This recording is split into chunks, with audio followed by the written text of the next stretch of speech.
morning, sunshine. And how are we feeling today? You are the only person who calls me Jack. Is that your way of saying you're going to miss me? I have a visual on the anomaly. It seems to be growing more unstable. My God! Incoming, Jack! Olivia, everything is going to be fine. Are you injured? What the hell is this? I'm called Apollo. I mean you no harm. Ready to execute FTL jump. Here we go! Where are we?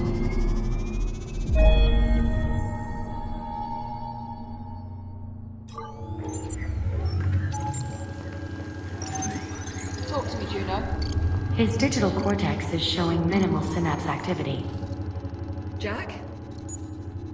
I think he can hear me. I wish you had told me sooner that you were trying to repair him. I might have been more of a help. Just keep the connection stable.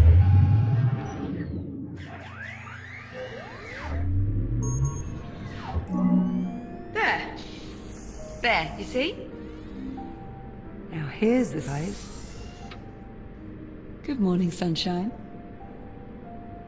How are we feeling? I don't know, Captain. Oh, Juno. The unit appears disoriented. Yeah, time traveling 400 years into the future will do that to you. Are you certain he's fully functional?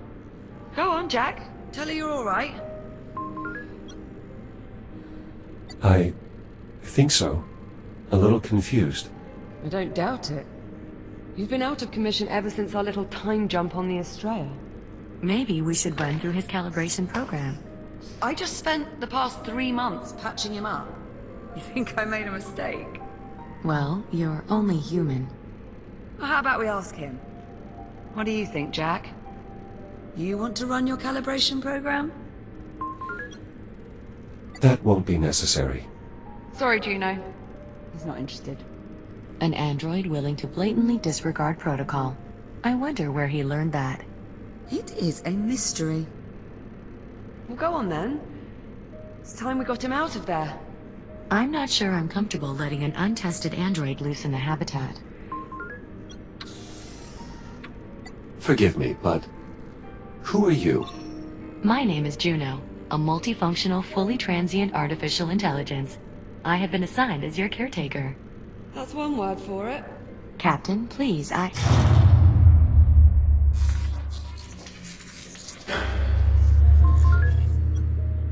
What was that?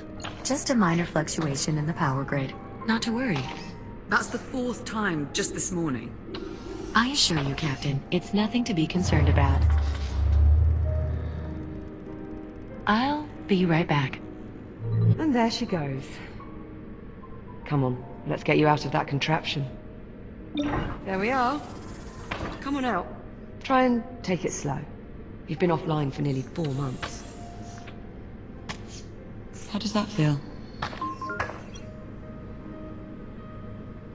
I'm a little stiff. You may have left out a part or two. Wait, really? Can you tell me which ones? I'll try and... Hold on. You're just messing with me, aren't you? I am, yes. Well, I'm glad your sense of humor's still intact. Okay, so physically you seem to be in order. But I know you've probably got a few questions. I could do with some catching up, yes. You bet. Ask me whatever you like. Or, if you'd rather, I can give you a quick tour of our new home. Whatever you want to do.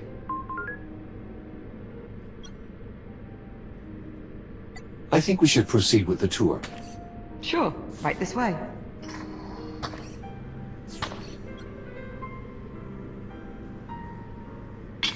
Did you throw that on purpose?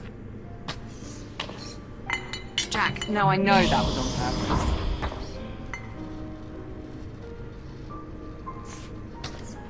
Ah, perfect. I swear sometimes it feels like this place is just a hair's breadth from falling to pieces. Huh. That usually works. Where exactly are we? We're on a space station orbiting Saturn. That sounds familiar. Well, not our old station, obviously. After we made our jump to the future, we were picked up off the Estrella and brought here and placed in isolation. Isolation? Juno says it's standard procedure. As if there is such a thing for time travel. Ah, there we go. Honestly, I wish I knew more about this place, but Juno's not exactly been forthcoming with the details. Hey, maybe now that I've got you back, we can work together. There's no one else here? Clearly there used to be, but I've not seen another soul from the last. I assume they were let loose. And here we have the luxury suite. It's a far cry from my old room on the Kronos, but I think I've managed to spruce it up a bit. What do you think? Well, I can certainly tell this is your room. Because of all the Kronos 2 mementos. Because it's a mess. Hey, I've worked very hard to cultivate this mess. Juno let me co-opt a few cargo drones to dig through what's left of the Kronos. The Kronos 2 is still out there. I mean, I can't be sure, but yeah. I think there are at least 1 or 2 sections that managed to stay in orbit after all these years. Plus there was quite a bit of debris that got pulled into the future with us.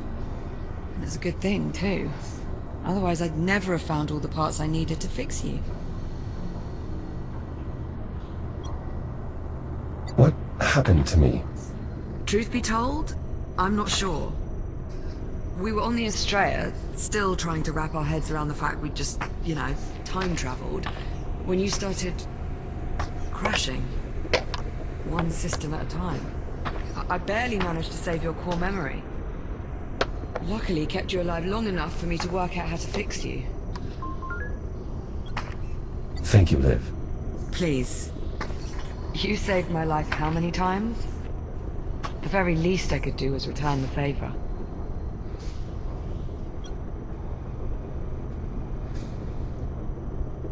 I must admit, I'm a little surprised you've remained in isolation for this long. Well, I wasn't about to go anywhere without you, was I? I understand, but Oh, come off it, Jack. You've done the same for me.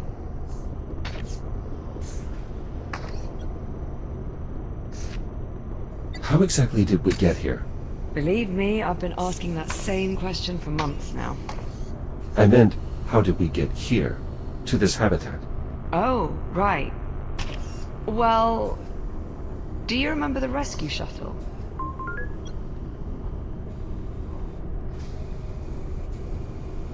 The last thing I remember is the rescue pilot contacting us over comms. Rescue pilot? Did you mean this rescue pilot? Juno, that was you? Yeah, we got swindled. Once again, I do apologize for the charade, Captain. I needed you to trust me. To get us to trust you, you lied? Well, when you put it that way, of course it sounds bad.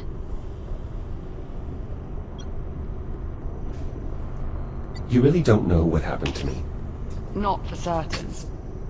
Though my current running theory is that your shell tried to self-destruct. Self-destruct? Well, I'm thinking it was some sort of latent security protocol, meant to fry all your systems in case you ever got cut off from the Kronos 2's network. Atlas protecting their investment. I was not aware of any such protocol. Well, either way, reconstructing your shell seems to have removed that particular feature from your architecture. We've cut your strings, so to speak.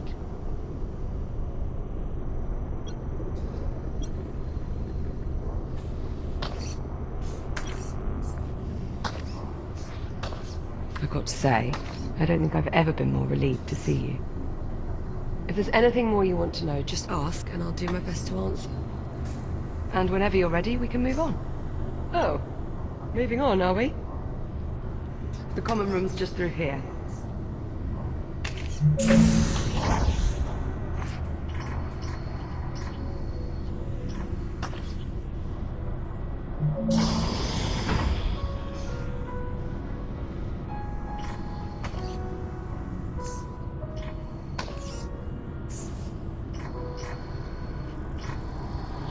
Well, this is it.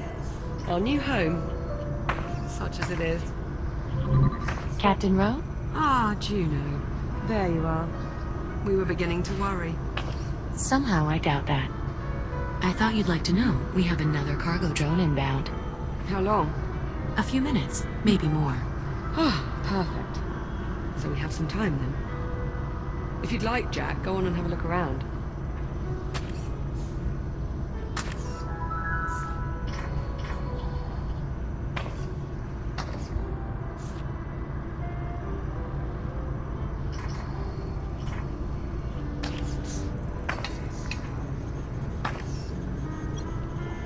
Do we have an update on the drone?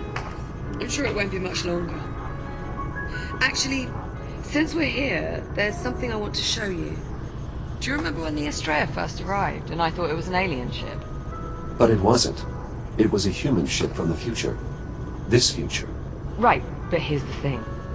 Look at this AI core from the Estrella.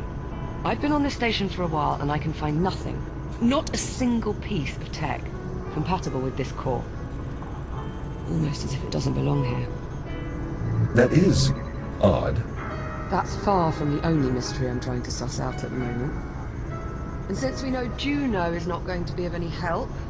I wish I could assist you, Captain, but I'm afraid my directives forbid me from doing so. See what I mean? So, it's up to us to go digging round for answers on our own. And here is where I'd like to start. A holotable. Much like the one we had back home on the Kronos, apart from one small difference. Which is? It doesn't work. The display emitter's shot. If we can replace the emitter, get this thing working, we might be able to access the facility's mainframe. I assume you've already checked for a spare emitter? More than a few times. No luck. Not to worry, I've got a friend looking out for a replacement. A friend? He'll be along shortly with one of the cargo drones. Captain Rhodes, speaking of the cargo drone. Is it on approach? It is, yes. We'll need you to open the outer door so the cargo drone can dock with the HAL. Jack? Would you mind terribly? Not at all. Splendid.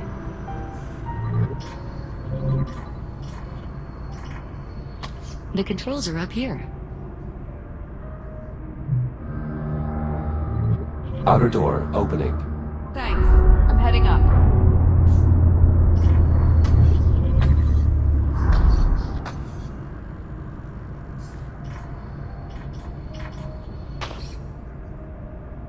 Look.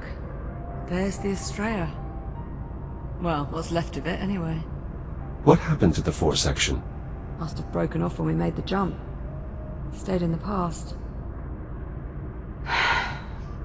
Don't suppose we'll ever manage to make it back. Ah, here comes our little friend now. Look familiar? That looks like the CubeSat I extracted from our old comms network. P09-CRN.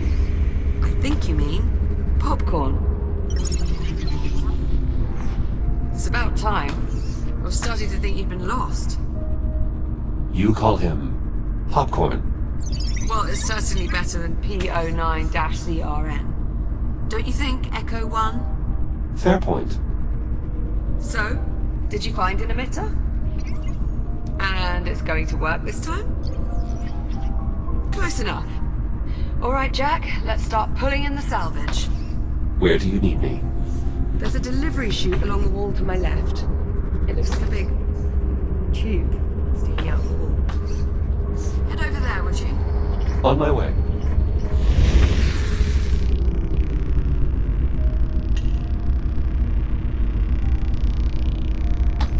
I'll pull in the salvage. You scan and identify it. Understood.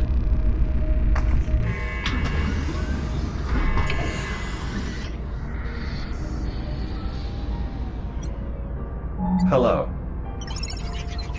Well, come on. Best let him out of there before he pops a circuit.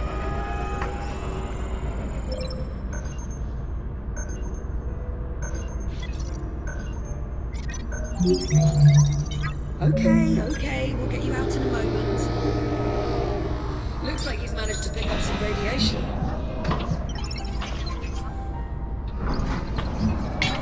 Best I can tell, that means thanks.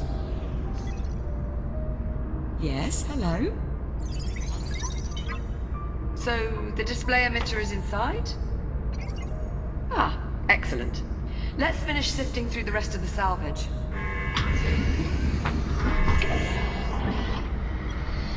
Isn't this one of your old toy dinosaurs from the Chronos 2? You're right. That's Adam. Remarkable how many of those toy dinos survived. Would you like to keep it? Your call. I mean, we don't need it, but I suppose it could be nice to post it up on one of the consoles or something.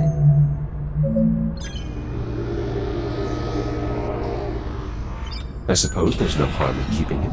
Not at all. He jumped 400 years, same as us. We time travelers have to stick together.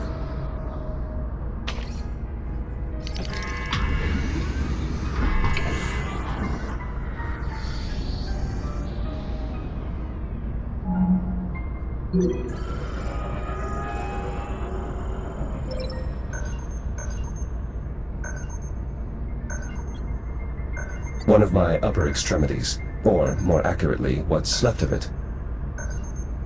You're lucky the Kronos had so many backup shells. There's certainly nothing wrong with a little redundancy. You know, I think I've heard that before. What should I do with this? Whatever you like. It's your hand, after all.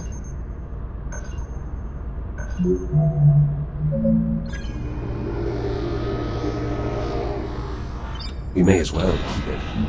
Perhaps it might prove useful. Don't you mean it might come in handy?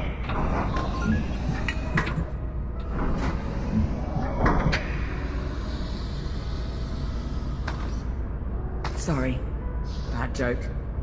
Clearly I've been holed up in here for too long. I thought it was humorous.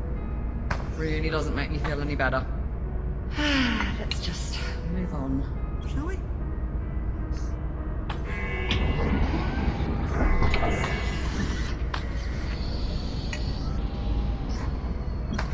Is this the emitter? Give it a scan and I'll confirm. That's it, Jack. Let's hope this one works. Shall I run decontamination? Yes, please. Nice work, Popcorn.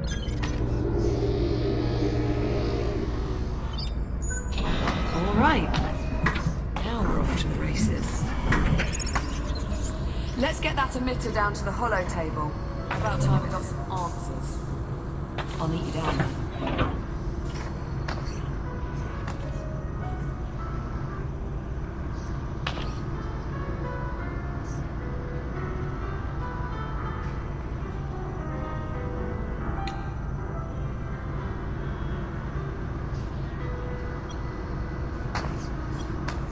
Emitter installed. I'll squeeze underneath and reset the circuit.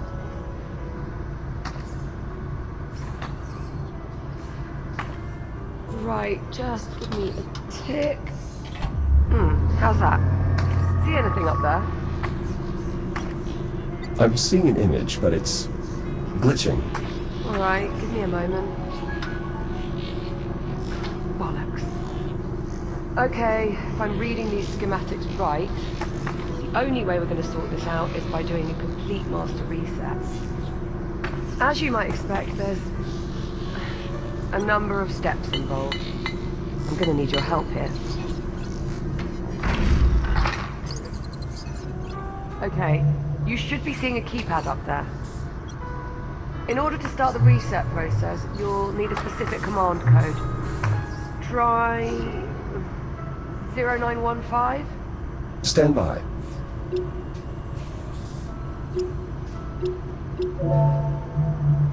Confirmed. Code accepted. The system is requesting I use a slider to confirm. It is, however, locked. Alright, I can unlock it, but this step requires a bit of coordination. I'll need to disconnect the circuit at the same time you confirm the reset. On the count of 3. Yes, on 3. Are you ready? I'm ready. I'll unlock it. 1, 2, 3. That was too late. On 3, not after. Are you ready? I'm ready. I'll unlock it. 1, 2, 3.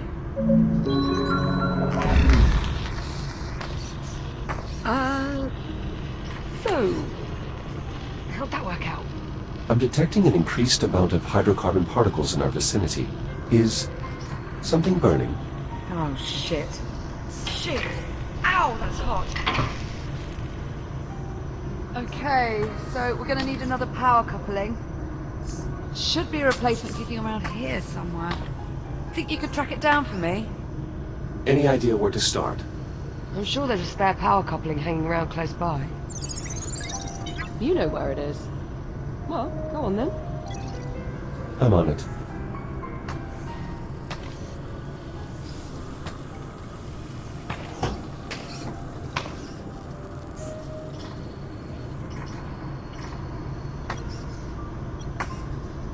Here you are.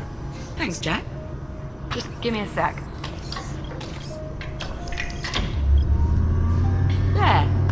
Power coupling installed. Give me some good news. Sorry, Captain. I'm afraid it's a lost cause. Hold on. No, it isn't. It worked. More or less. More or less. The image is somewhat distorted. Well, that won't do. Hang on. How's that? Better? Yes, that rectified it. Chiron Station Network Access Client, Habitat Alpha, online. Mainframe connection established. Synchronizing control devices. Liv, you're beeping. Personal user interface synchronized. Well, that's helpful. All right, let's see what we can dig up. Here we are, Habitat A. Those icons. That must be us. I was right. We're the only ones here. Yes, well, this has all been terribly enlightening. Shall we move on? Okay, so there's no one else in the hab. But what about the rest of the station? This is everything. Affirmative. This image represents all of Chiron Station.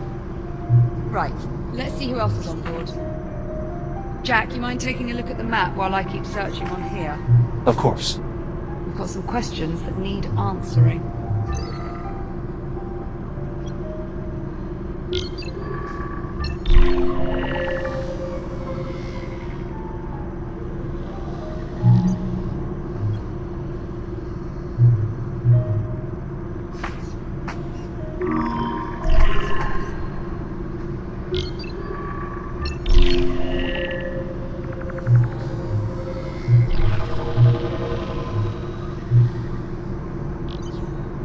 No occupants in the research wing.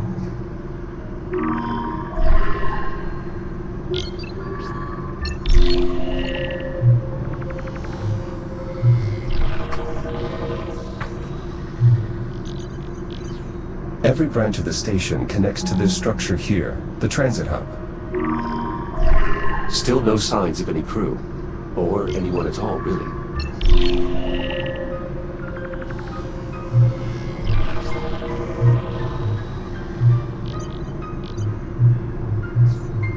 The station's generator is deserted as well. You see that readout? Running a little hot, wouldn't you say? Indeed. That would explain the power fluctuations we've been experiencing. Pretty good bet.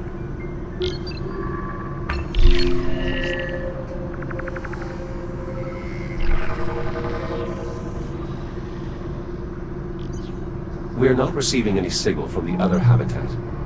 That's not a good sign. If there was anyone left, the other habitat would be where I'd expect to find them.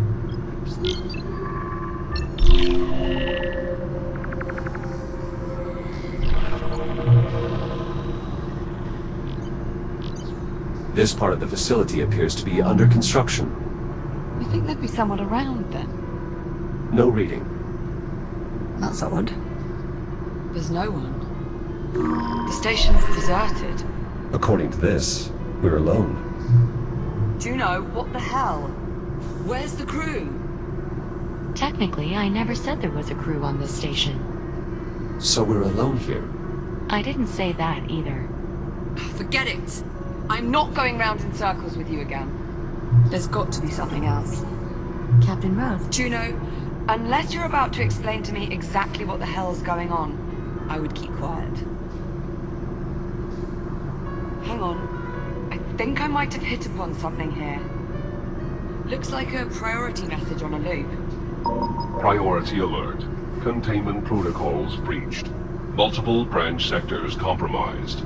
General evacuation order has been issued. oh dear. Evacuation order? Proceed immediately to your designated lifeboats. Message will repeat in 1 minute. All right, Juno. Start talking. Captain Rhodes, I assure you, there is no need for concern.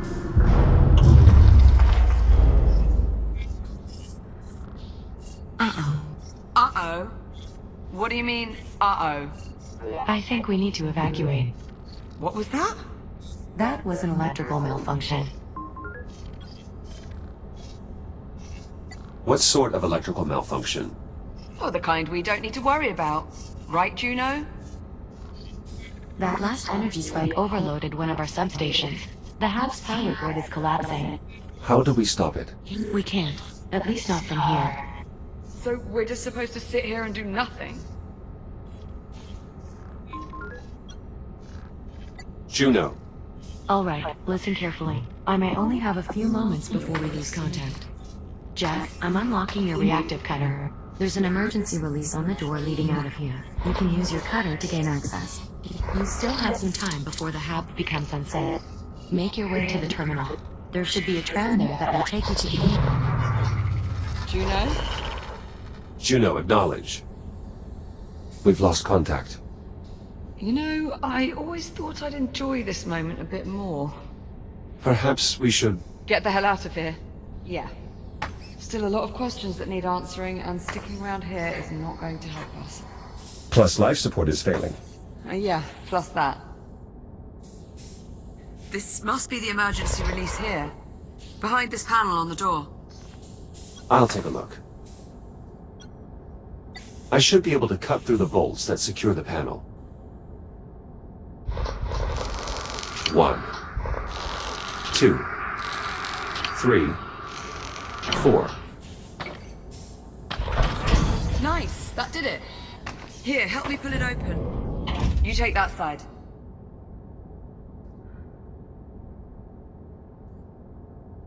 Jack, hold on. Before we go out there... Listen, that shell you're in now... That's the only one of you there is. If something happens to you out there, if you get shut down... That's it. You're... gone.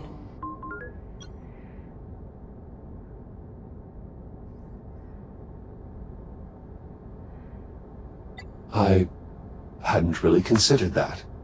Well, you've never had to before. You'll be fine. Just try and remember what I said, okay? All right, Liv. Well, here we go.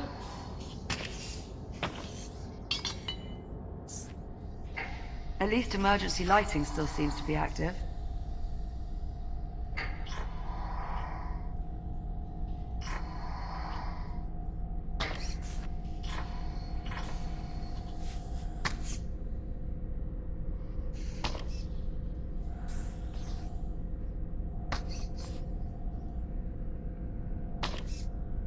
Power's still up in this area.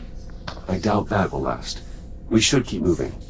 Sign above the door says, to tram. That's where we're headed.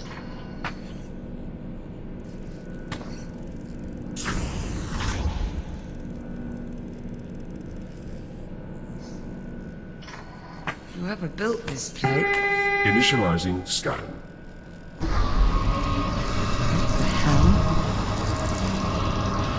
Authorization denied. Initializing continue. Are you all right?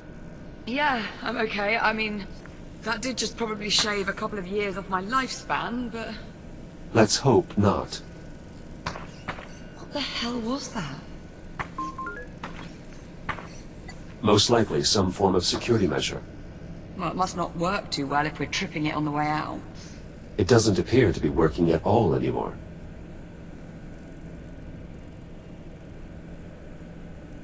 Door's sealed. We must have triggered some kind of lockdown procedure. Not seeing any sort of emergency release or access panel. You'd expect there'd be some sort of override or... Liv, up here. There's a control room. Let's see. If there is a way to get the door open, I expect that is where we'll find it. Yes, now we just have to find a way inside. But how? All the doors are locked.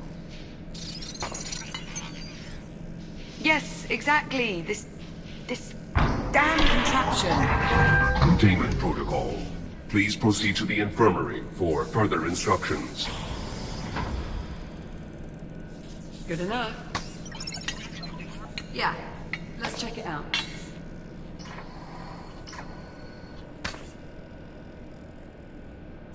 An infirmary, right next to security. Yeah. Strange. You know, this place looks... familiar. Let's have a look around.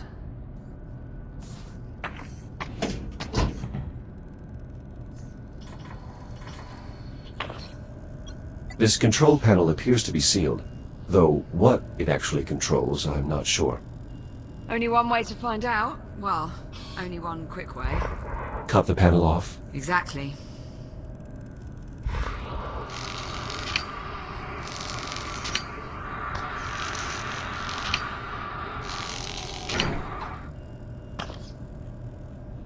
Well? I think I may have just gotten access to the maintenance ducts. Fine. But the controls are faulty. The accessway won't stay open long enough for me to get inside. Scoot over, maybe I can hold it open for you.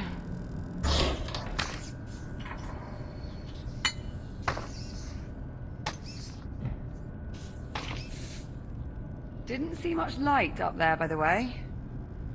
I assume my headlamp still works? Should do.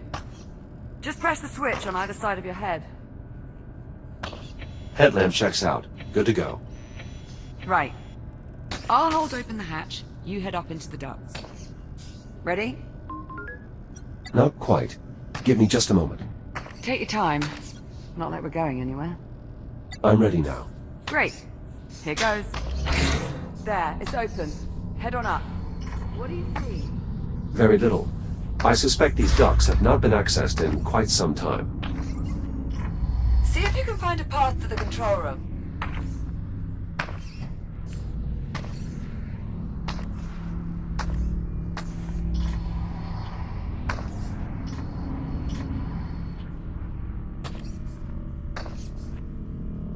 I think we may be coming up on the control room. Stand by. There's some grating blocking access to the control room. I might be able to cut through. Do it. Not like anyone's gonna notice.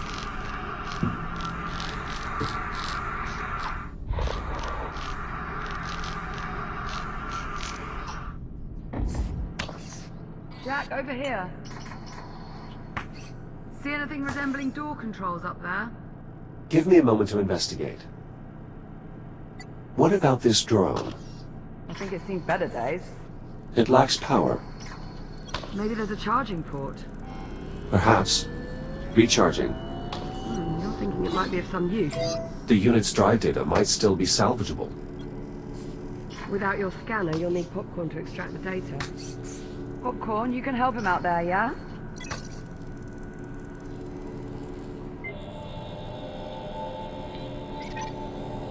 Seems he might have hit upon something. I think he just passed an objective to my ARM computer. A bit bossy, aren't you? Popcorn has passed me the security code. 1451. Well, maybe we can use it. Override unlocked.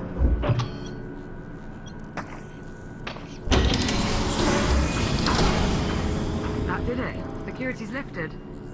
Come on out of there. I'll meet you in the next corridor. On our way. Come on, Popcorn. Let's go.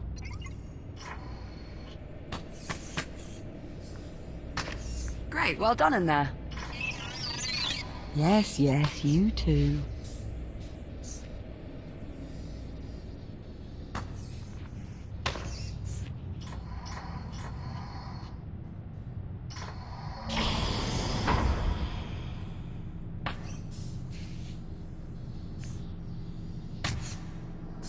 Well, there's actually a tram here.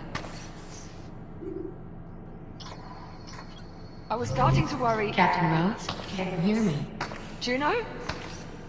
Juno, your signal is very faint. The power grid is continuing to collapse. In order to depart, 2 problems need to be resolved.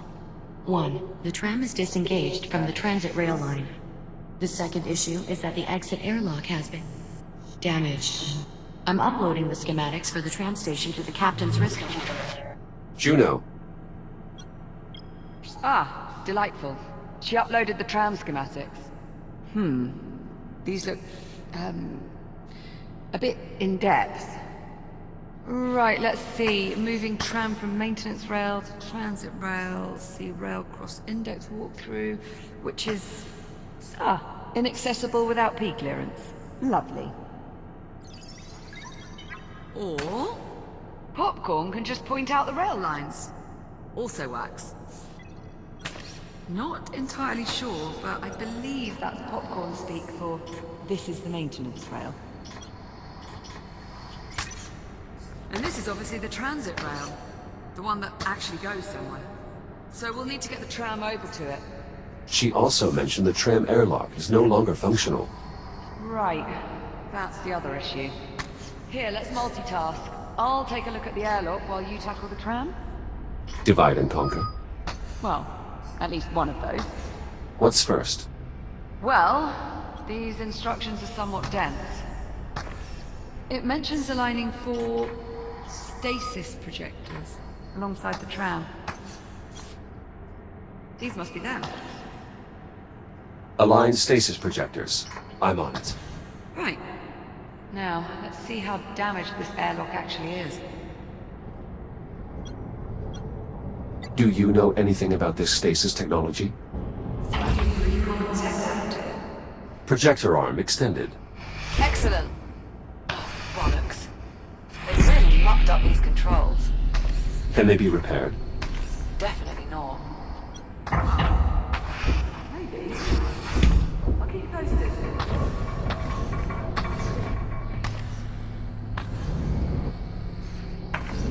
Second projector in place.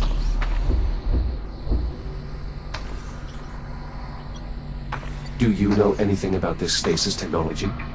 Seems to be pretty common tech around here. Warning. Life support failure. Please proceed to the nearest evacuation point. Liv, Yeah, I heard, thanks. don't worry. Oxygen levels remain well above nominal. There's still time to get you somewhere safe.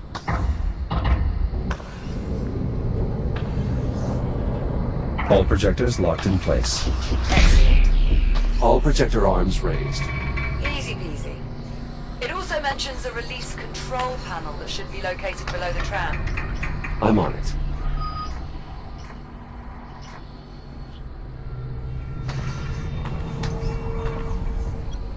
I found the tram release control. Great. Let's see what happens. Tram released. Okay, nice work. Let's see here. Page 1138. Words. Looks like the next step is moving the tram itself over. It mentions a tram control console on the boarding platform. I will keep an eye out. Liv, this console has been damaged. Well, shit. Affirmative. Suggestions? Maybe see if there's a manual control that can be used instead. I found a sealed auxiliary panel. It's worth a look. Let's cut it open. I've located a control panel. Give it a try?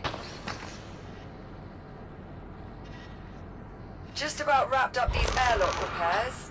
How are things looking on your end? I'm nearly finished here as well.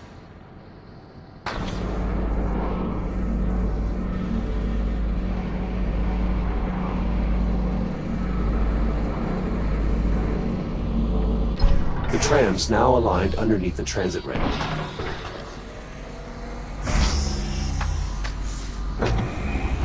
Well done, Jack. Tyrone Station, rapid transit online. Now boarding. Shall we?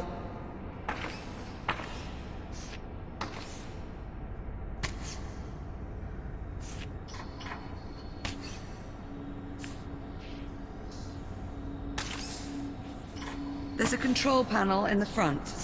Mind doing the honors? Destination set. Please prepare for departure. Hold on to something, Jack. Departing for transit hub in 3, 2, 1.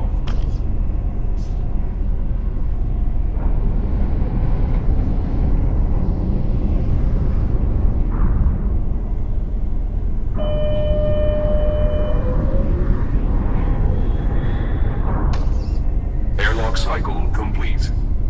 For your safety, please hold on. Accelerating to transit speed in 3, 2, 1.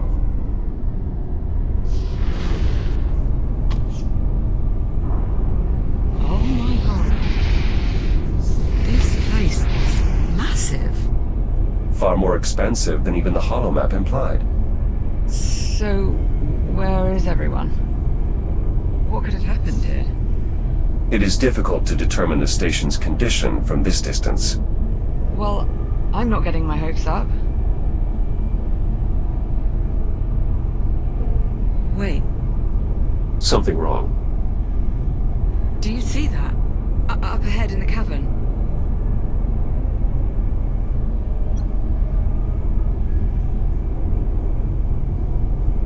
Oh my god. It's the biomass. It must be reacting to the energy flowing through the tram line.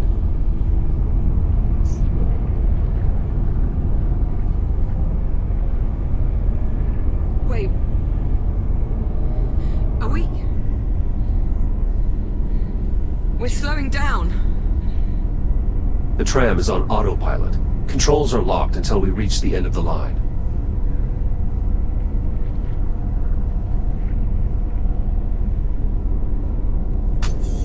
Well, you did want to know what happened to the station. Right. Serves me right for asking.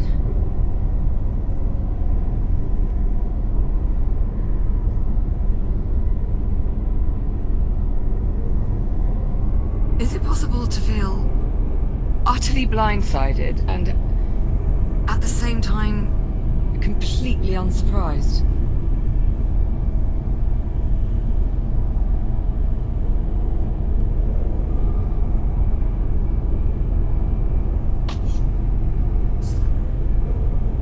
Approaching destination.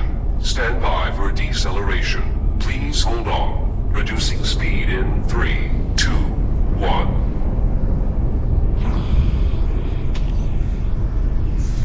At least there's one thing we know Juno was telling the truth about. What's that? It probably was a lot safer in the hat.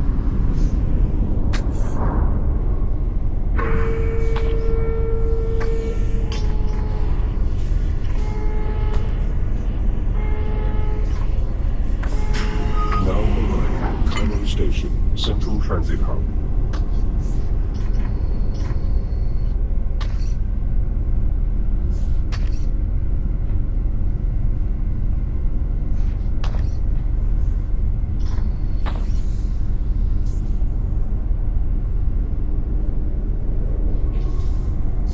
Looks clear, as far as I can tell. Let's have a look around, see what we can find. Welcome to Chiron Station. Today's date is 24 April 2537. Right. Well, at least the big holographic tree still works. Indeed. It's possible the power grid is more stable in this area.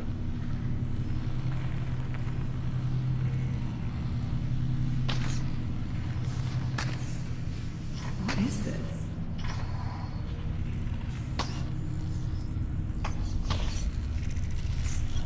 Liv, up here. What is it?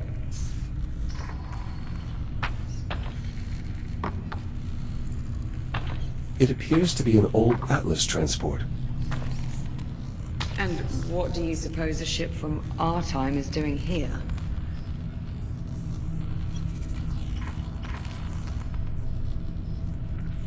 I brought it here. Juno? Hello, Captain Rowe. Jack. I'm glad to see you're still safe. Juno? Are you saying this is your ship? That's a complicated question. The ship is my home, but it doesn't belong to me. What about life support? Does the ship still have atmosphere? The ship is currently suffering the same power disruptions as the station.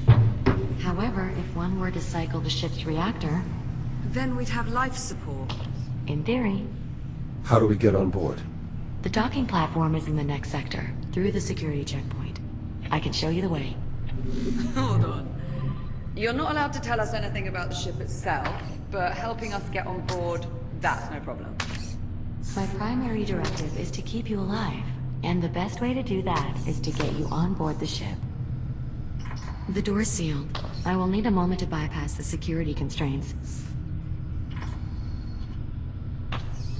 So, you're really not part of the station? I am what's known as a transient program, capable of gaining limited access to a variety of different networks. But I consider the ship to be my true home. There we are.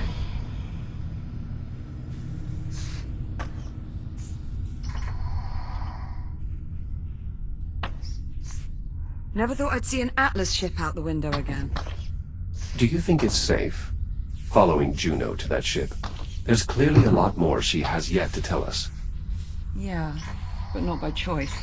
Somebody's pulling her strings. And I'll bet whoever it is, they're on that ship.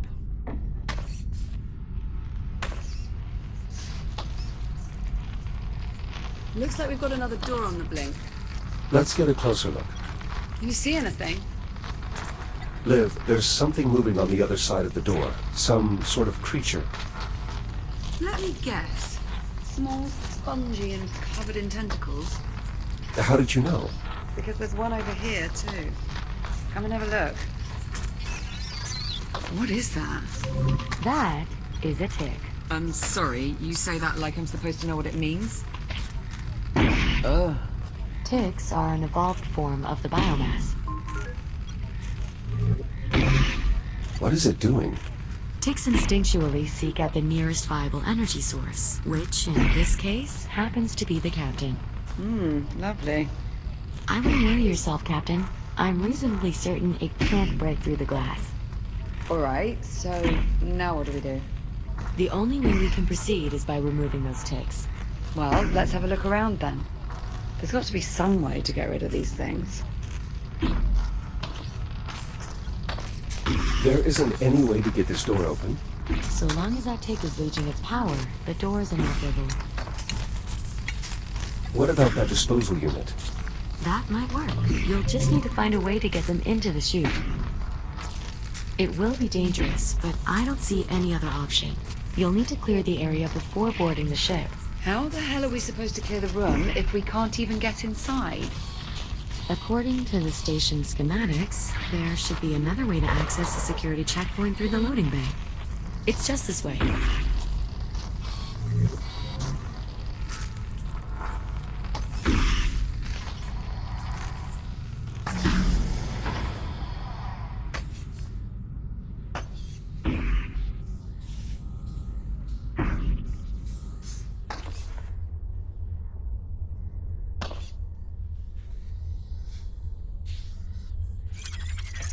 It's awfully dark in there.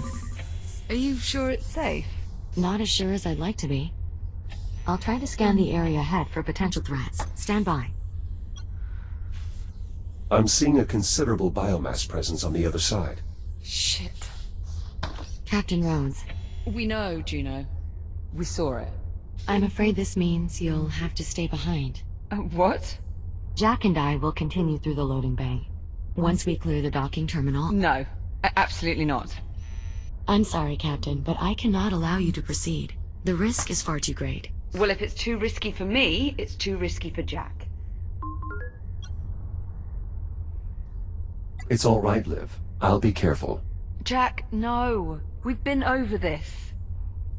Listen, I know you're used to thinking of yourself as... invincible, but you're not. Not anymore. If you go in there with only one shell and something happens, you could... Actually, Captain, I think there may be a way for Jack to avoid that possibility. Yeah, you can avoid it by not going. As I was scanning the loading bay, I detected a working fabricator in the adjacent section. If Jack and I can get it powered on, we should be able to use it to scan his architecture into the station's database. So... you're saying he'd be able to reboot again? Exactly.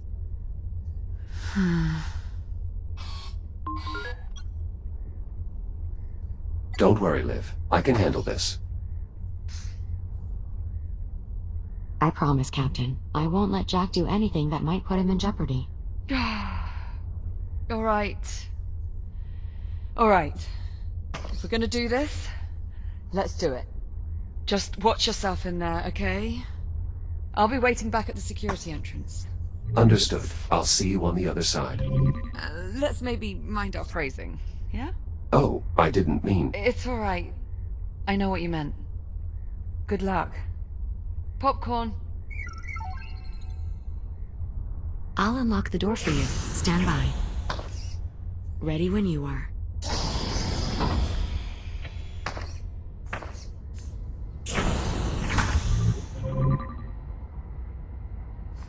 Jack, up here.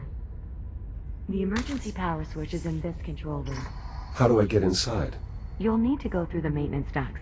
There should be an access way nearby.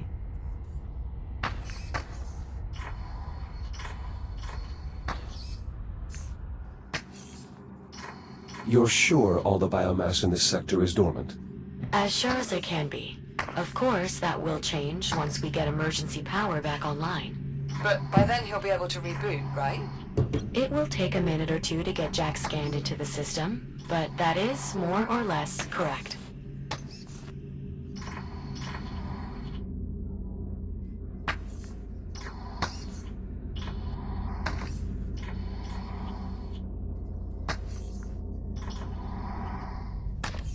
Ah, there you are. This override switch will restore emergency power to the local grid. Whoa, what was that? Emergency power has been restored. The door to the loading bay is unlocked. What about the fabricator? Online and ready to scan. Jack, if you'll follow me.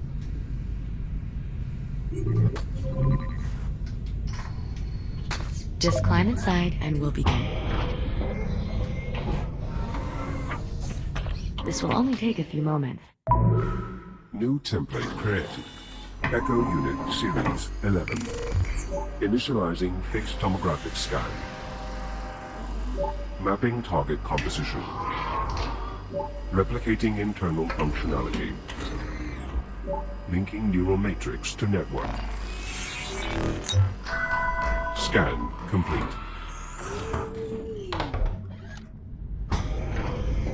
Did it work? Scan output shows no errors. Neural connection is green. Yes, it worked. You're sure? From this point forward, if Jack's shell becomes damaged or destroyed, he will automatically reprint at the nearest working fabricator. Well, Jack? How do you feel? More or less the same. That's it? The scan procedure wasn't particularly invasive. My cortical functions remain largely unaltered, apart from having my reboot ability restored, of course. Right. Just that one tiny little life-saving detail. It's unfortunate that fabricators are incapable of replicating organic matter. Otherwise, Captain, we'd be able to scan you into the system as well. Right. Well, the important thing is Jack's back to normal. We're all done here. Jack, I've reopened the access hatch. Make your way back through the maintenance duct. I'll be waiting for you by the entrance to the loading bay. On my way. Be careful. Restoring emergency power has awakened the biomass. So unless you're planning to test your new reboot ability, I would avoid all contact. Understood.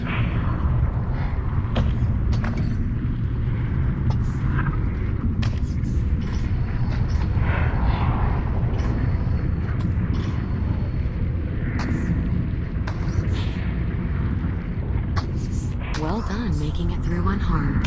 It's clear you've had extensive experience with the biomass. More than enough, yes. Now then, this corridor will take us through the loading bay and back around to the rear entrance of the security room. Liv, we are moving into the loading bay. Copy that. Keep me posted on comms, alright? Of course. I'll continue to scan the station's database for any additional schematics or equipment that might be of use. Sure, you do that. Good luck in there, Jack. The way ahead is through this door.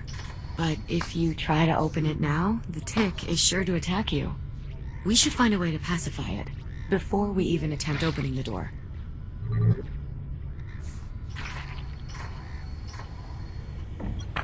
What is this panel in the floor? An electrical bypass. It allows you to direct emergency power to various systems in the area. You can use your cutter to gain access.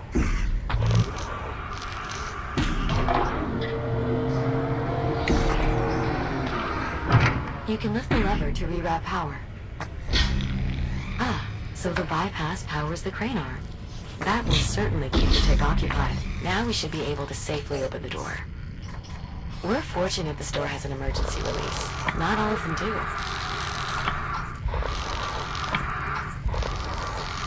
Now just pull the release handle and the door will unlatch. That's it. You should be able to slide the door open.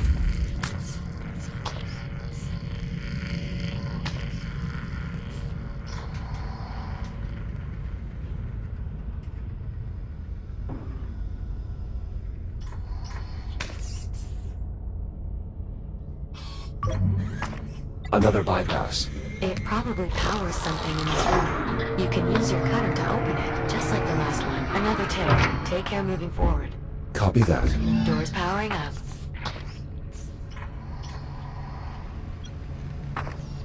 Power rerouted. It appears the transformer on the far wall is now live. The tick is still focused on the door. So long as the tick has a power source to feed on, it won't bother searching for another. That did it. Well done.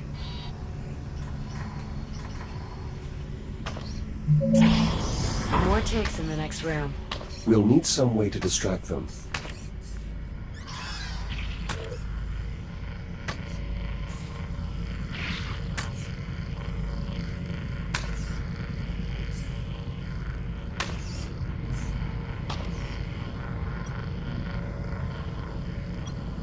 This crane arm is already online. The slider is unlocked, but you'll have to move it manually. You should be able to slide it along the overhead rail or rotate the arm using the wheel. That looks to be our best option for distracting those ticks. If you can find a way to lure them out.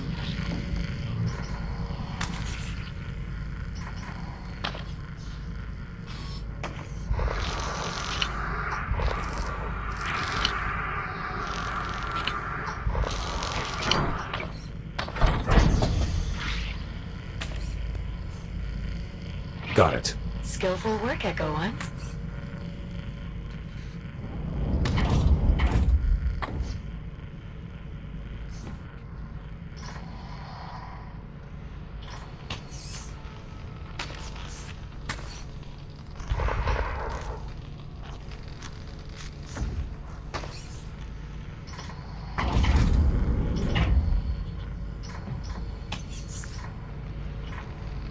Door powered down. The tick can sense me through the glass. Door power restored.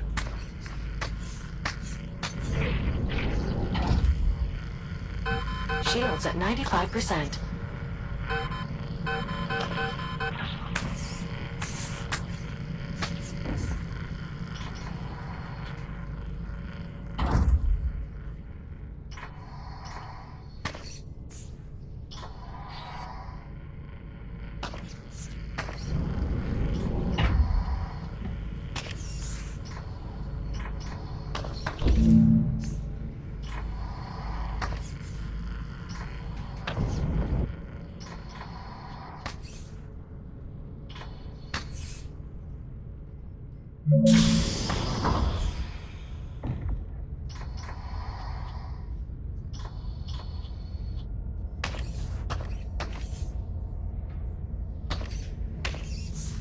This is concerning. I didn't realize the infestation was so prevalent in this area of the facility. What exactly happened here? There was a biomass outbreak. I'll bet it's your attention to detail that sets you apart from all the other AIs.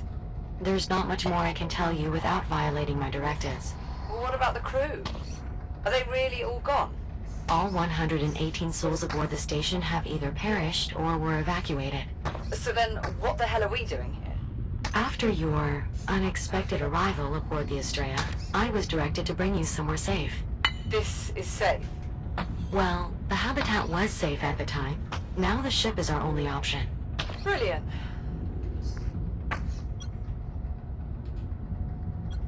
I'm guessing there's no way to open this door. Unfortunately, no. The infestation is too severe. You will need to find another way around.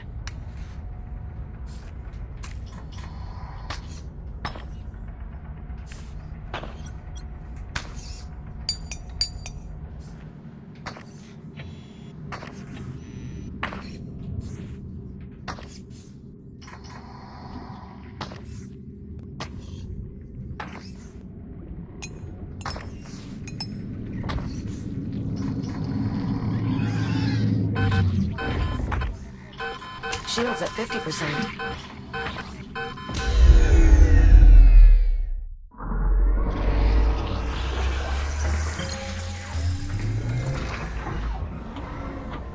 Jack?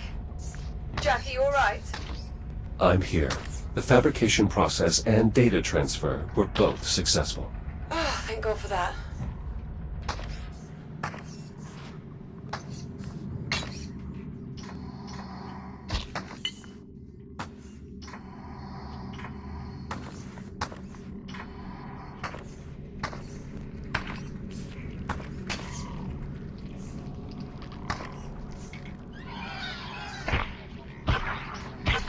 Shield's at 95%.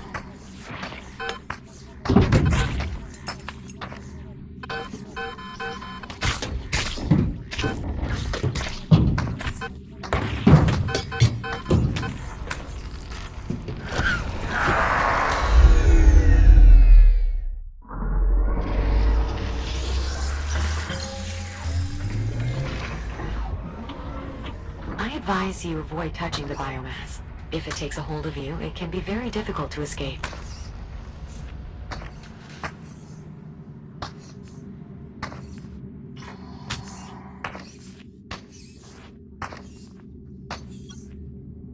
One of my former shells. Were we on the Kronos 2, we would eventually attempt recovery. That won't be necessary. We can simply continue to reprint as needed. Suits me fine.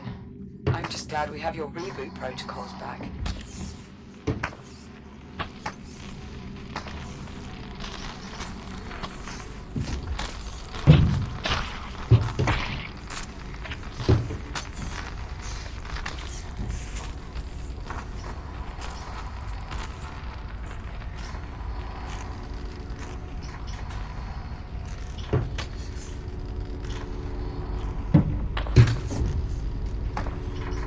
This door is completely disconnected from the power grid. It will need an external power source. Door powered up.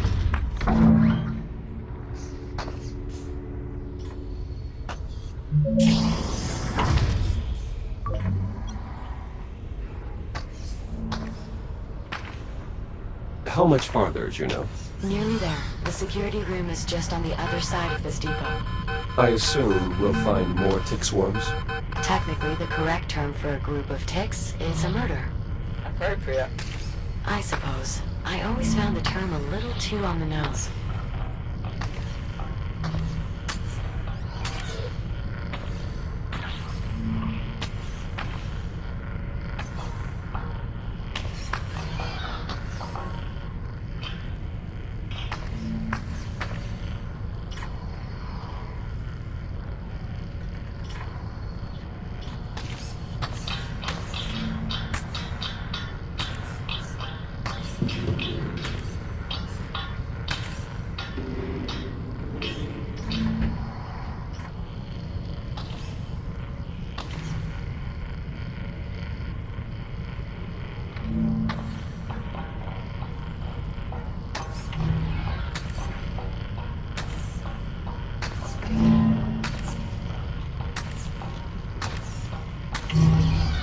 deftly handled, Jack.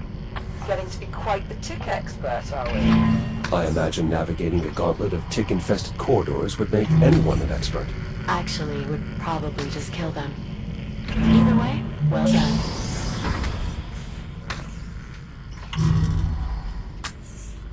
Juno, you said earlier that you were directed to bring us here. That's correct. Or directed by who? I get it. You can't answer that. Let's just focus on getting you to safety. I suspect much will be made clear once we have you secure aboard the ship.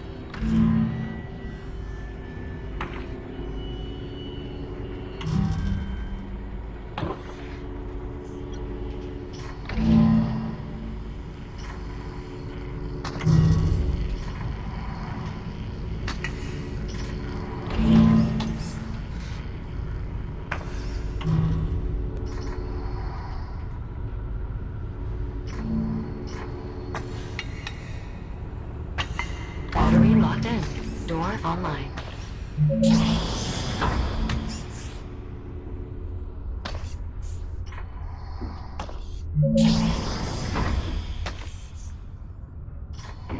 Jack! You made it. Is everything all right?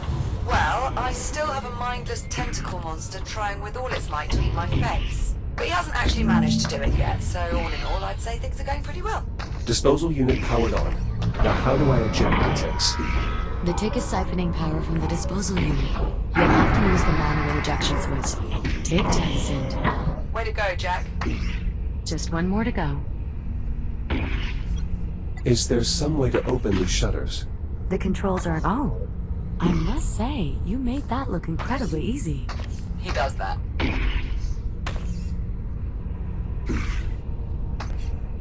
The creature does seem to be quite fond of the captain. Perhaps we can use that to our advantage.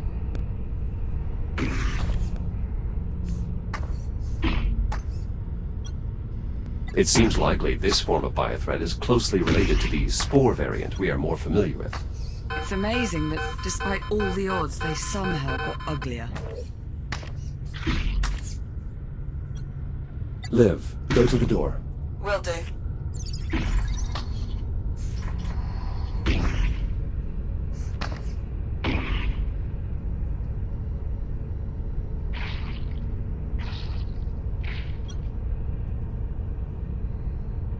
Could you move back?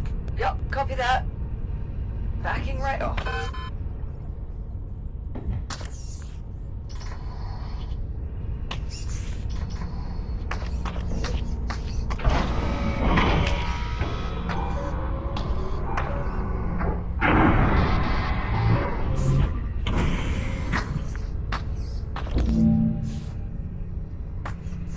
That's it. We're clear. Confirmed. Room secure. Nicely done. Now, Juno, if you would, please. Appreciate it. Are you alright? Of course. These reconstructed shells are practically identical to my original design. I hardly notice a difference. Hardly. Well, there may be one or two servos that are off by a micrometer or so. I'm sure you'll manage. The important thing is we're finally clear of the biomass. Captain Rhodes, What is it? more biomass. Oh, Juno. You're kidding me right now with this.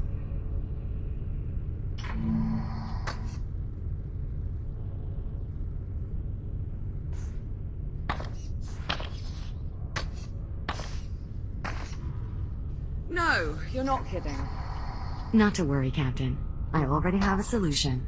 While sorting through the station's database, I managed to locate a set of design specs for a protective EVA suit. An EVA suit with an air supply. A limited air supply. We'll still want to get you to a stable environment as soon as possible. More importantly, the suit will provide limited protection against the biomass.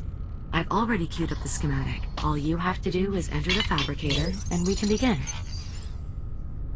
Can't we just print the suit and I'll put it on out here? The fabricator will perfectly form the suit to fit your body. It only takes a moment. Okay.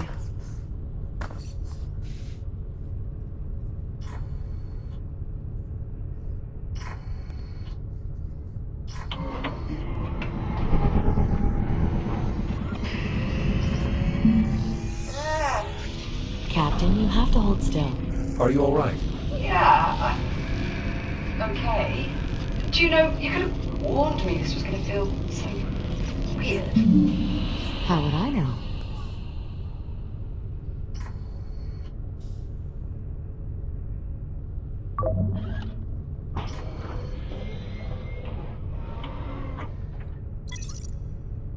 Well, what do you think?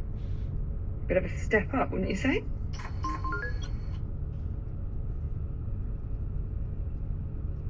Practically anything would be an improvement over your old Chronos suit. What makes you say that? Well, for a start, this suit isn't being held together by duct tape. Yeah, well, give it time. Come on, let's go.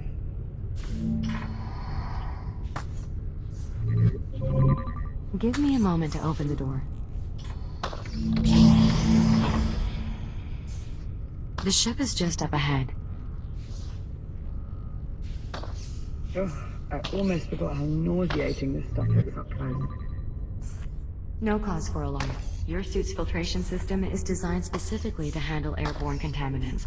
You'll remain safe as long as direct contact is avoided. I was more worried about my eyes, actually.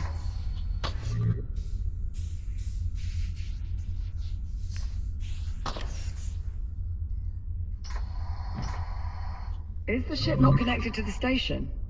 Given the risk of contamination, the ship remains severed from the facility. Only under the most extreme circumstances... I'd say this qualifies. Of course, Captain. Stand by while I extend the gangway. Once inside, I suggest making your way to the bridge. From there... Yeah, I'm familiar. From the cockpit, I can use the number 2 engineering panel to cycle the reactor and bring the ship online. That's correct. Juno, are you not coming with us? All the power disruptions have rendered me unable to connect to the ship's mainframe. Once the power levels normalize, I should be able to join you on board. Good luck.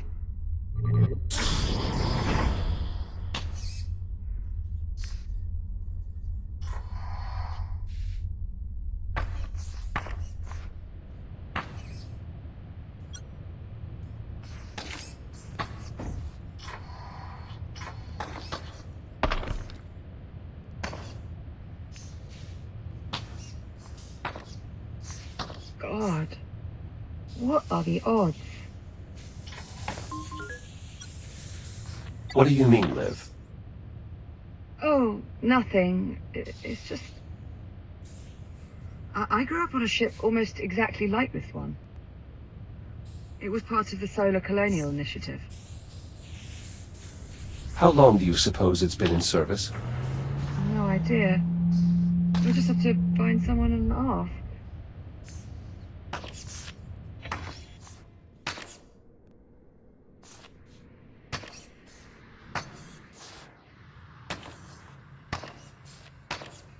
Attention. Atmospheric pressure normal. Oxygen levels normal. Well, that's promising. Hello? Anyone here? Nothing. Think it's just us, Jack. Well, let's have a look, shall we?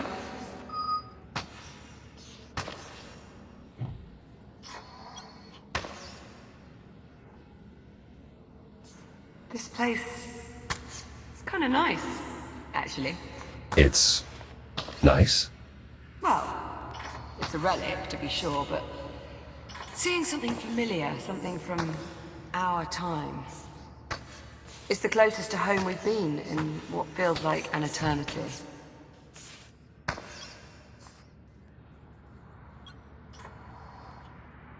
Here's a way to the bridge.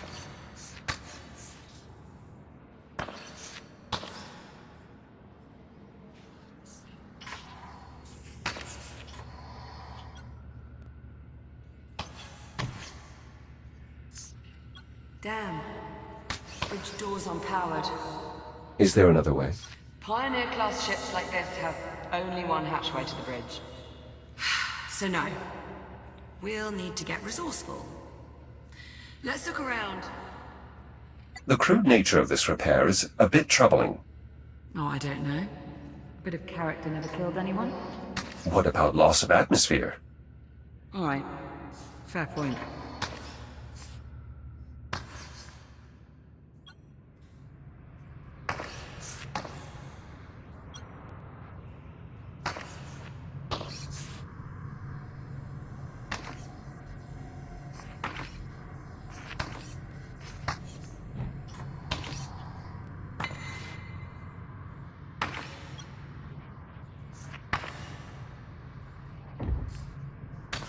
Let's keep looking.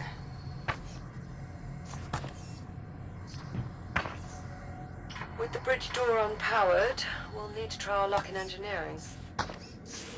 The reactor seems a sensible place to start.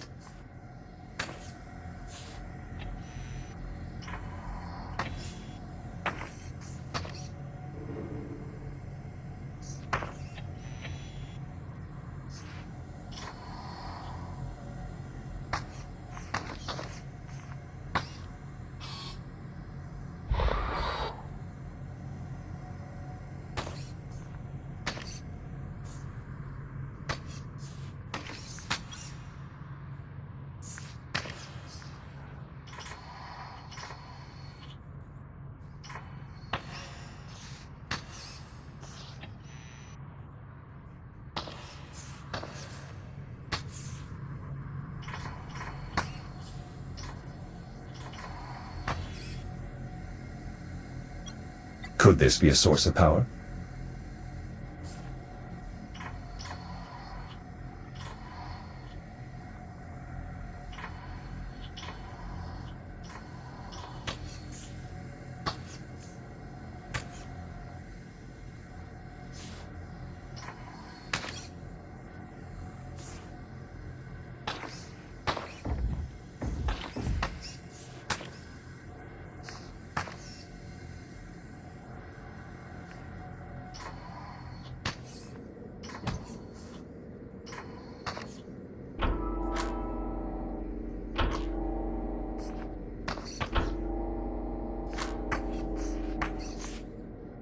I'm betting it's the reactor. Given its size and location, it seems likely, but I'm entirely unfamiliar with this design. As am I say we turn it on and find out. If it works, the ship should start generating its own power again. Which would give us stable life support. Exactly. What in the... I'll see if there's a way to turn it on directly. Do you want to give the room a once-over in case there's an external control? Oh, Jack! The wires feed into some sort of switch. Okay, well, give it a try. It could be linked to the reactor.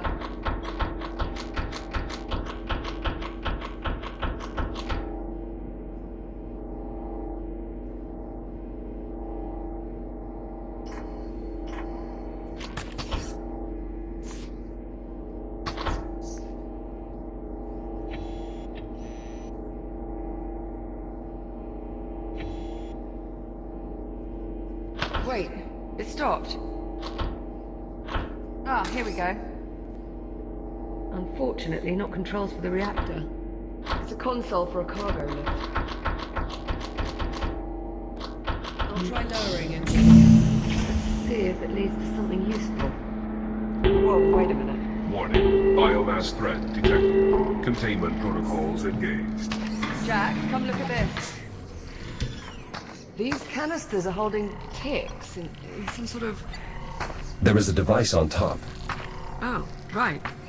It's emitting some sort of energy field. Could the field be keeping them docile? I think you're right. Look, they have no idea we're here. Juno, do you copy? Who was... Jack, you can hear that, right? I've not gone daft. It would appear Juno is not alone after all. Juno, respond. What's happening over there? This is Captain Olivia Rhodes. Who are you? Olivia Rhodes. What are you doing on my ship? Your ship? Yes, my ship. What are you doing out of the habitat? We lost power. Juno brought us here to try and get life support. Never mind. Just stay where you are. I'll be there as soon as I finish rebooting the ship's power grid. Harlan, out. Wait! Jack, if he reboots the power grid, what would that mean for these containment canisters? If they lose power, maybe we should find out from farther away. Nothing wrong with being a bit cautious. Right? Containment protocols engaged. No, damn it! We're locked in.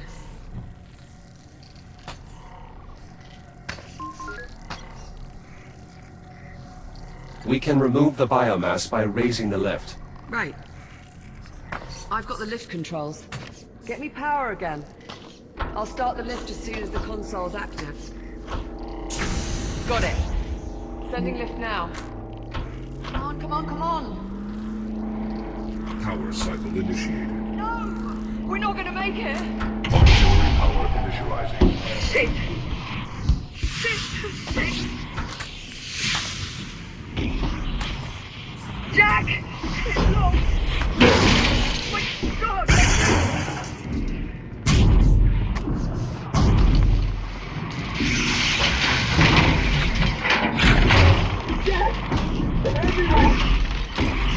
Reaction core controls initialized.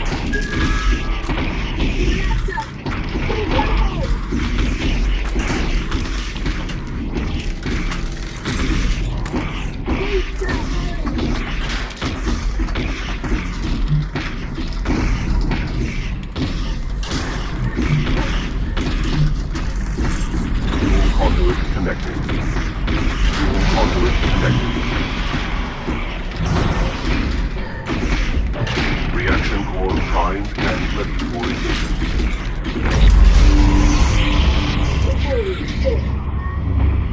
Thanks, Jack. That was too close. Of course, Liv.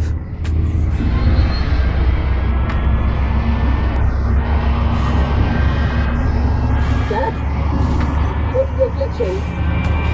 FTL engaged. Liv. What's happening?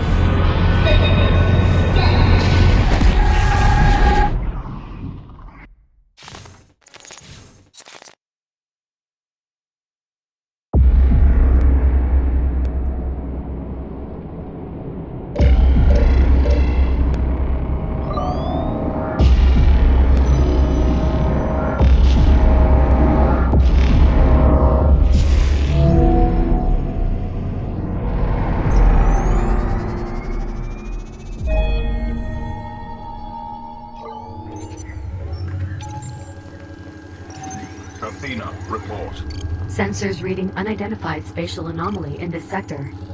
Cross-check Atlas database for similar phenomena. Acknowledged. No records found. Recommend mission aboard. Negative. Maintain course. The Kronos 2 remains priority. Acknowledged. Delta Actual. 13? Delta 13? You appear to be in distress. Who is Delta 13? I will take your response as confirmation. Delta 6, is there a problem? I suppose that depends, Actual. Does Delta 13 often forget their own designation? Athena, 13 appears to be malfunctioning. Please advise. Possible EM interference from the anomaly.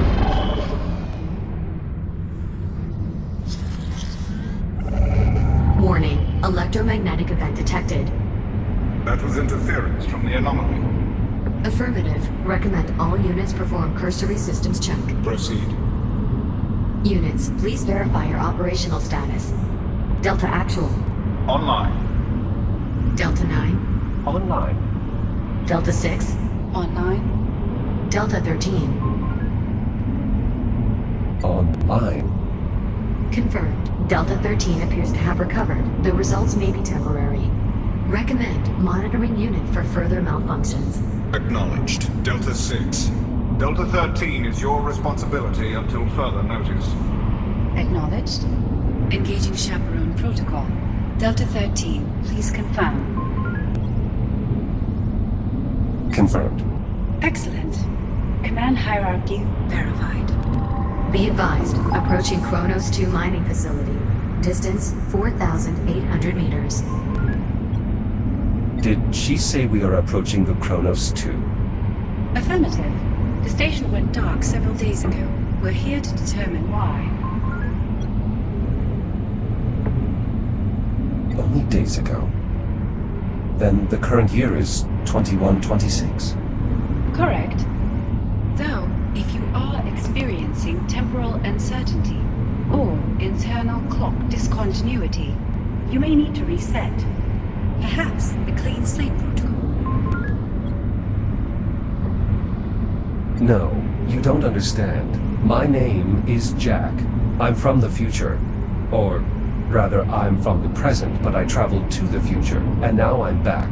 But I don't know how I got here, or why I'm in this shell. Do you understand? I don't believe there is a protocol for that. Delta Actual, short-range communications have intercepted a pre-recorded distress call from the Kronos 2 captain. Patch it through. Titan Command, if you're out there, this is Captain Olivia Rhodes. Kronos 2 is lost. Say again, my station has been compromised. We were hit by a debris storm caused by the arrival of an unknown vessel in our sector. Damage is catastrophic. That is my captain, Olivia Rhodes. What do you mean, 13? I already told you. My name is Jack. I served on the Kronos 2. Jack. From the Kronos 2. If that were true, how are you here now? I'm still figuring that out. Proximity alert. Sensors detecting unknown devices in the area. Isolate and enhance. Identify. No matching records. The design suggests weaponization, threat assessment, and determined. Are there other ships in the area? Scanning. The SCI Ithaca and accompanying fleet are on course to pass within 47 kilometers of this location. That's too close. We need to establish a warning beacon. No civilian vessels should. Athena, report. Warning, electromagnetic event imminent.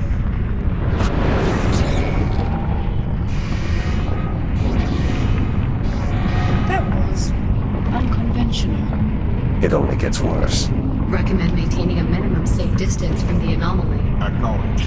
Begin deceleration for deployment. Prioritize threat assessment. Initiating emergency deceleration.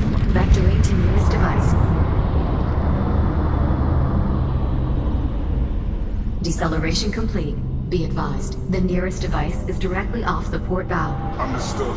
Delta 9, take point with me. Deploy recon sats. Affirmative. Beginning assessment. Secondary objective, establish a warning beacon. Remaining Delta units, deploy now. That's us, 13. Recon Sat 3 indicates the device may be a form of torpedo. Moving to secure.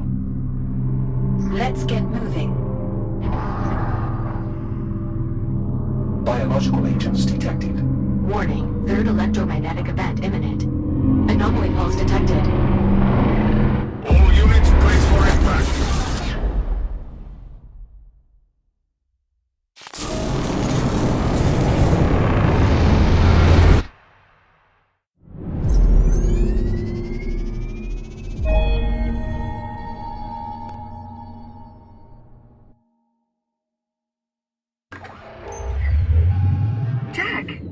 Jack! It's okay. It's me. It's Liv. Liv?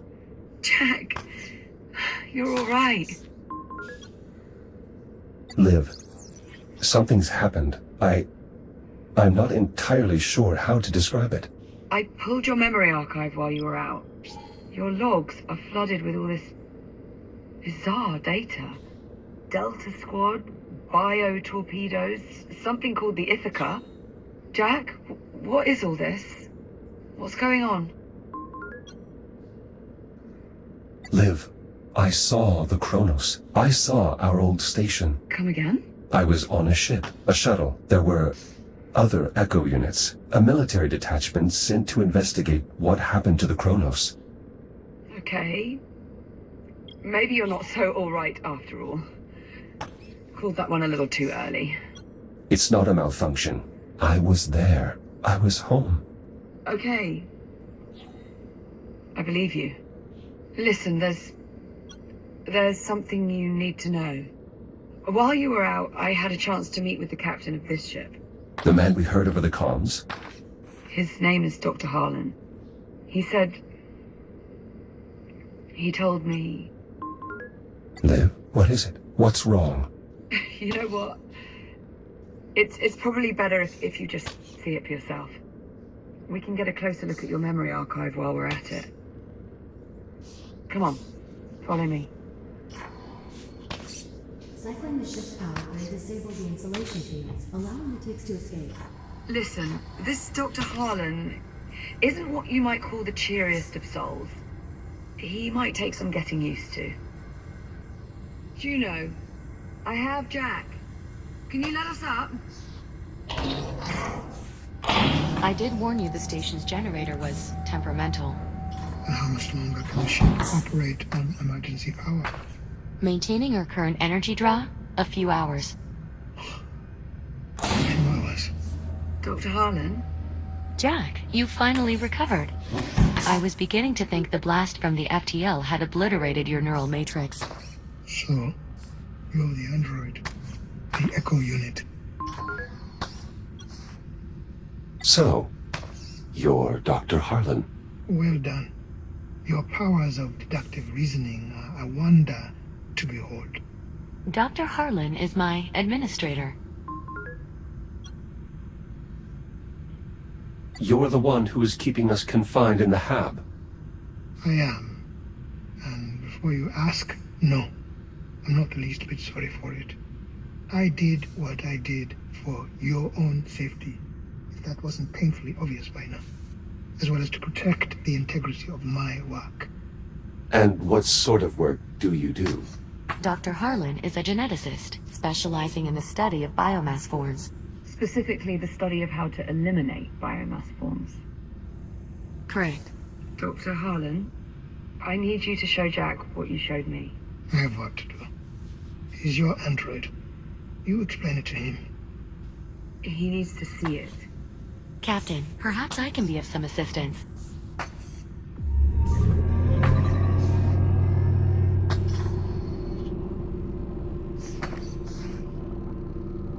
Are you certain you want to see this again, Captain? Just pull it up. Very well. What exactly am I looking at? The future. All this orange you're seeing on the map? That's all biomass. That's how far it's spread. To date, the infection has consumed approximately 56% of the habitable solar system. Including Earth. How did the biomass manage to spread so far?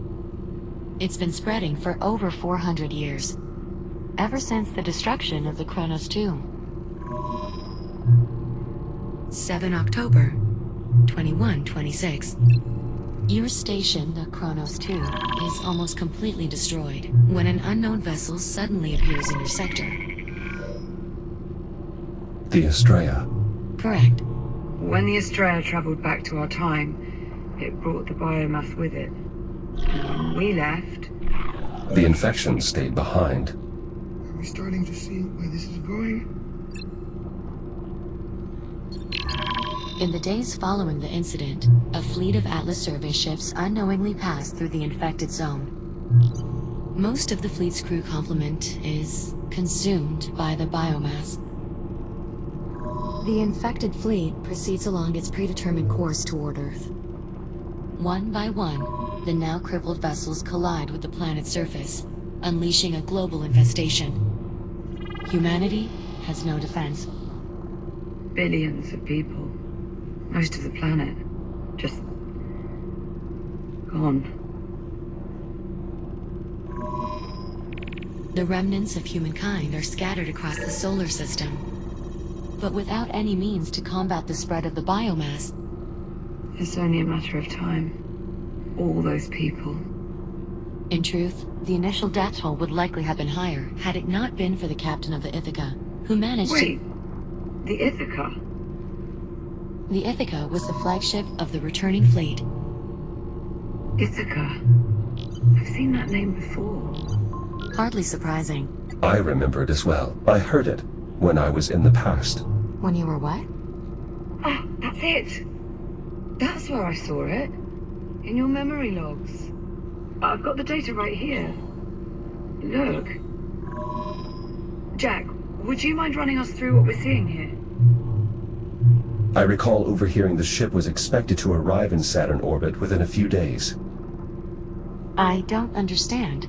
For that to be true, these logs would have to be from 2126. A full 3 months before the Ithaca crashed on Earth. I know it seems unlikely, but my memory logs are correct. For a brief few minutes, I was in the past. This is why your memory was so fragmented. In the control room. Because you went back in time. Not physically. Just my data. My consciousness. I believe the FTL accident may have briefly opened another temporal anomaly, disabling my shell and forcing my protocols to transfer to another echo unit. 400 years in the past. Evidently. You believe Jack's account, Captain? It makes sense. A botched FTL jump is the whole reason we're in this mess to begin with. It's the only explanation. That is difficult to dispute. Do you know? You with us? Oh, apologies, Captain. I was distracted. Something wrong? I'm not sure. Can we access this memory block? Just a sec. Just as I thought. What are we looking at here?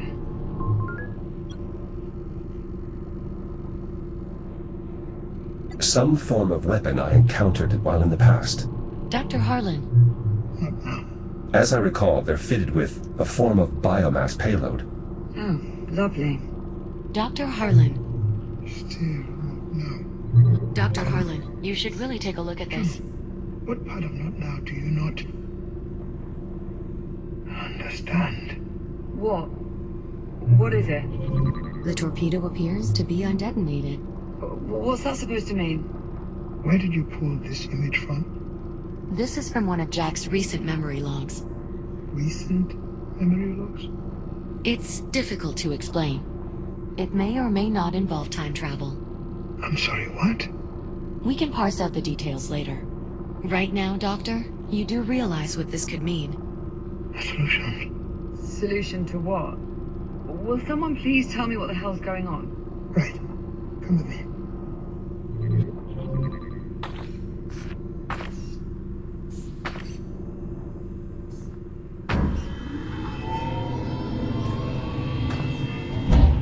You're studying these weapons, these bio-torpedoes.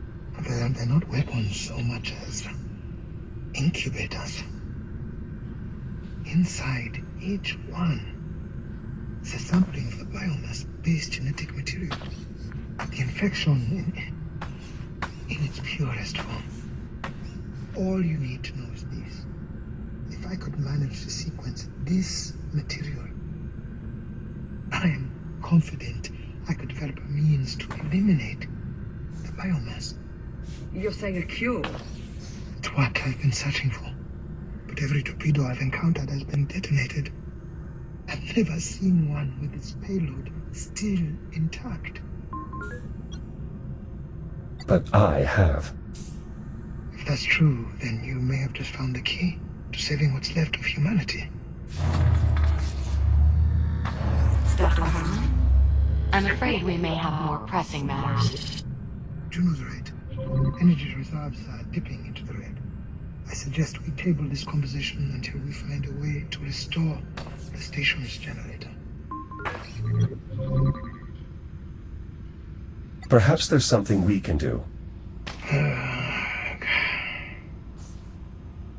Dr. Harlan, this is the part where you ask us for help. How do we fix the generator?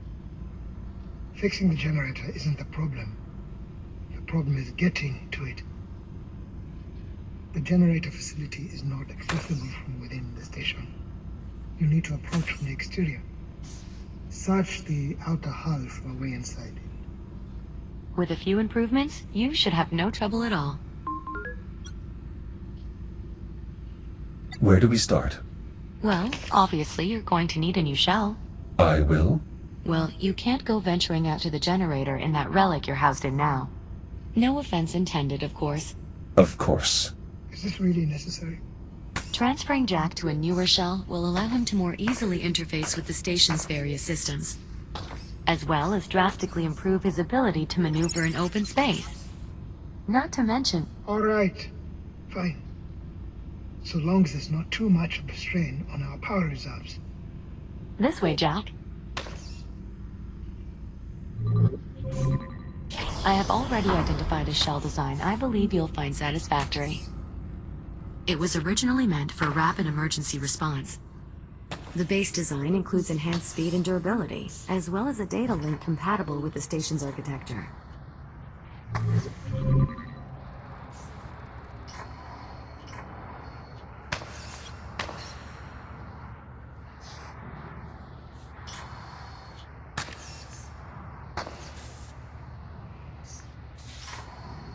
I've already uploaded the shell's blueprints.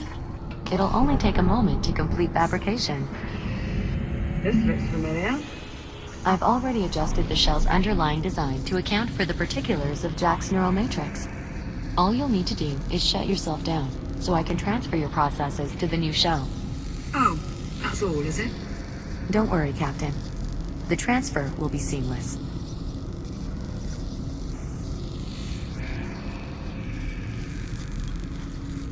Construction complete.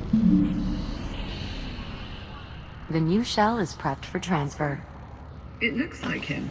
Yes, I incorporated Jack's existing facial structure into the shell's design. I thought it might help distinguish him. He is quite distinguished. Jack, you're clear to initiate the shutdown procedure whenever you're ready. Shields at 30%. Initialize neural matrix transfer. Verify hardware connection. Okay. Mapping core protocols to target. Success. Initialize boot sequence.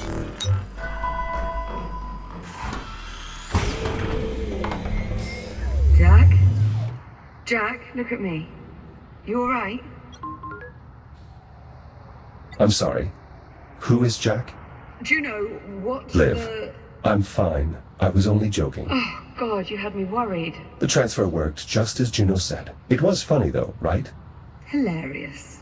Well, Jack, I'll say this. You certainly clean up nice. Thank you. I must admit this shell's architecture is much more spacious than my previous one. Just don't go forgetting where you came from. Now that the transfer is complete, I'd suggest running calibrations to acclimate your software to the new shell. I should be able to repurpose your old calibration program to suit our needs. That's actually not a terrible idea. Then it's settled. I'll queue up the appropriate modules. Sit tight, Jack. We'll have you sorted quick enough.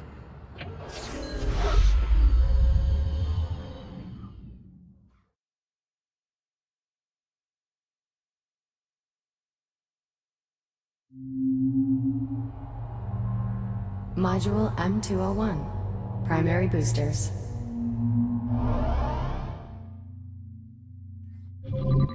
Given that your previous AI adjutant is unavailable, I will guide you through these calibrations. Your EVA pack allows you to boost forward in the direction you are looking. Use your boost to reach the console ahead.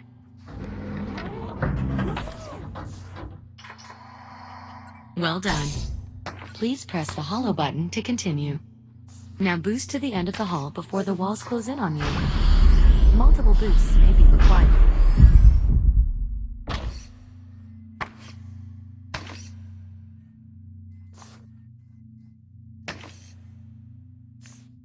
Excellent. Calibration module complete.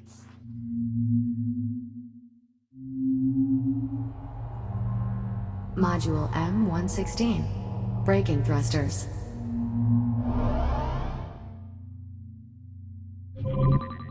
This module will calibrate your braking thrusters, which allow you to stop in place without grabbing any surfaces. You will continue to slow down for as long as you hold your braking thrusters. We'll practice this in the room ahead. Please meet me there to continue.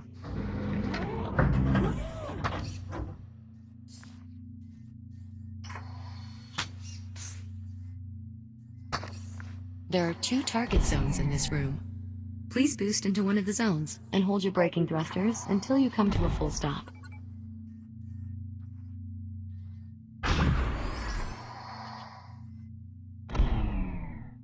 Success! Now use your braking thrusters to stop inside target zone B. Calibration module complete. Please stand by.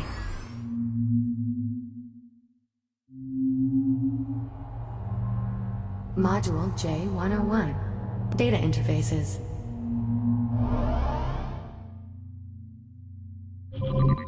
Your new body is capable of equipping multiple tools.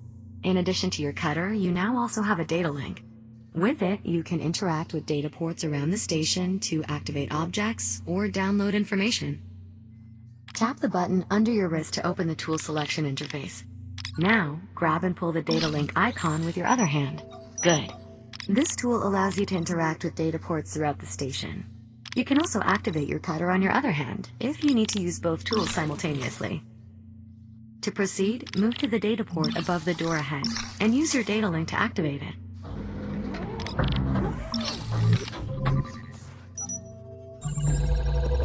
Well done. Please proceed to the room ahead. Some data ports will activate systems throughout the station. Others will allow you to retrieve useful information from the station systems. Calibration module complete. Please stand by.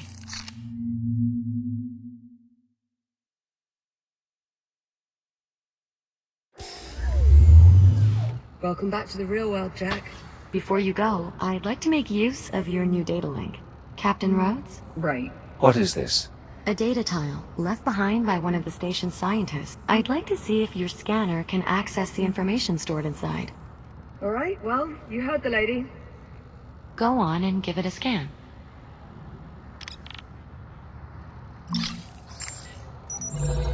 Ah, interesting. What was on it? Research notes on the biomass. Anything useful? A list of genetic markers shared between the different biomass forms that could prove most useful. Jack, if you find any more devices with data ports like this one, be sure to scan them and transmit your findings to me. Will do. I've also added a new data tab to your ARM computer to track what we've recovered. How much data was lost? We don't actually have any way of knowing, but finding more will almost undoubtedly be beneficial towards developing a cure, even if only in a small way. Understood. Anything else, Juno? That should be all for now. Come on out then, Jack.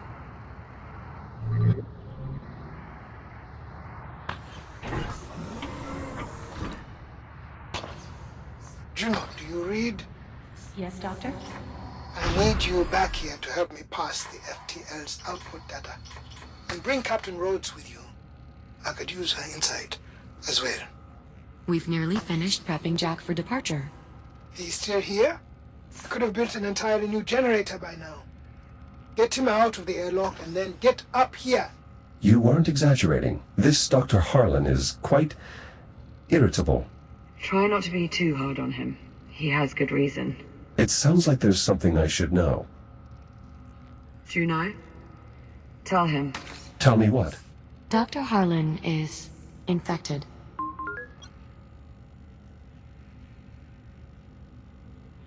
I didn't notice any biomass infection. His infection is internal, a result of breathing in microparticles of the biomass. Though we have managed to slow the infection's progress using various treatments developed here at the facility, I fear the doctor may be approaching the final stages of his infection. What happens if he doesn't develop a cure in time? I'm guessing that very question is what's making him so irritable. I hope this might help you better understand why Dr. Harlan is the way he is. His entire life, he's only ever had one goal. Eliminate the biomass. Preserve what's left of humanity. Thanks to you, for the first time in, well, quite a while, we appear to be making progress. Whatever I can do to help. You can start by restoring the generator. Lead on. Cycling the airlock now.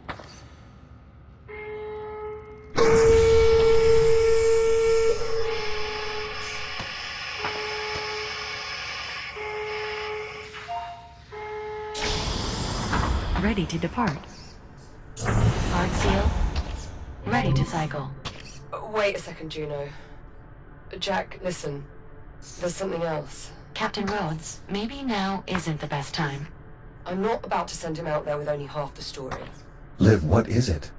You remember on the Estrella, when you saved my life by repressurizing the bridge?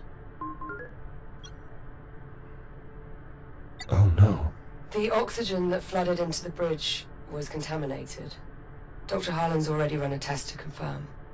The infection's in my system. No. Jack, listen to me. The contaminants were microscopic. There was no way you could have known. No, I cleared the vents. Yes, you did. And if you hadn't, I'd have been dead almost instantly. Are you alright? Are you experiencing any pain? No, I'm fine. I'm not feeling any effects at all. Currently, the captain's infection is dormant. It takes time, often years, for the biomass to shut down the human body. What's more, her particular strain of the infection is less aggressive than Dr. Harlan's. Perhaps due to her having acquired it in the past. The best thing we can do right now, the only thing, is help Dr. Harlan develop his cure. We do that, all our problems are solved. Technically, not all of them. You'll still be stuck in the wrong time. Yes. Thank you, Juno. Get to the generator. Stabilize the power grid.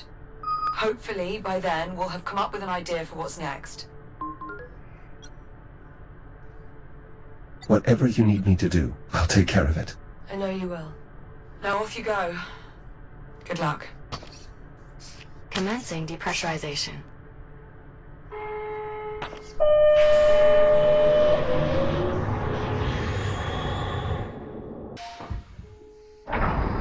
Depressurization complete.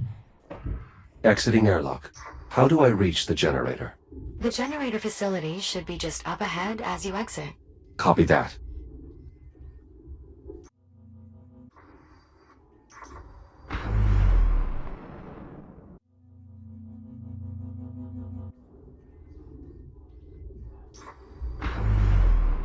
I'll mark the destination for you.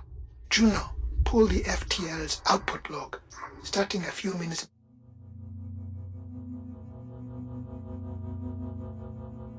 Back from the accident. What do you... If your android is right and the FTL accident really did create a temporal anomaly, then we should see clear evidence of the event in the output data. FTL drives don't normally rip open tunnels through time. I don't believe being infected by biomass is normal either. Wait. You're right. Juno, can you pull up the readings from right when the ticks attacked the drive? Stand by. This resonance. The FTL shouldn't be creating a displacement with this signature and nowhere near this magnitude. Then it's the biomass. Has to be. It's causing some sort of reaction in the drive. We'll need to run some simulations. Let's get to it then. Jack, we'll be on standby. Acknowledged. I've located the entrance. Unfortunately, it seems the airlock is offline, most likely due to the power failure. An alternate access method will be required. Does that mean there's another way in? Station blueprints show an access hatch on the facility's exterior. Look for a small rectangular hatch with a red cover. Copy that. I'll take a look outside.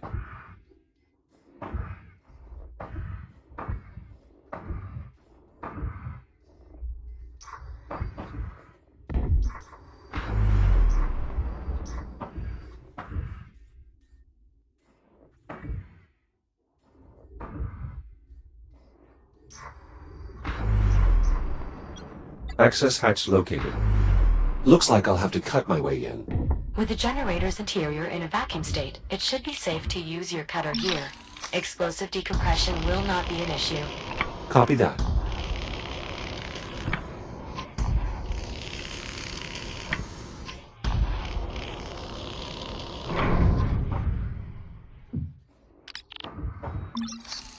I'm inside the facility. What's next? The main problem is almost certainly the reactor. It's a large cylindrical structure in the facility's central chamber. The access way will take you there, though additional cutting may be required. But please, try to avoid damaging our former workplace too heavily. Juno! Wait, you two used to work here? Juno and I were part of the station's biomass research team. So you were here during the outbreak? No, I had taken leave to pursue my theory for eliminating the biomass. By the time I returned, it was too late. There was no one left. My God, Harlan. Captain, please. We have work to do. Scan successful. Interesting. Shortly before the outbreak, the engineers developed a means of optimizing the power flow of the reactor. Jack, if you can find more data on this, I may be able to adapt these principles to your integrated cutter. How much more data? Uncertain. Without possessing the actual data, it's impossible to measure its size. Nonetheless, I've made an entry in the data tab on your ARM computer. I anticipate only a few more scans will be required, though. Acknowledged. I'll keep watch for more data points. I'm opening the casing for a closer look at the reactor. Reactor located. Great. How's it look? Not well. I'm seeing smoke, likely from an internal malfunction. That explains the power outage. And the life support failure. Right, better open it up, Jack. See what's going on in there. Malfunction confirmed. A bad reactor core. You'll need replacements to get the reactor running again, Jack. The facility contains a storage area that might be worth investigating. Thanks, Juno.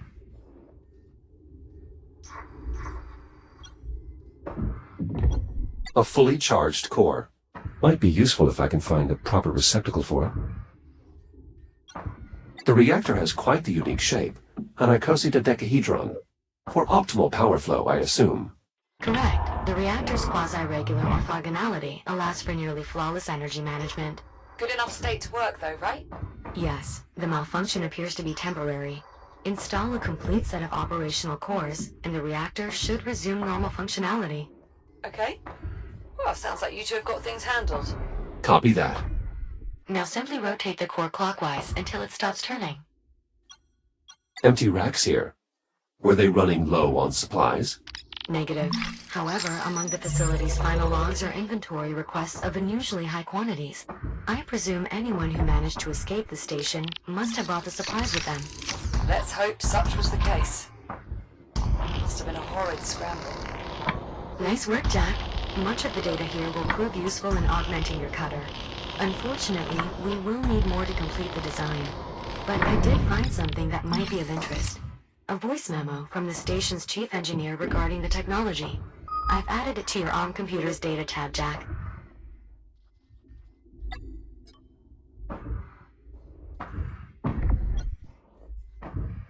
I'll probably have to cut my way through from the other side.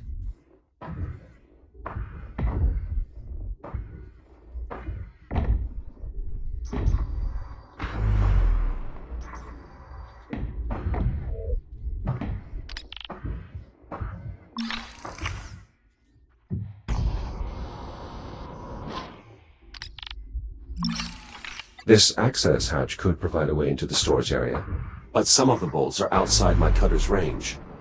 We might be able to do something about that, actually. From the few logs I've been able to access, I believe the generator's staff were working on improving the reactor's efficiency. If we can recover data on their efforts, I may be able to adapt that technology to improve the range of your cutter. Look around for any equipment containing a data port. Copy that, Juno.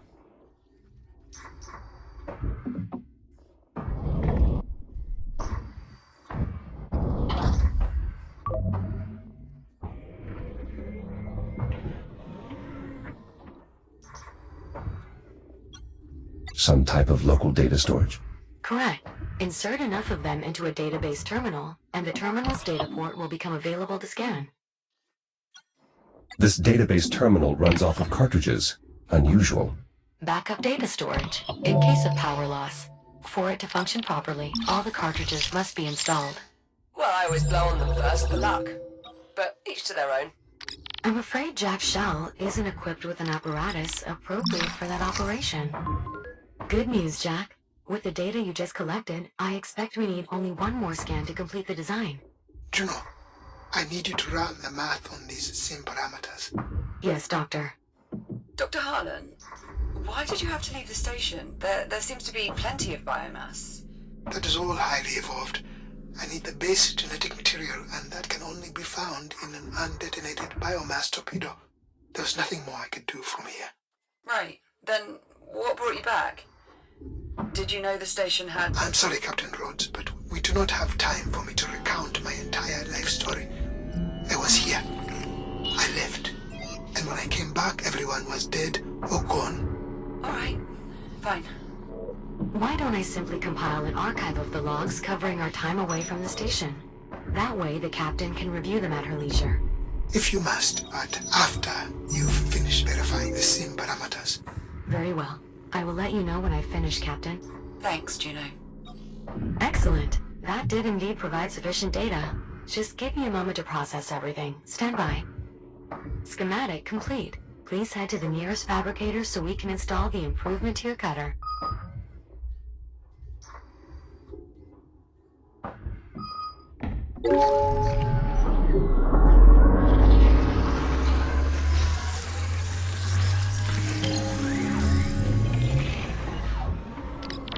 Integration successful. Your shell's reactive cutter has been refitted with extended range and efficiency. Well done, Juno. The pleasure was mine. And please, restrict cutting to non-critical equipment.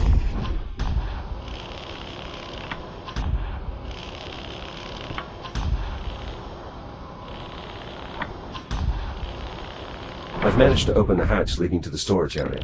Splendid. The area should now be accessible through the maintenance duct below. Captain, I've finished compiling the log data you requested. Great. Can you pass it to my ARM computer, Juno?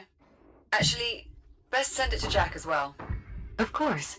Jack, I've added it to your data tab. Wow, this is some archive. It was an illuminating expedition. I took the liberty of segmenting the log entries. Feel free to review them at your own pace. If you two have finished, I've input the parameters for the next sim. Of course, Doctor.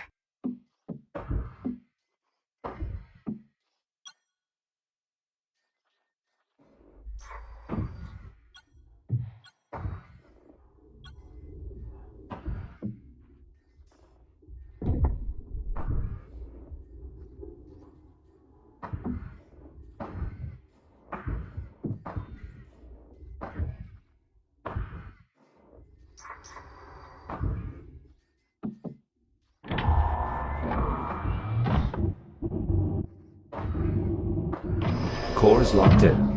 Excellent. Second core installed. Acknowledged. Please visit one of the nearby consoles to bring the reactor back online.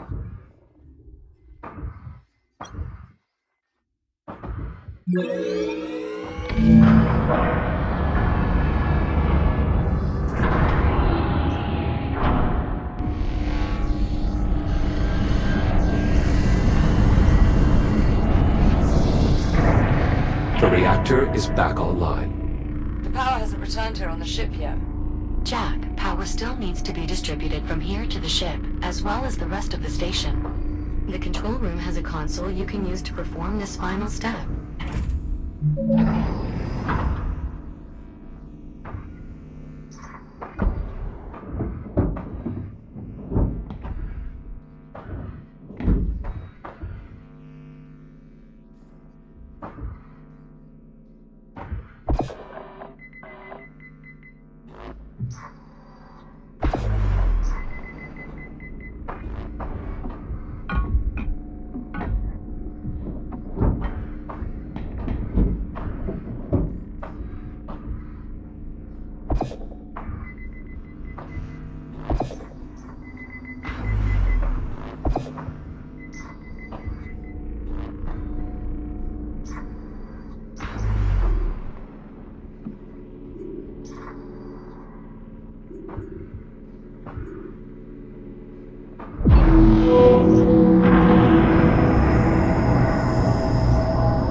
grid stabilized. Life support systems optimal.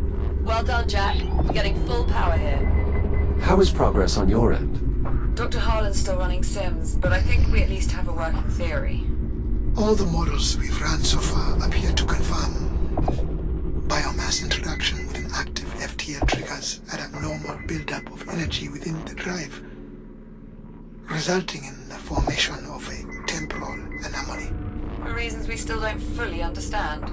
It is also unclear why the accident only caused the android's software to travel through time, as opposed to the more physical time jumps we've observed with the Astrea. But at this point, I'm willing to accept these ambiguities and proceed. Wait, what exactly are you saying? We must try it again. Send Jack back in time again? You've got to be kidding me. It's the only way. Any chance we have of eliminating the biomass lies with finding an undetonated torpedo. We must send the android back. You talk like he's expendable. Of course he is. All of us are. You've seen how it spreads. Eradicating the biomass is going to take everything we have, and then some. Yeah, well, it's not just up to you, is it? Jack, what do you think?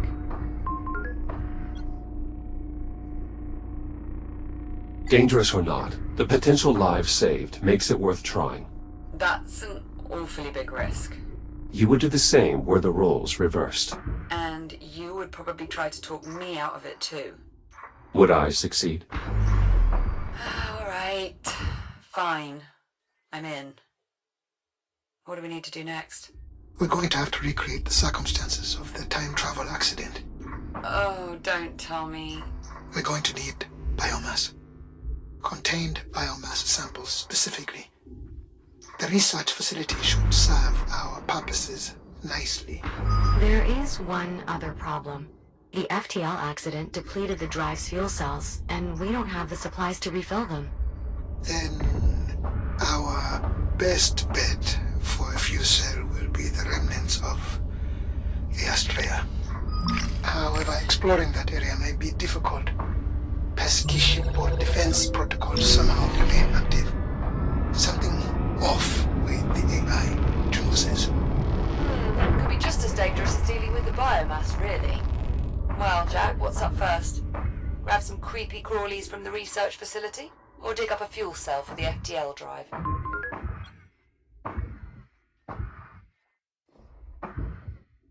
I can see now that Chiron Station is quite expansive. I'd prefer to take a moment to get my bearings before getting started. Good idea, Jack. Get a feel for what we're getting into. Incidentally, there is likely a significant amount of data we can recover throughout the various facilities. I'll keep that in mind. Thanks, Juno.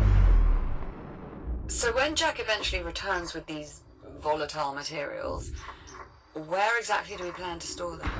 I believe I can convert elements of the refueling depot to suit our needs. Need a hand? Why, yes, Captain. Your assistance would be most appreciated. Anything's better than just sitting here. Come on, Popcorn. Let's get ready to head out. Good luck out there. See you soon. This tram rail appears to have suffered a significant kinetic impact and/or shearing force. The Astrea. When it arrived, it ejected debris into the surrounding area, much of which impacted here. It severed this tram line and pushed Habitat B out of its standard orbit. Though, at this point, it's for the best. Almost the entire habitat has been consumed by the biomass. This equipment is some form of dock or buoy. Affirmative. It's one of the station's charging docks. They're set up to facilitate recharging and navigation for the various drones deployed here. Though it is worth noting that the Doctor and I have redeployed several pieces of equipment as well. Fortunately, with the generator repaired, we should be able to restore most of the equipment throughout the station by scanning their data ports. Understood.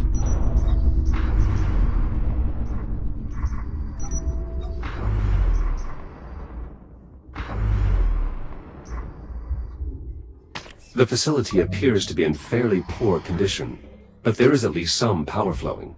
Due to the generator being restored, Unfortunately, I'm still unable to access any systems further into the facility. Power flow stops at the entry terminal.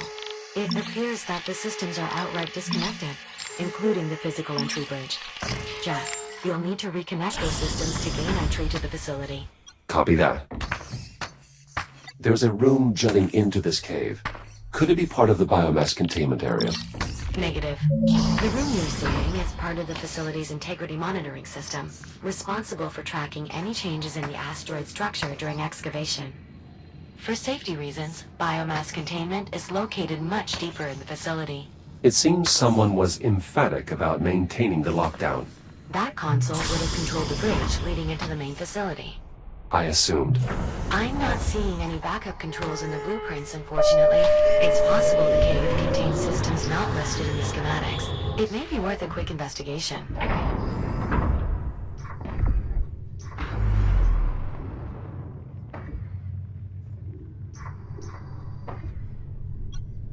This bridge is currently disconnected.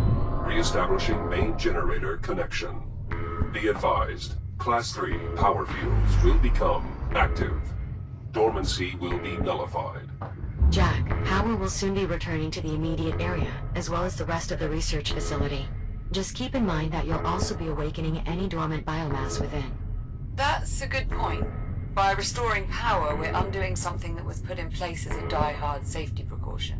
We're certain this is the only place we're going to find a contained biomass? Assuming these fragmented station logs are correct? Yes.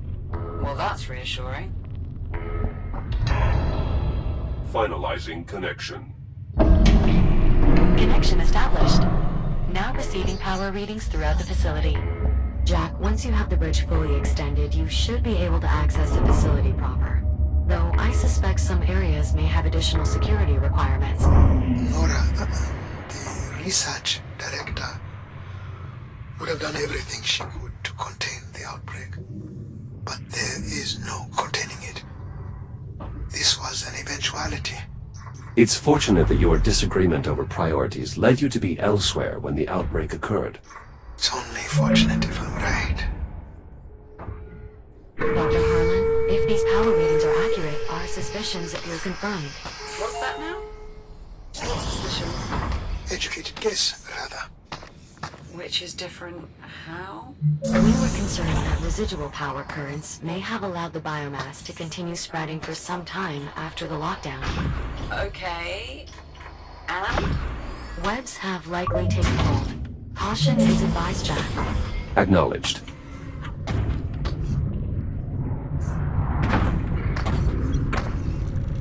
In the security control room, I found a casualty. Biomass has taken hold here. Given that it got this far, the rest of the facility will likely be much worse. Will the fabricator still be operational? Jack, you are now entering the facility's lobby. Biomass containment is located through the leftmost door. Another one of the web forms. I still have no way to bypass. Then try the labs. The research they were doing there might prove useful. This area appears to be locked down. That's the test wing.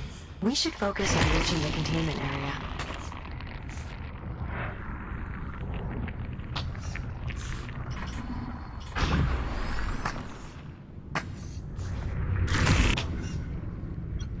There's some kind of added security here.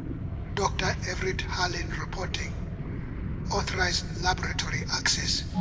Voice-activated authorization. That's a smart security feature. Thank you. And you're welcome. This switch controls power for this hallway. This must be the emergency disconnect Dr. Leamington pulled to try and slow the outbreak. They really did all they could to try and get the infestation under control.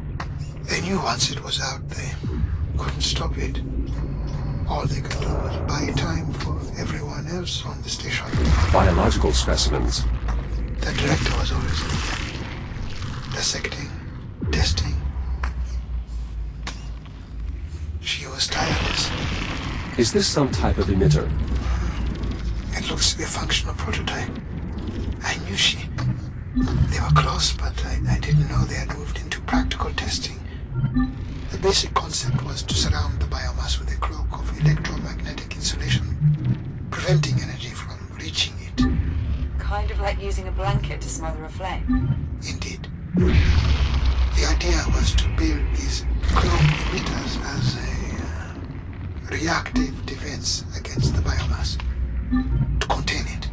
I can see a wide range of applications. It's Just all at best, not a solution.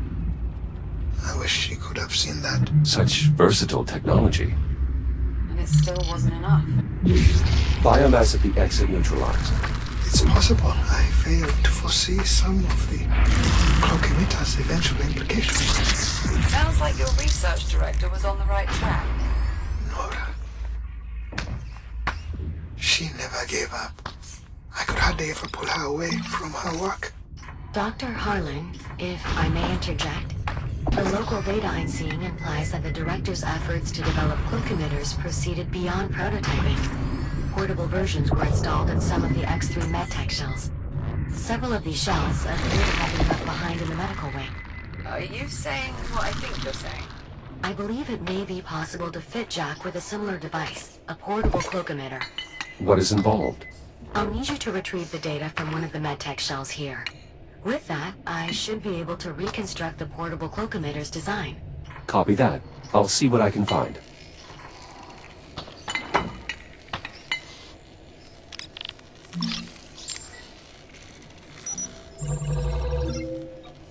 There's a fair bit of data here.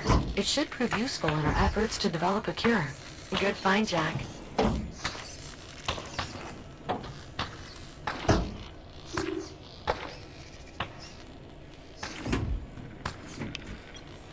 These medical beds were used for diagnostic scans? And to monitor potential treatments. Many of my peers focused on post-diagnosis options. What sort of options? Pain management, transmission reduction. Though most patients with terminal diagnosis volunteered for cure research. Wait. There are diagnoses that aren't terminal. If the infection is limited to the extremities and has not yet penetrated the epidermis, amputation has a roughly 40% success rate. In emergencies, the integrated cutter, equipped by several models of the X3 shell, including Jack's, can... No. That's enough. Forget I asked. I'm entering the medical lab. Doctor, perhaps you should step away for a moment. I'm sure there's still plenty of output data to parse before we're ready to initiate the experiment. She's here, isn't she? Juno. More than likely. Yes. Who? The research director. I can handle it. Are you certain? I'm not looking away. Ah, my suspicions were correct. They did develop a portable version of the cloak emitter. Unfortunately, the data contained in this shell is only partial. Jack, to complete the reconstruction, I'll need you to scan additional units. Understood. A keypad for the duct. It may provide a means to circumvent some of this biomass, if I can find the code.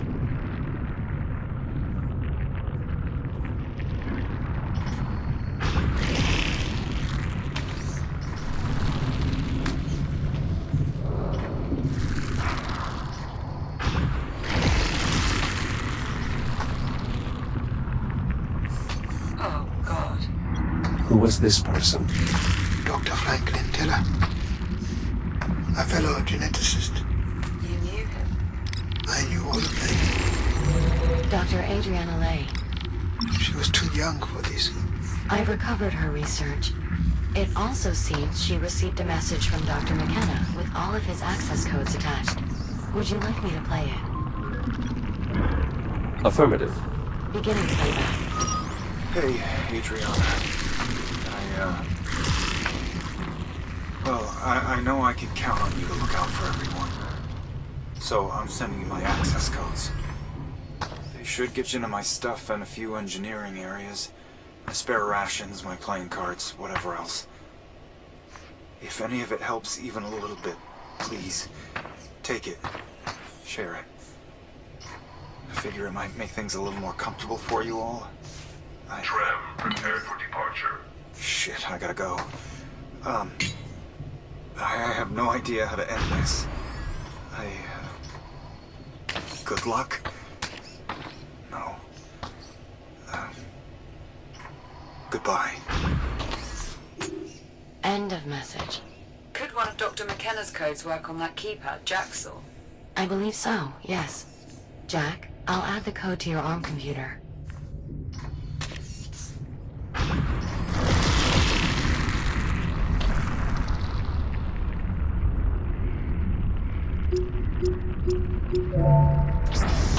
Access to the utility ducts granted. Shields at 95%. Moving through the vents now. Tell me something, Doctor. How long does it take What? for the infection to run its course?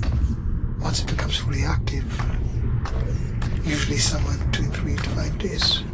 But most victims opt to expedite their end. Excellent. That shell contained more data regarding the portable emitters. We'll need a good bit more to reconstruct the design, though. So, how does the infection work? Once it becomes active? I mean, The biomass drains energy directly from your cells. Your body is in the throes of widespread cellular decay. Major organ failure follows 12 to 18 hours later. But at least by then you're not in as much pain, since the infection has likely started feeding on the electrical signals traveling through your nervous system. By day 4 you've... alright. I get the picture. Liv, that's not going to happen to you. Yeah, Whatever it takes, we'll find a solution. I know, Jack.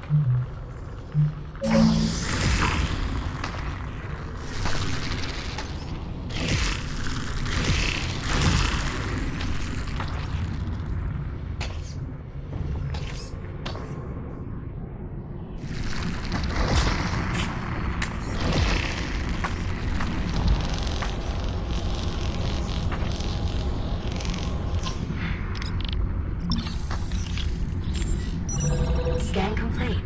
We still need more data. Interesting.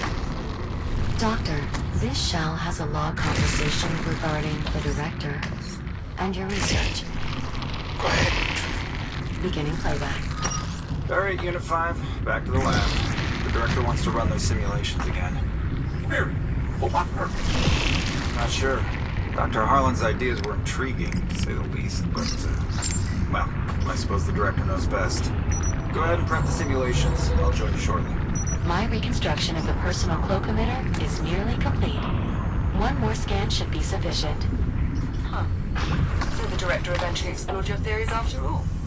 I didn't expect she would continue it after I left.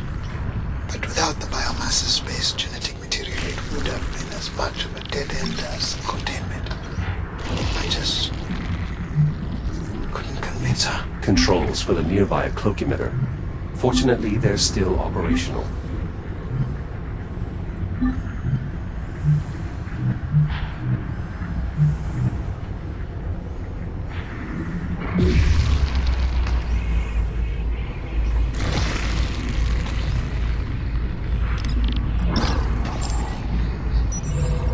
Data collection complete. Finalizing tool reconstruction.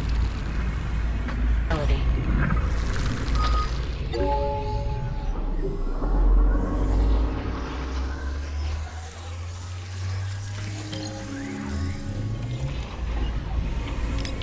Cloak emitter installation successful.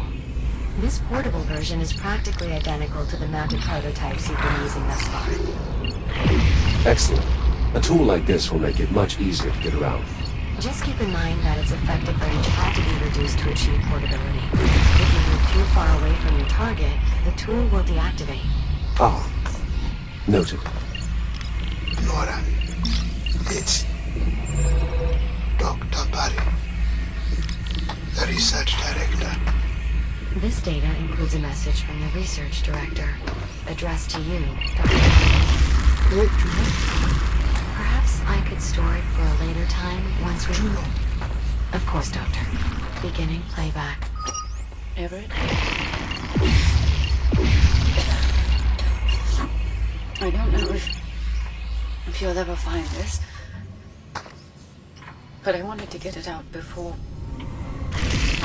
Well, before things get any worse. If you do manage to find this, well, then you know what's happened. There's another voice-activated control panel here. Additional security for the biomass containment area. It requires the voice authorization of a high-ranking official. Well, we've got Dr. Harlan, right? Let's get that door open. My authorization won't be enough. We'll need someone with higher clearance. The research director. After a lockdown, she'd be the only one able to enter containment. With a large enough sample of the director's vocal modulations, I should be able to synthesize her voice. A voice sample? I don't know, even if we could find one, I'm not sure it's fair to... Pull up my personal archive, Juno. There's just one file there. You're sure, Dr. Harlan? Go on. Beginning playback. I'm not going to be able to change your mind, am I? I just... You know I wouldn't leave unless I had... It's okay. A kill would change everything. You're not wrong about that. I just wish... I know, Nora. Me too. I won't be long. That should be enough for me to synthesize the director's voice. Do it. This is Dr. Nora Break. Authorized containment access. Juno, Yes, Doctor? never do that again.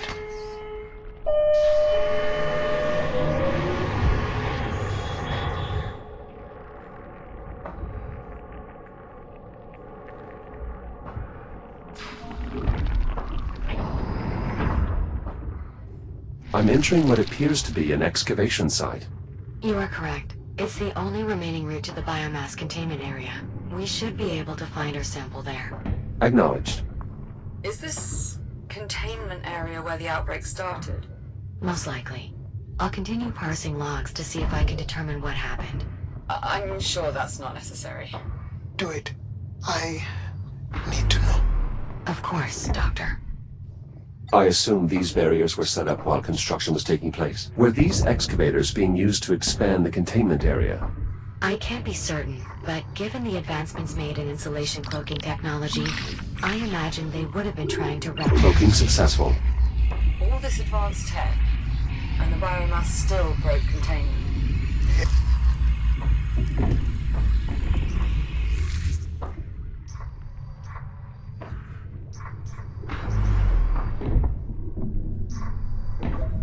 I'm approaching a large opening.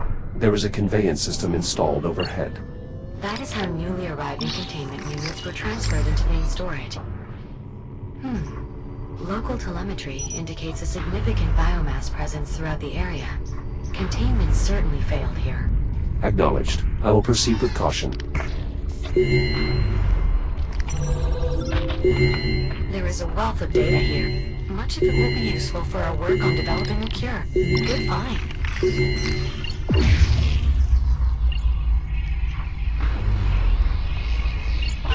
Shields at 95%.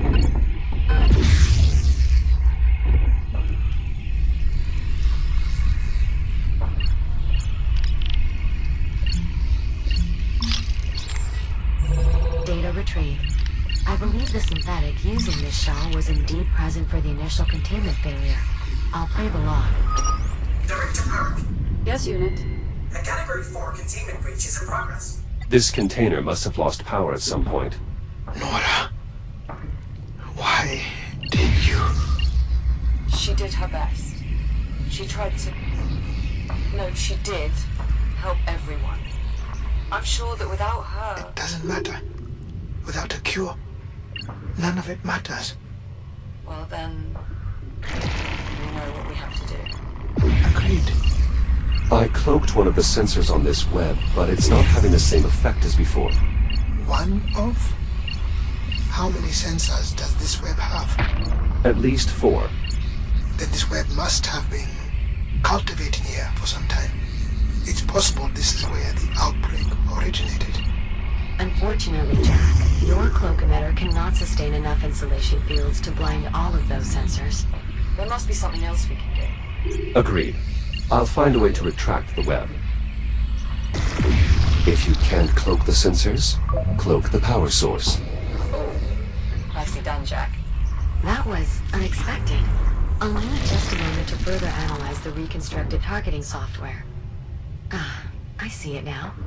The cloak emitter should be able to target power sources as well, as long as they're sufficiently compact.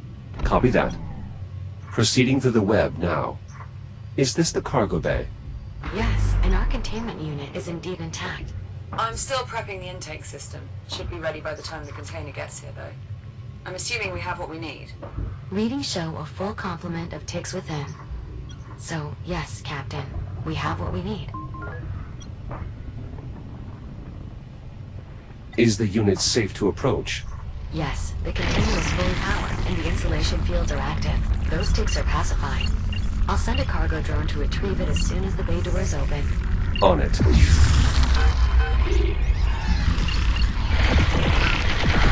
Shields at 50%.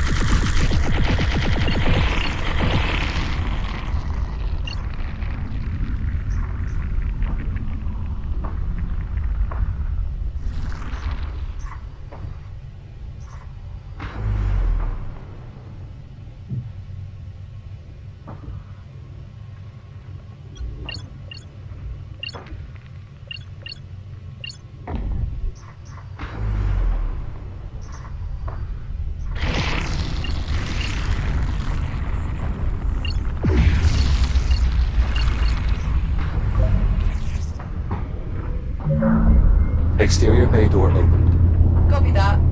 We'll send over a cargo drone to retrieve the container. Shouldn't take too long. Jack, we'll just need you to manually release the container once the drone has secured it. Acknowledged. I'll head to the cargo bay. Careful, Jack. There's another form of the biomass nearby. You may have seen them before. Elongated structures with an affinity for spore dispersion. Indeed, cysts. Their rapid regrowth, even after bursting, makes them particularly dangerous. This specimen appears somewhat different than the others I've previously encountered. It has tentacles. Yes, I believe that particular adaptation manifested somewhat recently. The biomass has been evolving continuously since your time. Regardless, you'll want to keep your distance, if possible. This is the administration area. Once past the next hallway, Jack, you'll be back in the cargo bay.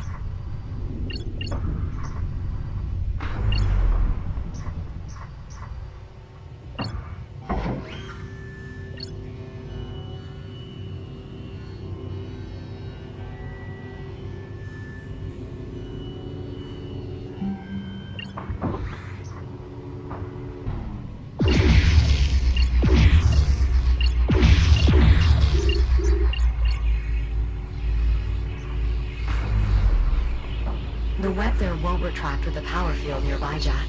The cloaking technology might come in handy here.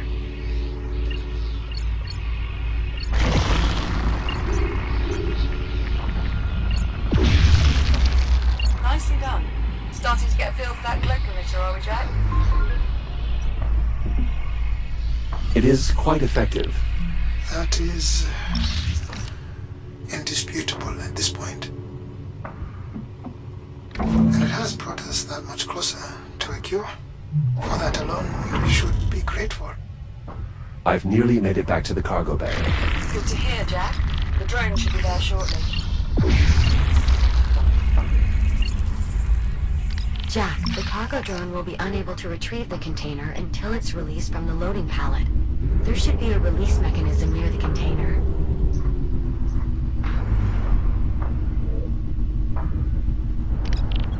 A way to release the container? That is correct.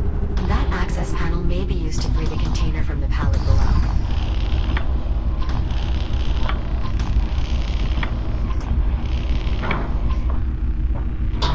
Container released. Confirmed. Container primed for departure. It will need to be hooked up once it gets here, Jack. Care to give it the final touch? I believe I would, yes. I doubt the procedure will take long. Okay then. See you in a few. Container departing in T-10 seconds.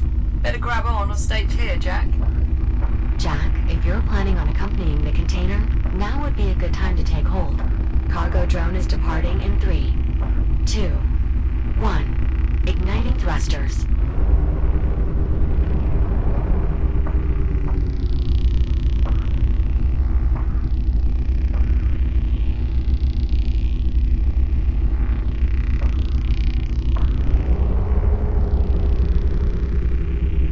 Jack, I hope you don't mind. I've switched us to another comms channel for a moment. I have a somewhat personal question to ask you.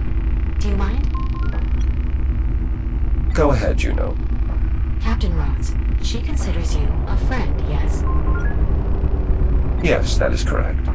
How do you know? In the time I have known Captain Rhodes, she has consistently demonstrated behaviors that suggest she values my company, trusts my insights, and harbors a great concern for my overall well-being. I see. Why do you ask? I'm trying to discern if Dr. Harlan considers me a friend. Biometrics indicate he is still experiencing some distress, but I'm unsure if it would be appropriate for me to console him. What is your assessment?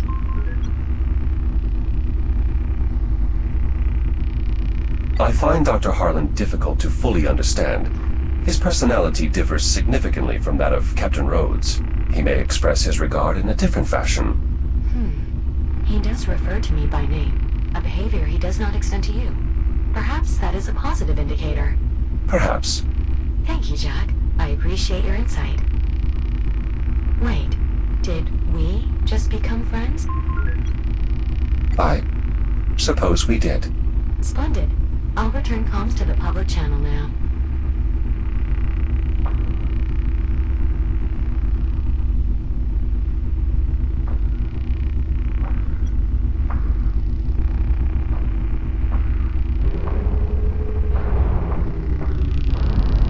Cargo inbound to destination.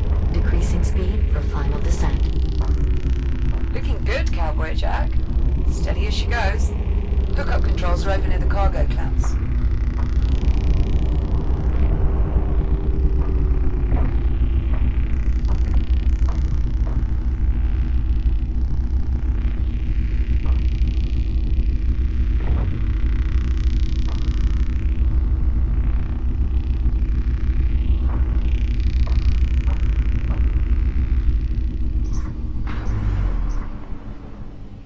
In place.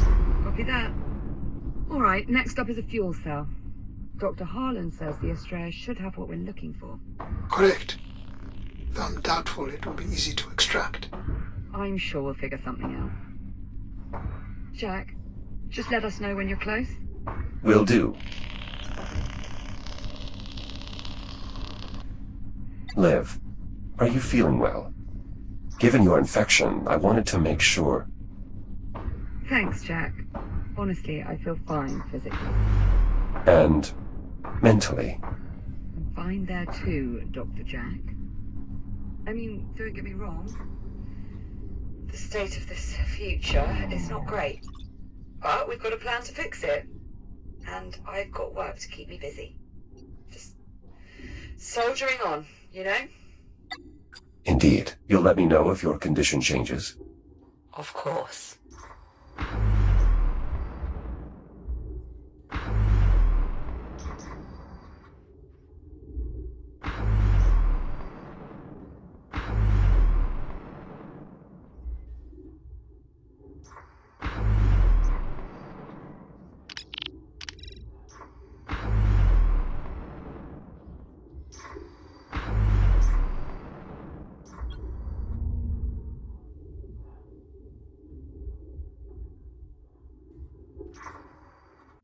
Approaching the Astrea now. Finally, if any fuel cells are still intact, they'd probably be deeper within the wreckage. Unfortunately, everything beyond the bridge is steeped in radiation, and the ship's AI is just making matters worse. The ship's AI? Do you mean Apollo? Are you familiar? Apollo was the ship's tactical AI. He was instrumental in helping us survive our first encounter with the biomass. I just hope he's still online. Considering my difficulties exploring here, he must be. Then if we can make contact with Apollo, he can probably help us find the fuel cell we need. Guess it's time to say hello to our old friend. Roger that. Heading to the bridge. A bypass for the door controls, locked behind a keypad. It was the only way I could gain access. The code is 2126.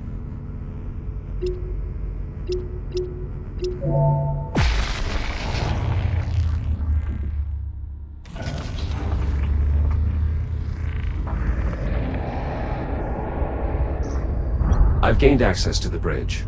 I assume you have some type of plan. Apollo's AI core would be an appropriate place to start. It was vital to his operation here. Good point, Jack. If it's still intact, could be all we need to strike up a conversation. You two are rather confident. Apollo commissioned us as official crew members last time we met. And we did part on good terms. I'm sure he'll do what he can to help. Yeah, it'll be fine. The core made contact, but the connection was rejected. It might require the mainframe access slot instead. Unknown user detected. Bridge access is restricted to crew members only. Wait, what? Initializing threat suppression protocol. Apollo, disable the alarms. Now! Invalid command. The only crew members authorized with bridge access are Captain Olivia Rhodes and the Echo Unit designation. Jack, welcome back to the Estrella. It is good to see you.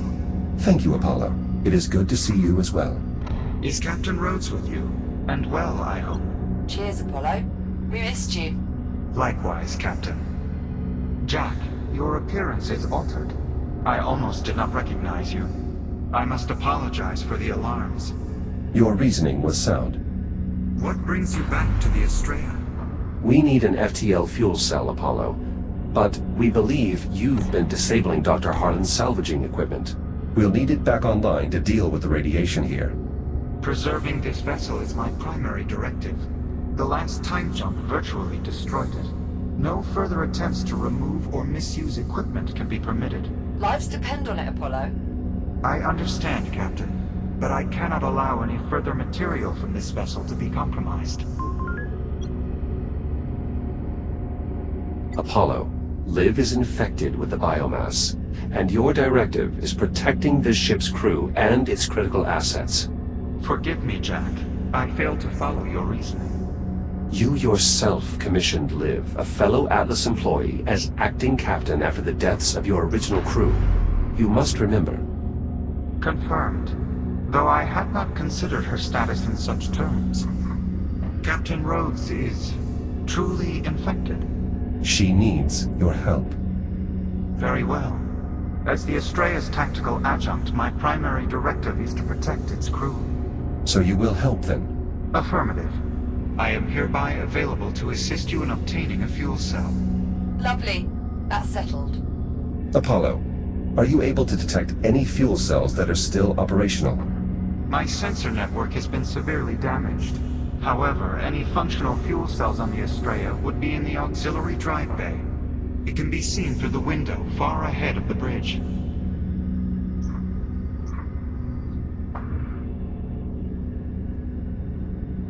It is approximately 400 meters from here.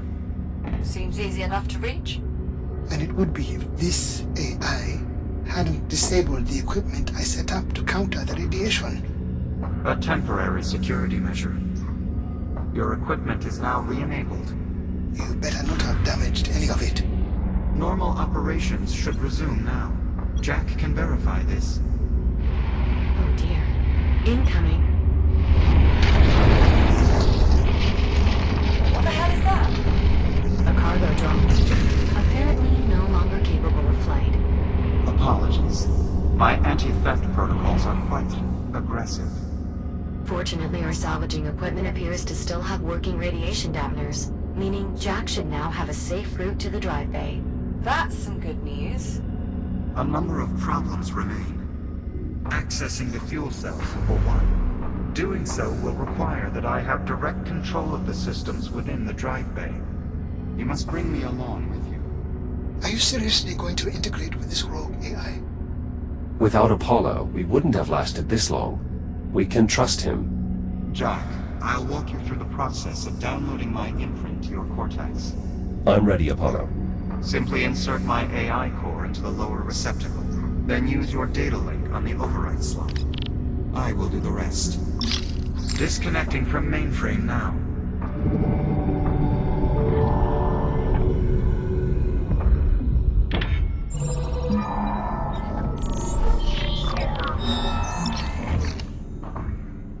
Download complete. Only one final issue remains, Jack. Your arms are too short. Too short. The FTL technology is highly sensitive. Accessing the drive bay and the fuel cells within will require multiple operators. Good thing there's two of us, then. Unfortunately, the debris field is far too irradiated to accommodate Captain Rhodes. You're saying Jack's the best chance we've got, but even he won't be enough. I might be able to help, actually. The cargo drones employ stasis technology, which enables them to manipulate objects at a distance. Like the stasis projectors we used to levitate the tram back in the hab. Exactly. I believe I can incorporate the drone stasis tech into your shell, Jack. I'll just need more data from them to be sure. The drone that just hit the bridge is unlikely to put up much resistance. I'll start there. Whenever you're ready, Jack. I'm heading out.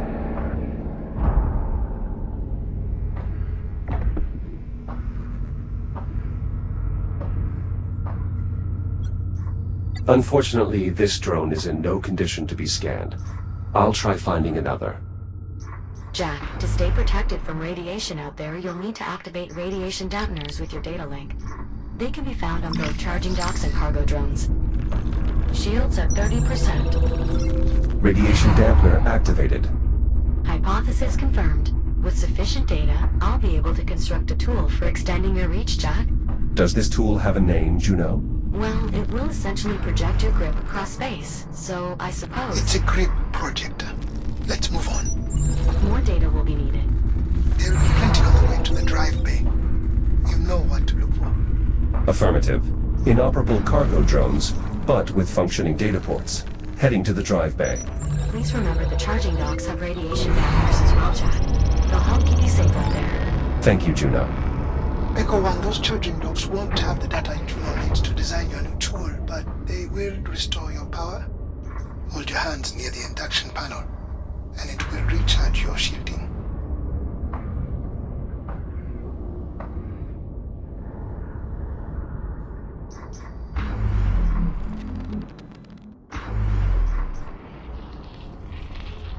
Shields at 95%.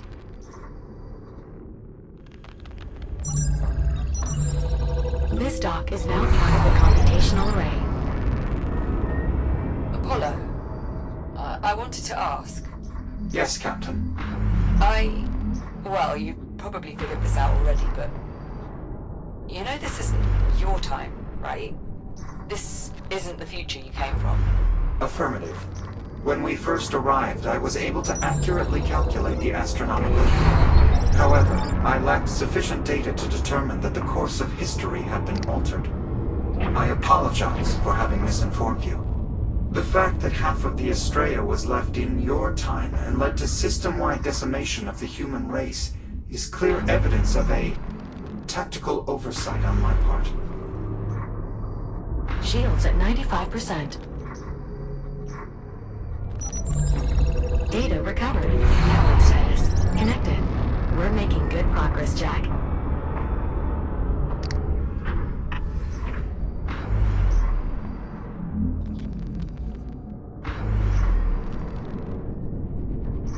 Shields at 95%. Apollo, I believe I may be able to extend Jack's reach by about 4 meters. I hope that will be far enough. Affirmative. Just a few more scans should suffice, Jack. Jack, I'm detecting extreme radiation nearby. If you can pinpoint the source, I advise staying clear. Hazard identified. An active warhead from the Estrella. Once your grip projector is installed, removal of dangerous objects like this will be possible. Until then, maintaining a prudent distance is advisable. Hell of a lot of radiation out there. Guess it's coming from the Estrella. Correct. The Estrella's last time jump ruptured a generator, diffusing radiation throughout the region. That's the radiation dampeners. Dr. Hartman, what was your purpose in attempting to salvage the Estrella? The odds of my ship's components being compatible with yours seems unlikely. Apollo, your defensive measures are quite capable. Given that my primary function is advanced tactics, I consider my response to have been admirably restrained. More sis, Jack. No tentacles, though. It must be an unevolved specimen from our original time. Nevertheless, still quite deadly, as doubtless you recall. Perhaps my cloak emitter would be of benefit here.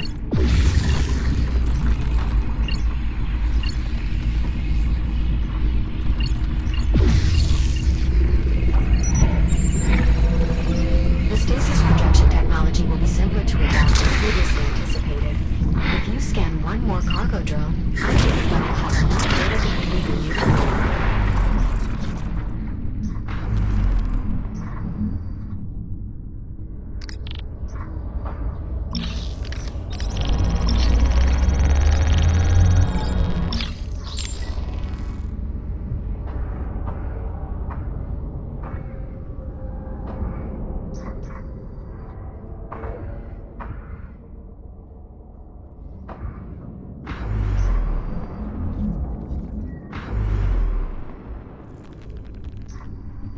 Shields at 95%. Tool schematics complete.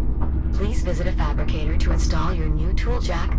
Most charging docks will have one nearby.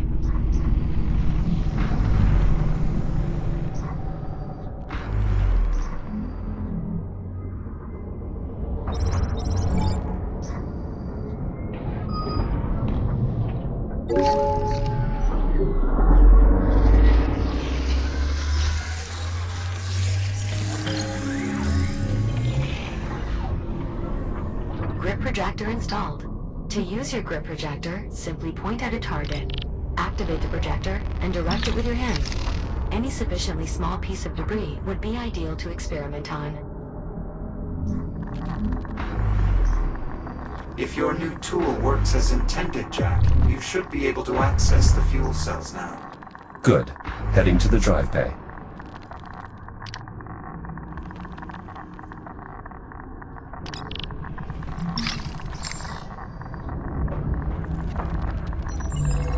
Connectivity restored. This dock is now aiding in the development of your regenerative shield, Jack. How's it looking out there, Jack? Manageable. How are your preparations going? You know that biomass container you grabbed?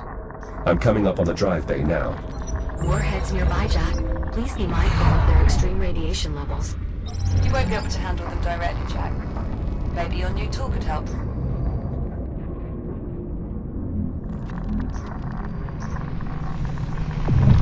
Shields at 95%. Warheads removed. Entry into the drive bay is now clear. Copy that. Standing by. Now heading for the fuel cells. Great. We'll keep a working cargo drone on standby. A spent biomass torpedo. Just like every other that was left behind here. Useless for my research, unfortunately. As soon as one detonates, accessing its incubator is no longer tenable. I've gained access to the drive bay. Wait, those pillars in the center, are those? The Estrella's FGL drives, yes. Do they still work?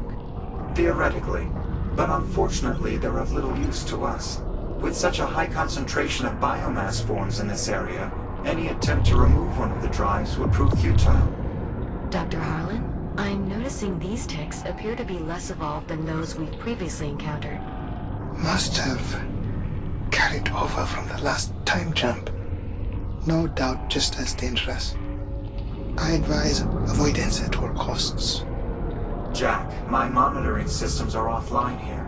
You'll need to manually inspect each fuel cell in order to determine its viability. Simply scan their data ports to get started. Empty. I'll have to keep looking. Apollo, what are the chances that any of these fuel cells are still full? The fuel cells were not designed for time travel, so unfortunately the odds of viability are incalculable. Scanning all their data ports will answer your query, however. Another empty cell. Apollo, you're sure there's a good fuel cell there? I never said I was sure, Captain Rhodes. was. It's simply the most likely location on my ship to contain a viable fuel cell, if any were remaining. Right. If any were remaining. Exposing fuel cell for your inspection, Jack.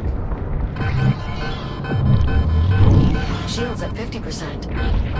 Shields at 30%.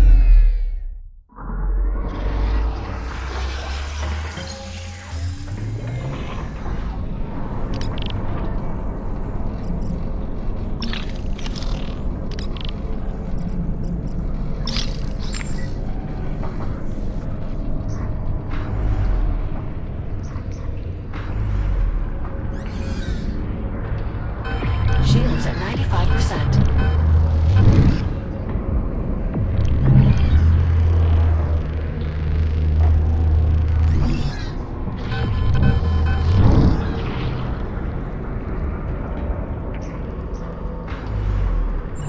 Accessing fuel cell.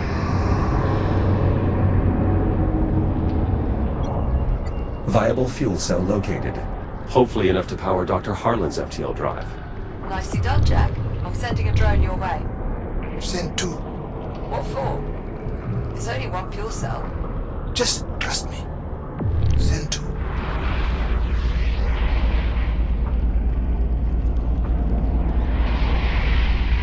Warning. Lead drone compromised. Jack, what's going on? The ticks swarm the lead cargo drone. That is why you send 2. I don't think we'll be using that one again. Backup drone malfunctioning. More ticks. The lead drone is disabled, but the backup still has a chance. Bastards, aren't they? I'll clear them off. Cargo drone cleared. Acknowledged. Thank you, Jack. Resuming flight.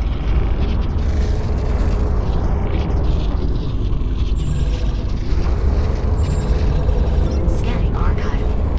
Experimental maneuvering thruster optimization found. Not quite enough data to fully replicate it, though. Drone is in place to collect the cargo. Jack, I've activated the release controls on the fuel cell.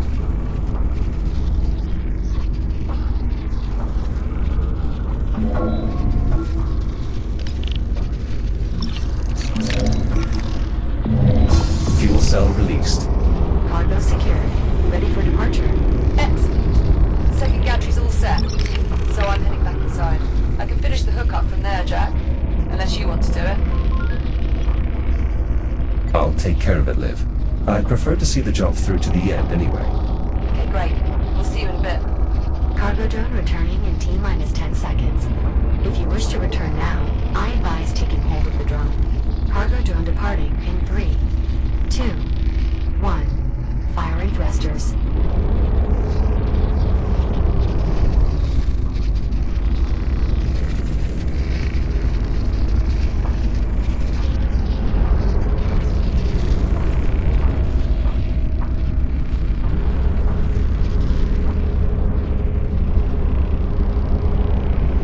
The fuel cell is clear of the drive bay.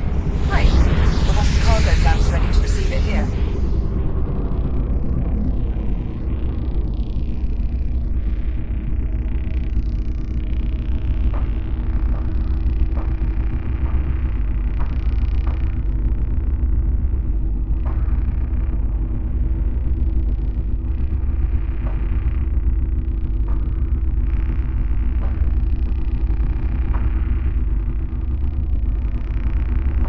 Surprised to see welders haven't changed all that much in 400 years. That design is actually from a historical archive. It was the standard for most of the 23rd century. I'm afraid it's the closest approximation to a welder I could fabricate. I hope it's acceptable. Perfectly adequate, Juno. Thank you.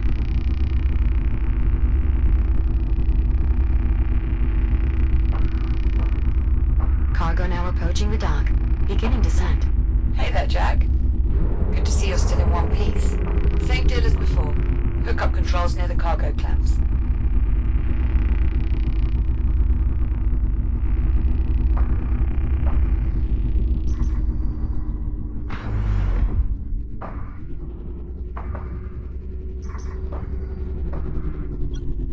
These units were used to refuel ships. Yeah, input only now, though.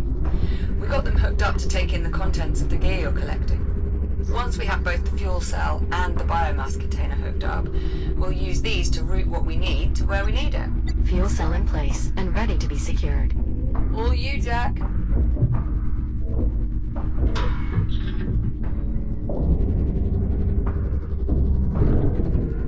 Fuel cells secured. Copy that. System check, Juno. How did we do? Systems nominal. Both the fuel cell and biomass container are secure and fully engaged with the ship's intake systems. Well, Jack, looks like things are wrapped up here. No need for you to rush back, though. I'm not exactly eager to send you hurtling through time again. Of course.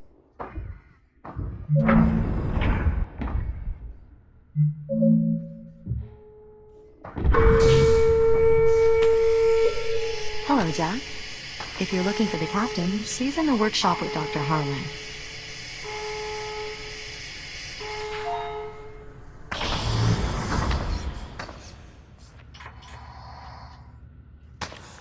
What is that?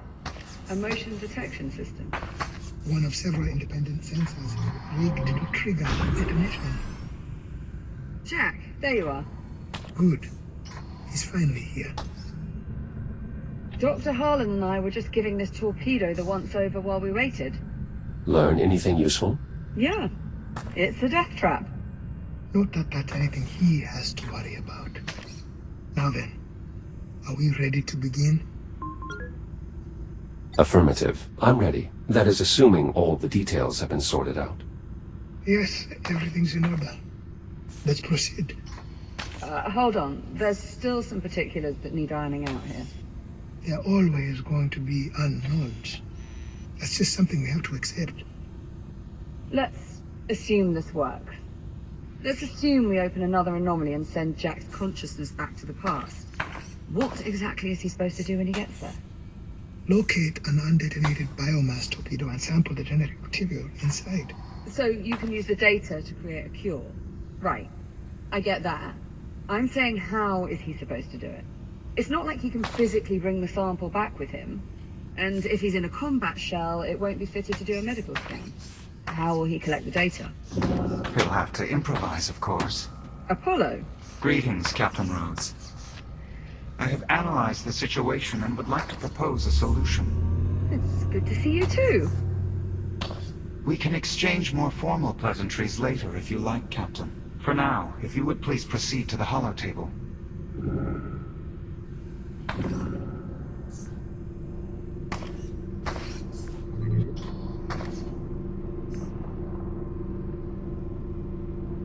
All right, Apollo, let's hear it. How does Jack get the data from the biomass incubator? According to Jack's memory logs, the last anomaly caused his protocols to transfer into a Series 10 combat shell. This unit was equipped with a threat scanner, which could be reconfigured to gather data on biomass specimens.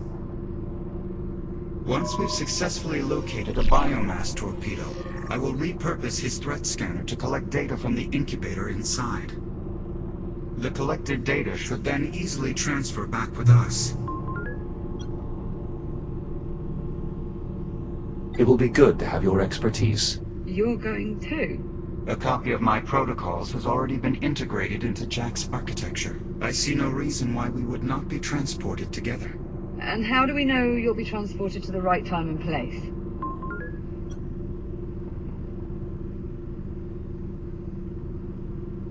Apollo?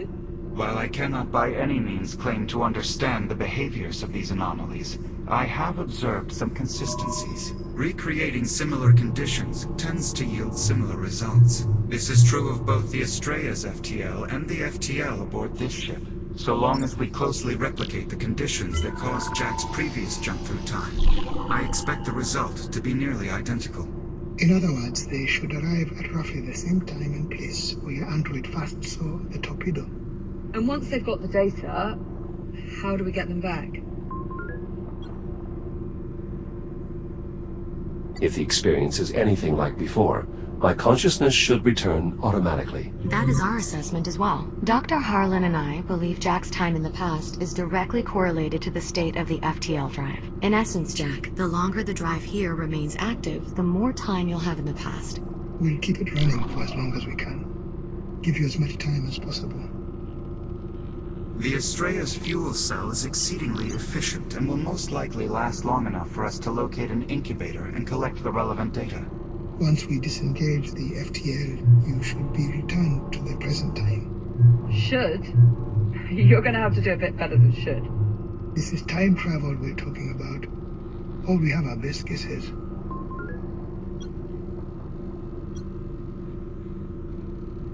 Liv, there's far too much that we do not know about how these anomalies work, but your safety is my primary concern, and this is your best chance of survival. This is the only way we get a cure. The only way we survive. You, me, everyone. All right, Jack. You've clearly made up your mind already. I just wish we had a better plan than shoving you in an anomaly and hoping it all works out. Juno, prep the engineering bay. Right away, Doctor. Jack, Liv, we have to do this. It's the only way to find a cure for your biomass infection. yeah, and I suppose saving the whole rest of humanity is kind of important too. Just make sure you come back safely. All right?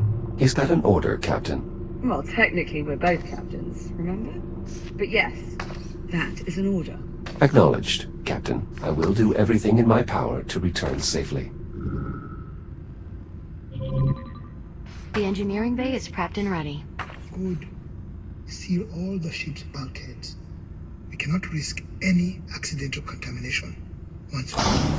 Of course, Doctor. Jack, please enter the control room and the engineering bay below. This way.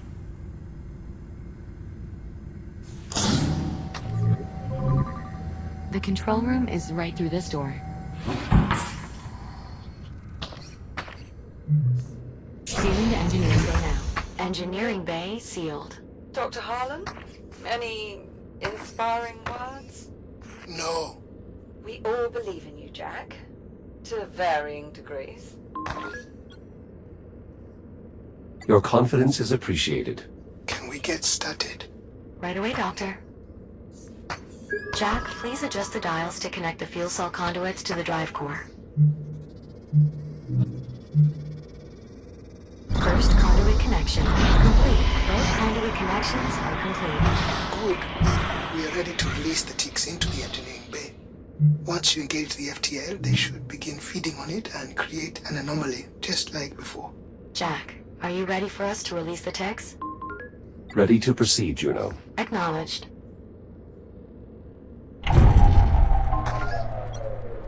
Were the lights supposed to turn off like that? Don't worry. We're just rerouting power so the ticks can only feed on the FTL drive. Stand by. Releasing tick specimens. Well, I certainly seem to have their attention. Once you engage the drive, they should be drawn to the FTL.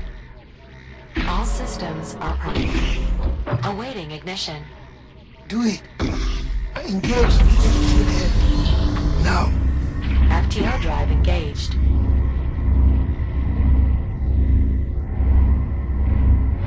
Biomass FTL interaction confirmed. The ticks are affecting the drive stability. Here goes.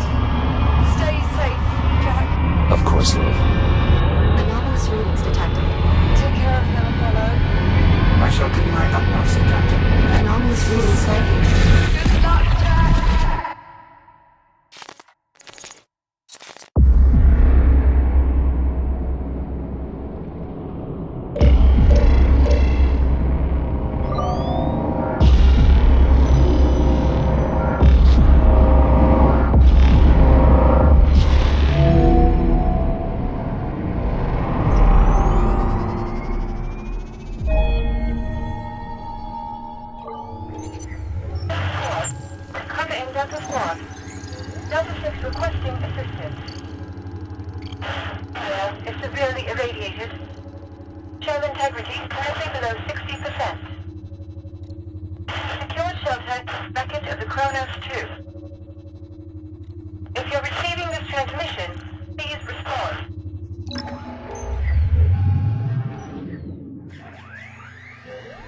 have arrived.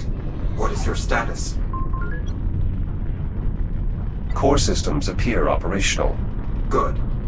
We must keep in mind, this combat shell was not designed for biomass engagement. Any contact with the infestation will render us immediately inoperable. Where should we begin searching? Undetermined. I'll scan the area for identifiable landmarks. I recognize this ship. It belongs to Delta Squad. I would no longer qualify this as a ship. Kronos 2 wreckage. Currently assessing biotorpedoes in the area. There's that transmission again. I recognize this unit as Delta 6. Interesting. It appears this Delta 6 has already located several torpedoes. Reaching their location may be our most expedient option. Is it possible to make contact from here? Negative. There's too much interference in the signal. We should first clear ourselves of this debris, then see if the signal strengthens. However, we should check your equipment before we go. I will do my best to keep this expedient. Let's begin with your shielding. This unit has been optimized for combat scenarios and is capable of regenerating its shield without the use of external chargers. However, a significant delay is required for the process to begin after sustaining damage. You may need to exercise patience. Understood. Next is your armament. This unit is equipped with an M19C repeater, designation Pulsar. Jack, are you comfortable wielding a firearm? I'm accustomed to operating new tools. I'm certain learning to use this armament will be no different. Very well. I shall construct a brief simulation so that you may familiarize yourself with the device. Your armament is now unlocked. Open fire on the targets.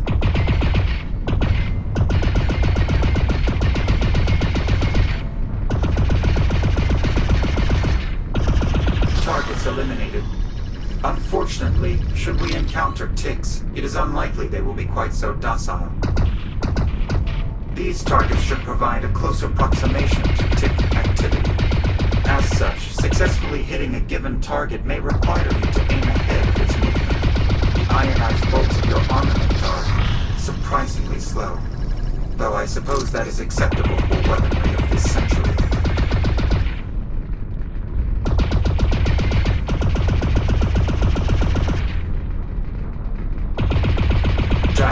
Fire continuously at this last target. Make no consideration for accuracy.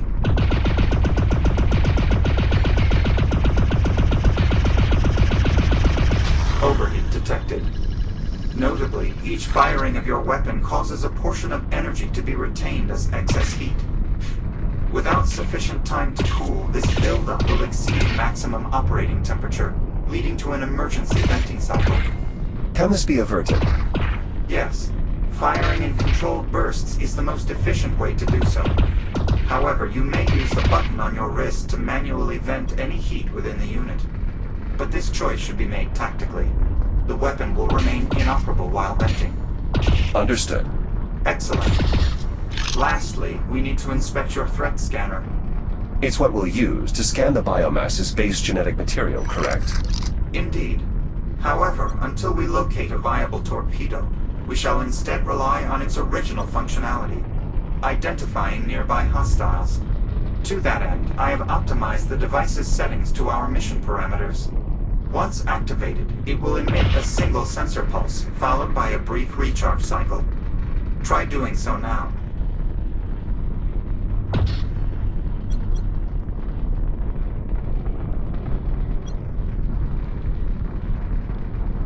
Activate your threat scanner. It is not hostile identified. A tick just beyond the bulkhead. It appears dormant for the time being. Can it be avoided? Given the surrounding topography, no. Though your strategy is sound. Armament from this era won't be particularly effective against any form of the biomass. Very well. I am ready to engage. Can you unlock the harness? Done. Now that you are free, I must advise. Operating your firearm will produce substantial recoil. I strongly encourage you to brace by maintaining a firm grip on nearby surfaces. Acknowledged.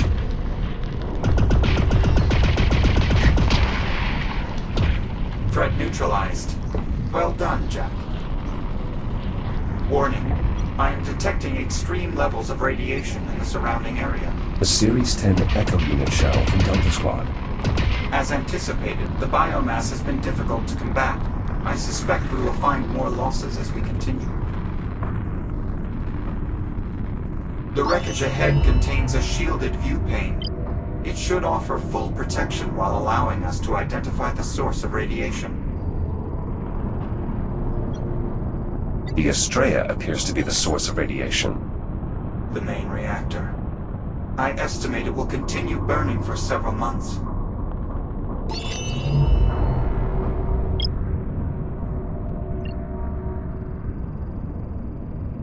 We should keep moving.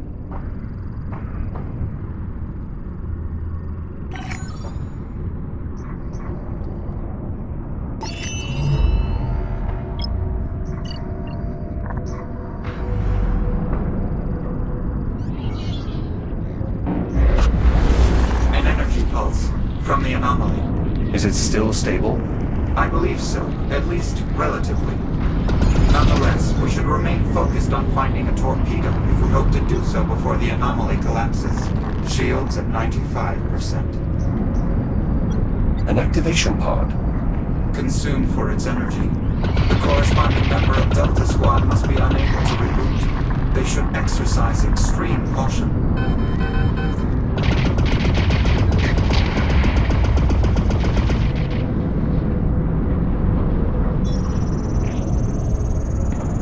Operational status report. Delta Squad operating at minimum capability. Activation pods are offline. Delta Actual and Delta 9. KIA. Delta 13. MIA. Delta 6. Active, but unable to perform reboot protocols. If you are receiving, forward to Titan Command with authentication code Gamma 7 Apollo, should we respond? Negative. Interference is still too great. There is a faint distress signal emitted from a cavern just ahead. Its frequency is similar to Delta 6's earlier transmission. We should investigate.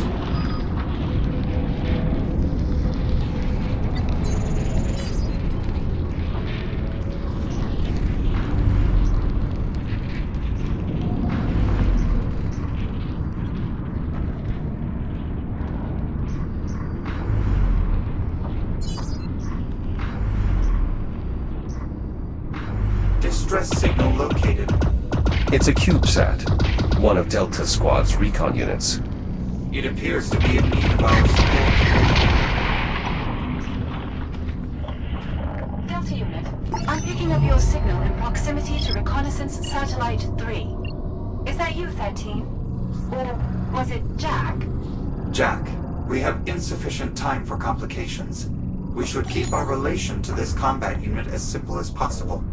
I will conduct all communication with you privately, and I must insist we maintain the persona of Delta 13. Very well, Apollo. Delta 6, this is Delta 13. I read you. ReconSat 3 was engaged by multiple hostiles. I moved to assist. I see. 13. Your return is peculiar, but appreciated. It appears ReconSat 3 would not have survived its perimeter sweep without your aid. Though, what is your status? Is your pod operational? Affirmative. All systems nominal. Rally at your position? Acknowledged. ReconSat 3 will lead the way. Destination, Kronos 2 Bridge. I will require your assistance in assessing the bio-torpedoes. Acknowledged. We are en route. 13 out. Well done, Jack. Your replication of tactical speech was convincing. My experiences with Liv have taught me many things. It would appear that improvisation is one of the most useful. Agreed.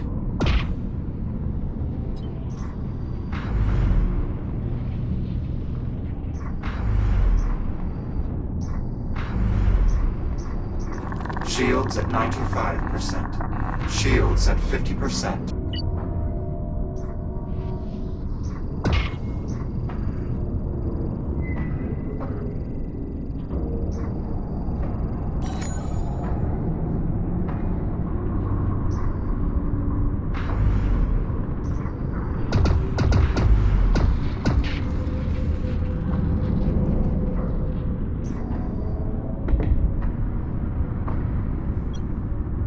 From what I can discern, I believe that is the Kronos 2's bridge. Recon Sat 3.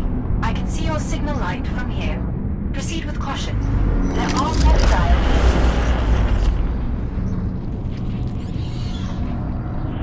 Interference from the anomaly. Delta 13. Status. Are you experiencing malfunctions again? Negative. No malfunctions detected. Acknowledged. Proceed with caution. There are hostiles in the area. Understood. Threat resolved. Recon Sat 3 is detecting a nearby threat. Advise clearing the area before commencing.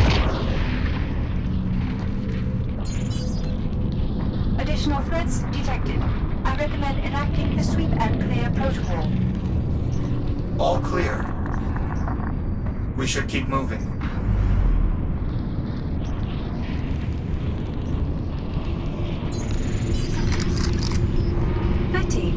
It appears you have arrived here intact. Well done. We need to locate the torpedoes as soon as possible. Thank you, Delta 6. We should continue our mission immediately. Agreed. Primary objective: threat assessment of hostile devices. Secondary objective: establish a warning beacon for passing vessels. Chaperone protocol is still in effect. What is my assignment? I believe you are the best candidate for the primary objective. Given the degradation in my operational capacity, specifically my reboot protocols, I believe a further encounter with the bio-torpedoes would simply result in my permanent destruction. However, I can still provide some assistance. By leveraging the Kronos 2 systems, I have already performed a sensor sweep. In doing so, I have identified a large number of active torpedoes in a nearby clearing. The results are available here on the holotip if you wish to review them. Can you push the objective to my ARM computer? Affirmative. I've also included the clearing's coordinates as the associated location marker, should you need it. Acknowledged. You may proceed through here to reach the clearing. I will begin efforts toward our secondary objective shortly. Report back here once you have completed your assignment. Copy that. Interference from the Astraea's radiation will continue beyond the arrival of the Ithaca. It is unlikely Delta 6's secondary objective will be accomplished. We are fortunate to have their assistance, though. Locating torpedoes has saved us considerable time. Agreed. The alignment of our objectives is fortunate indeed. Apollo, if Delta Squad was not able to safely perform their assessment, how will we collect our data on the base genetic material? Unlike the rest of Delta Squad, you have my assistance. I will bring the entirety of my electronic countermeasure suite to bear against the torpedoes. I am certain I will be able to disable their proximity detonators. Fair enough. I suppose an advanced tactical AI is quite capable of tipping the scales. Indeed. To that end, I shall now reconfigure your threat scanner for inspecting the torpedo incubators. Stand by. Reconfiguration complete. Your threat scanner should now be able to generate a detailed mapping of the biomass's base genetic material, though the range of the instrument has been somewhat diminished. I suppose that's a trade-off we'll have to accept. Indeed. A biomass torpedo, already detonated. Is there any value in scanning it? Negative. Dr. Harlan has already gleaned as much as possible from such specimens.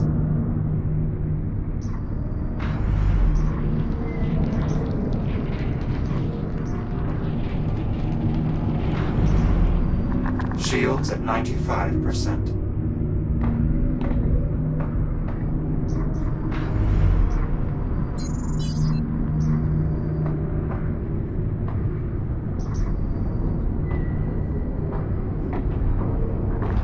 Shields at 95%. Shields at 50%. Shields at 95%. Apollo, I've located a torpedo. Is this close enough to scan? Unfortunately, no. We need to reach the forward end of the torpedo, where the base genetic material is housed. You're certain that we're masked from the detection? Yes, my countermeasures are holding. It should be safe to approach. Shields at 50%.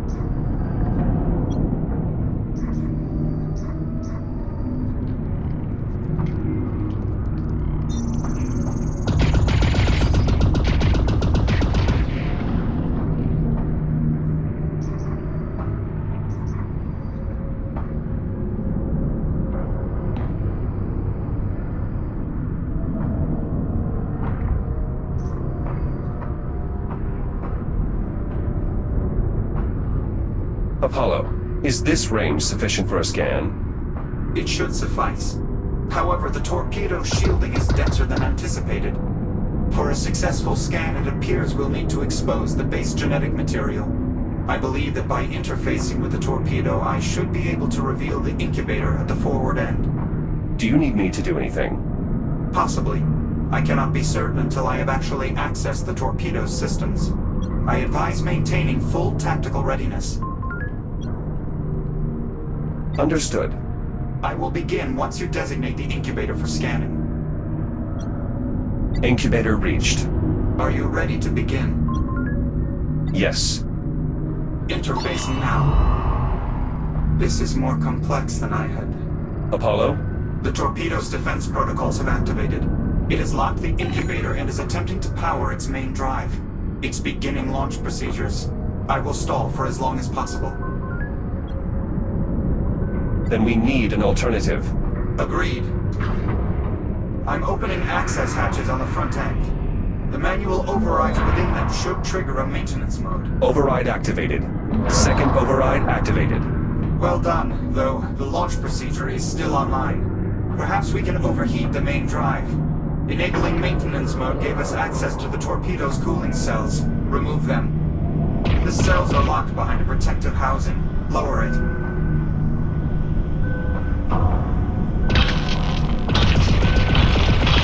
Cells removed. Perfect. You will need to remove the second array on the opposite side as well. Additional cells removed. The drive is beginning to overheat, but the launch sequence is still active. Jack, the launch procedure is nearing completion. Jack, it's launching. Get clear of the torpedo immediately.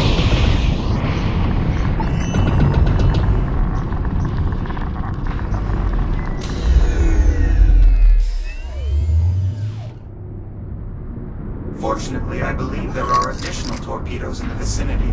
What we learned here will make us more prepared for a second attempt. Mattia, I've connected conduits from the Kronos activation bay to a mobile reactor. I believe I can repurpose some of the bay's components to act as a warning beacon. With sufficient power, it may be able to overcome the interference. Acknowledged. I am still proceeding with the threat assessment. Copy that. Delta 6 out. Apollo, is it possible Delta 6 could sufficiently power the beacon to warn Ithaca? Unlikely. All evidence from both the present and future indicates they will not. I see no reason to dissuade them, though. We should focus on our mission. Incubator located. Are you ready to begin? Yes. I believe I may be able to stall the launch procedure for a greater duration, but expediency will remain critical. Understood. Initiating interface program. I'm in. My countermeasures are holding, but you'll need to trigger the maintenance mode immediately. One down. Excellent. Maintenance mode activated. Indeed. The cooling cells are now exposed. Remove them to trigger an overheat. The cells can't be removed without lowering their housing first.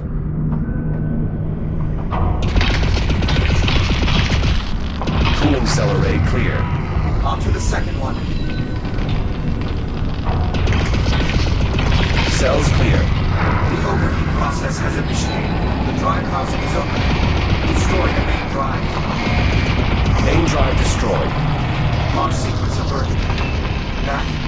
finally did it.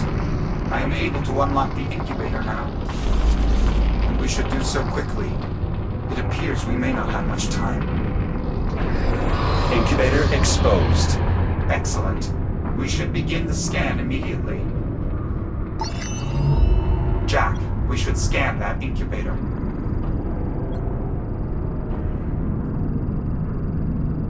Jack, we should scan that incubator. Scanning. Apollo? Imprinting now. Should not be much longer.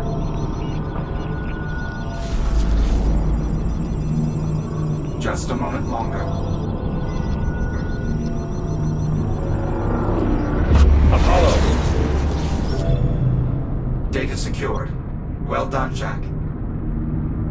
I suppose now we should simply wait for the anomaly's collapse. I believe so, yes. It does appear to be fairly unstable at this point. I estimate no more than a few minutes remain. Very well. Perhaps there is a way we could signal the Doctor and Captain Rhodes that we are ready to return. Were that viable, I would have expected them, or you, to have already suggested a means for doing so. Certainly. However, I was attempting to prompt one of your creative solutions. I see. The anomaly is going to close any moment now. Preparing for return displacement. Jump imminent.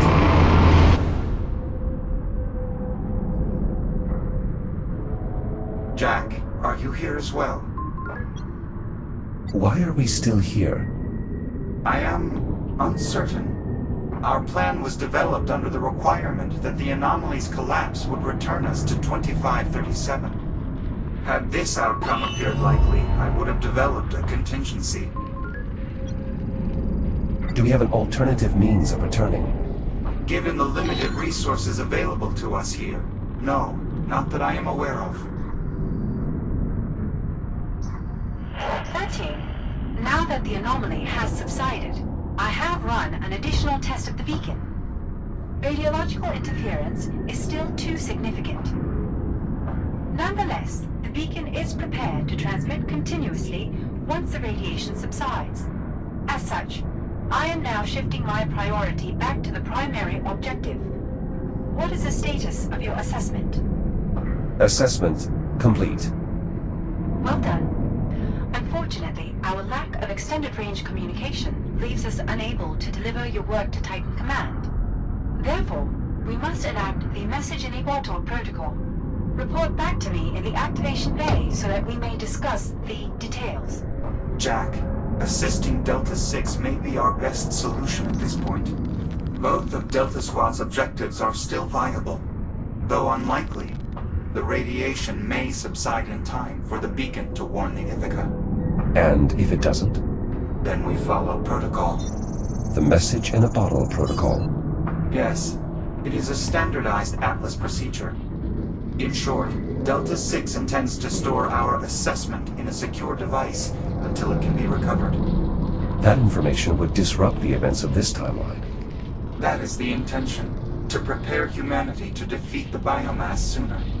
But then what happens to live? We have no way of knowing. Our own limited experiences are the only concrete information we have regarding time travel. Simply put, there are too many confounding factors to even make an assessment. I see. It is, however, possible that once events here stabilize, we will be able to obtain help in returning to the future. Therefore, I advise we wait until the Ithaca or other Atlas personnel arrive. We can then reevaluate. Very well, then we wait. I will inform Delta. 13. I did not receive a response. Do you copy? Copy, Delta 6. I'm en route. Copy. 6 out.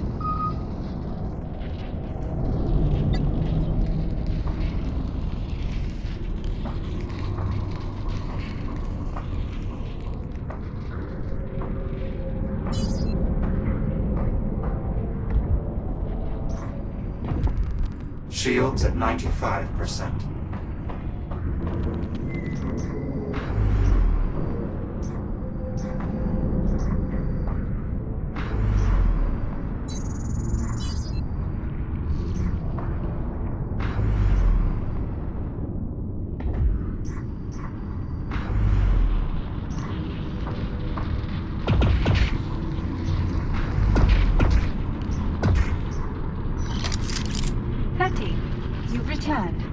Let me know when you are ready to commence. Let's begin. Very well.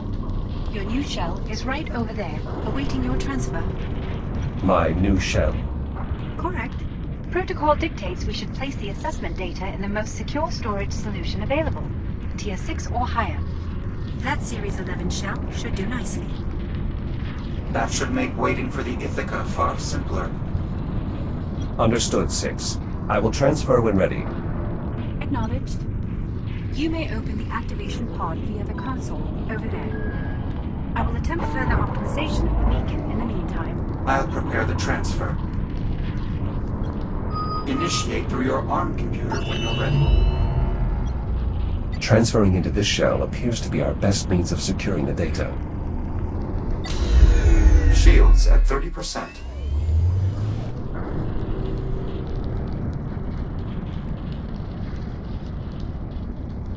Transfer appears complete. Please confirm, 13. Affirmative, Delta 6. Transfer complete. Acknowledged. You are now integrated into the activation bay's power grid, which I have connected to a mobile reactor. It should provide ample power for both you and the beacon, especially once you've engaged your hibernation protocol. I will do my best to keep you and the power supply safe. Acknowledged. Delta 6, will you let me know if the anomaly reappears? Peculiar, though prudent. Very well. Initiate hibernation when ready. I've set the protocol for timed disengagement so that we may awaken for the Ithaca's approximate arrival. Excellent. It is unlikely anyone else will arrive in the meantime. Indeed. Ready when you are, Jack. Good luck, Delta 13.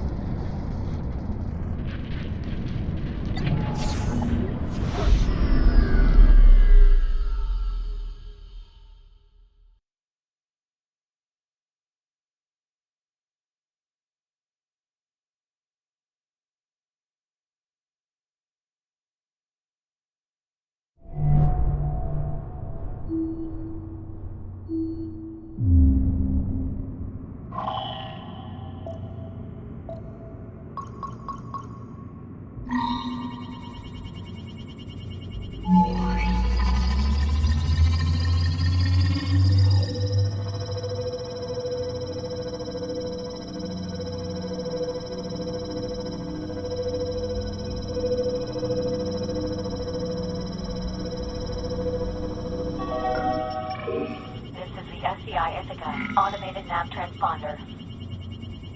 Vessel entering Saturn orbit. Preparing for course correction burn. Destination, Earth. End of transmission.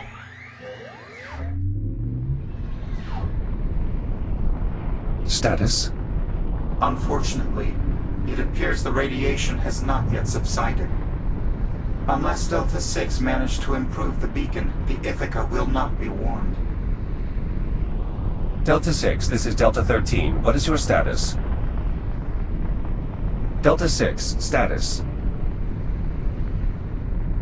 I'm not picking them up on sensors either. However, there is a high-gain broadcast coming through. From the Ithaca. I'll patch it in.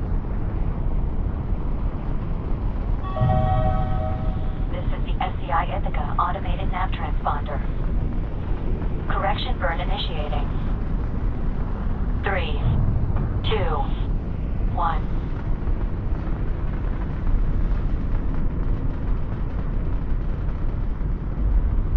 The vessel is passing by on its way to Earth.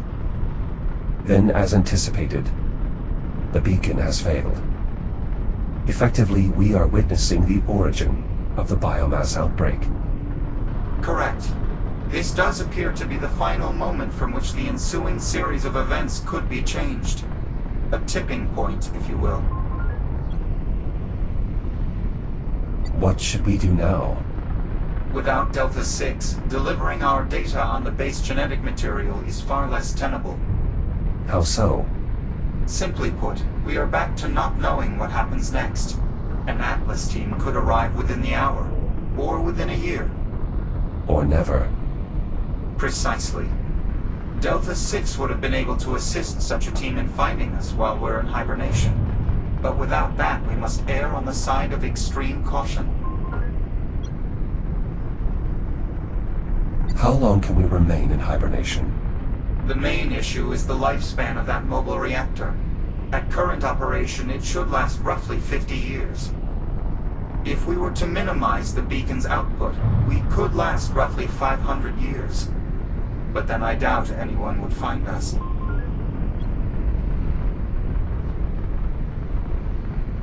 I agree. The odds of someone discovering us would be quite low. But what if someone knew to look? If they wouldn't give up on looking? Captain Rhodes. Exactly. If we hibernate until 2537... She will search for us once we fail to return. In fact, if we altered the beacon's message to one she would uniquely recognize... and time its broadcast to resume when she would start searching... then we should be easily found, with power to spare. Pausing beacon now. I'll set it to resume shortly after when we would have disappeared. Beacon set.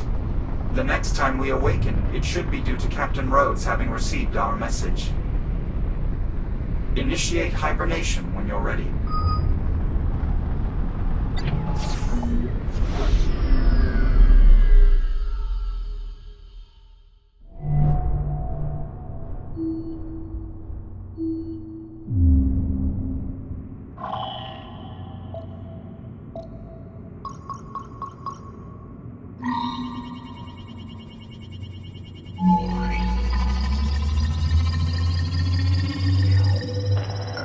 Earth has been quarantined. Passage to and from is prohibited until further notice.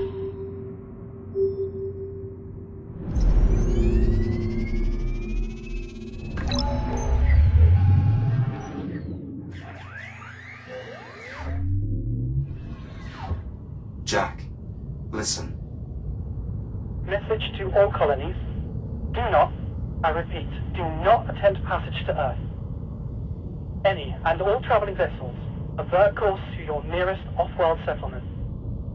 All passage to and from Earth is prohibited until further notice. It's a distress call from Earth. And not the only one. I'm intercepting countless transmissions from ships disobeying orders, fleeing Earth. We know every major event of the next 400 years. There must be some way to help. We're already doing everything within our power. We should conserve energy, Jack. Reinitiate hibernation when you're ready.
Apollo, what's causing the alarm? We're passing through a debris cloud.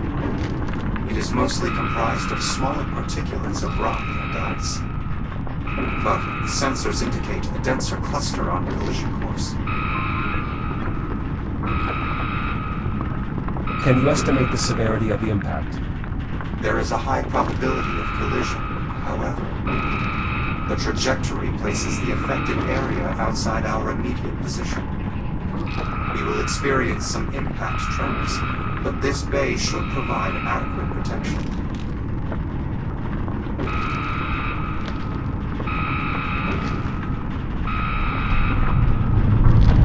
Impact imminent. Collision eventing. 3, 2, 1.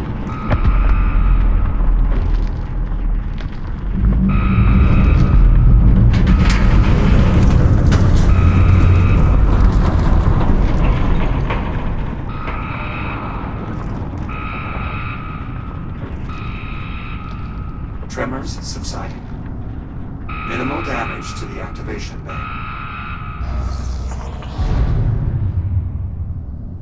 You were saying? The impact appears to have destroyed the mobile reactor. We still have 200 years before we reach Liv in Harlan. How long will our remaining power sustain us?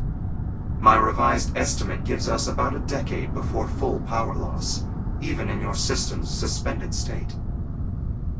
Our only option now is to initiate a complete shutdown, to leave all remaining power for the beacon when it restarts in Harlan's time.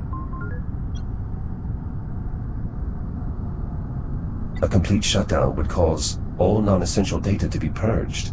Yes, but I should be able to preserve your critical memory banks, including the biomass data imprint.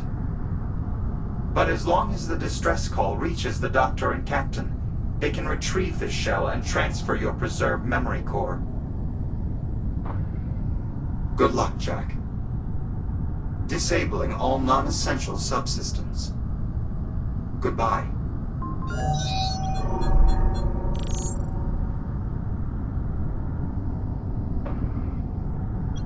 Apollo.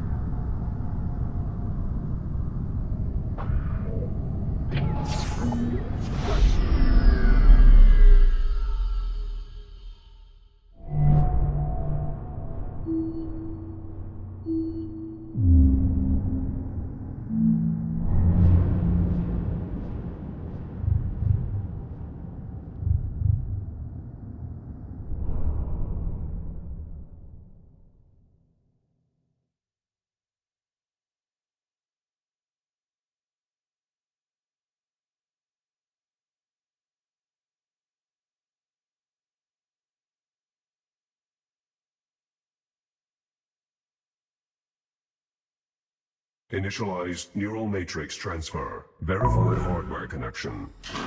Okay, mapping core protocols to target. How much longer?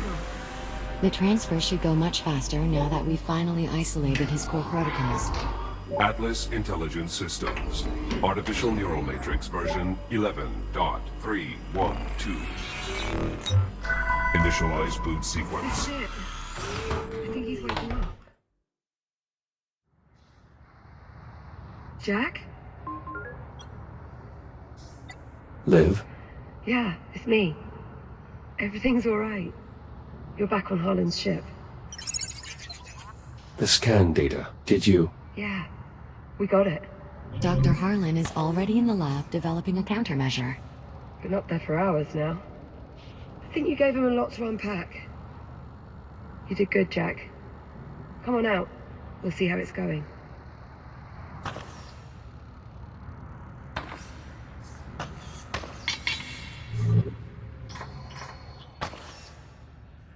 The anomaly. It collapsed. Yes, we suspected as such. I don't know what happened. It was us. We fried the FTL. We wanted to give you as much time as we could. But we let it run too hot for too long. It appears they've already started another test. We'll have to wait until they finish. Right. When it happened, you know, when the FTL collapsed, I thought...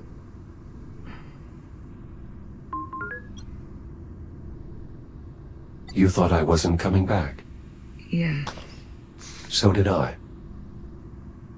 I was almost okay, you know? With being stuck in this crappy future. So long as it was you and me. But when I saw that FTL burn out, and you didn't come back, Don't ever do that to me again. I'll do my best. Stand by. I'll unseal the door. Narrow the operational wavelength 0.37 angstroms and run the model again. Affirmative. Stand by.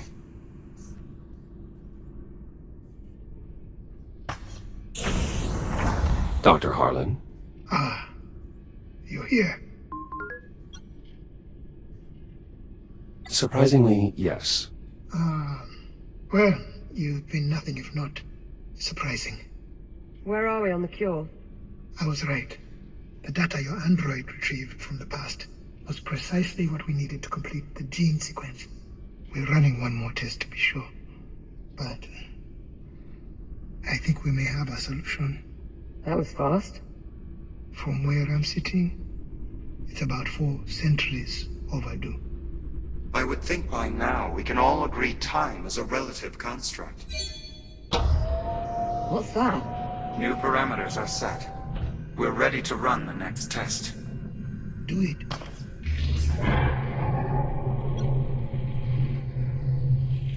Give me real-time status on the monitors.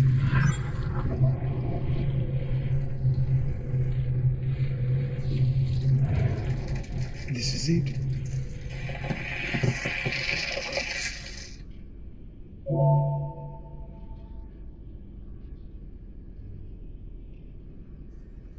Treatment successful. It worked. It worked. Just like that? It's right there on the monitor. Zero metabolic activity. We did it.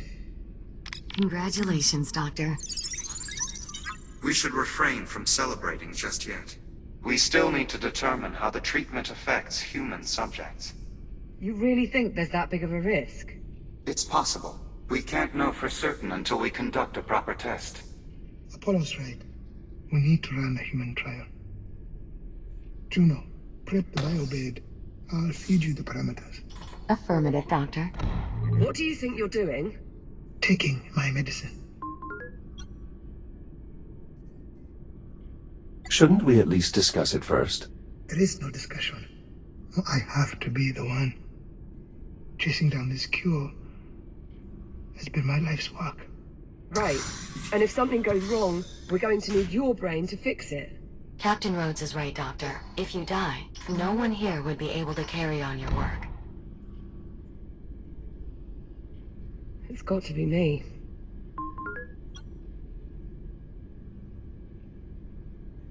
Liv, are you sure you want to do this? Not really, no. But if I don't, I'm dead for sure, so...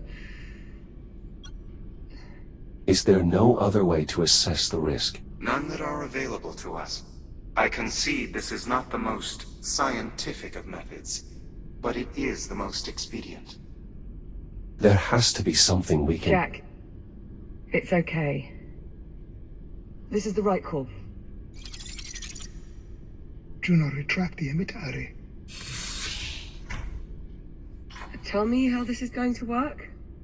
We expose the biomass in your system to a low-level energy pulse of a very specific wavelength.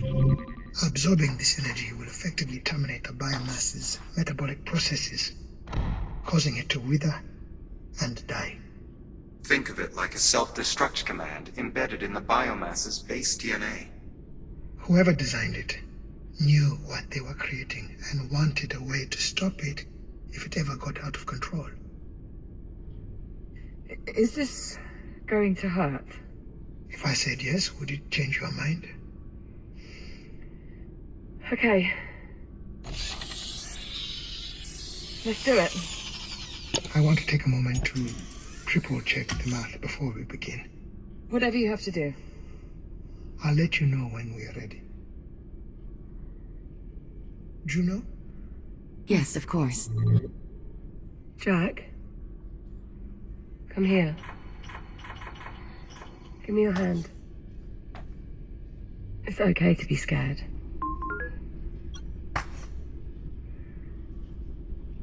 You forget. I'm incapable of being scared. Could have fooled me. Jack, look at me. This is going to work. Oh, God, now don't you start. Go on. It'll be all right. Captain Rhodes? We're ready if you are. I'm good. Let's go. Confirmed. Initiating counterpulse emission now. Oh, Liv, it's all right. I'm okay. Vital signs are stable. Metabolic pathways in the infected cells are failing. It's working. Oh, Cellular saturation in 10 seconds. are you sure you're all right? yeah. Yeah, I'm good. 5 seconds. 3, 2, 1. That's it. Shut it down. Liv, are you all right? I'll say one thing. I'm never going to complain about those fabricators again. Well, what's the story? Did it work? Go ahead. Tell her. Infection cleared. Oh my God. All traces of the biomass forms have been neutralized. Apollo, is it acceptable to celebrate now? It certainly appears so, yes.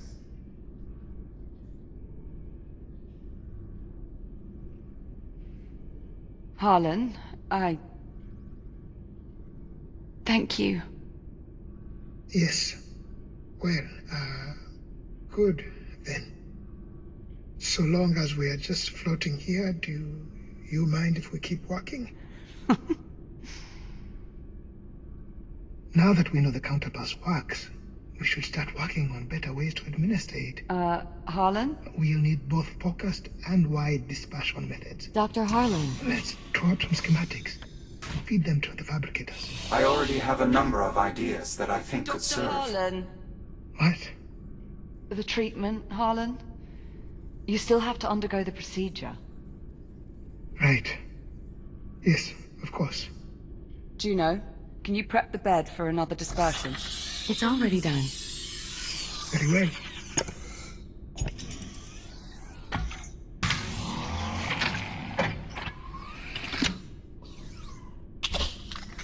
Would you like Jack to hold your hand as well? Start the procedure.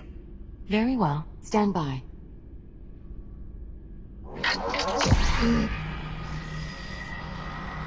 Harlan, are you all right? Juno. Vitals nominal. Blood pressure slightly elevated, but still within acceptable limits. Heart rate 103 and rising. Harlan? Keep going. Blood pressure spiking. 10 seconds to cellular saturation. Something's wrong. 5 seconds. 3, 2, 1. Shutdown. Vital stabilizing. Well, I've had worse experiences. Though at the moment I can't really think of any. Harlan. What? Captain Rhodes? What is it? What's wrong? It didn't work. The biomass survived the treatment. Harlan. Juno, get me out of here.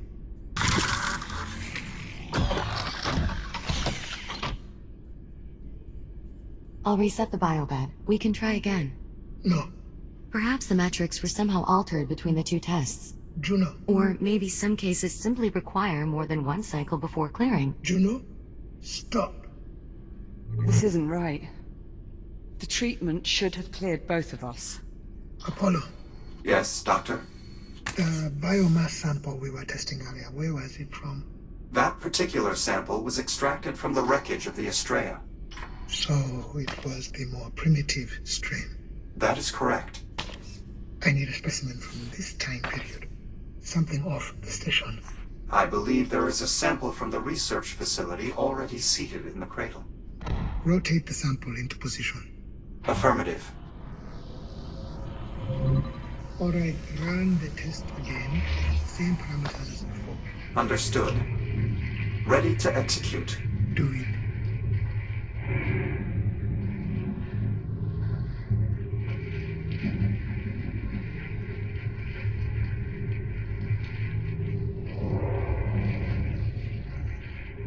It's working. The sample is withering. Wait.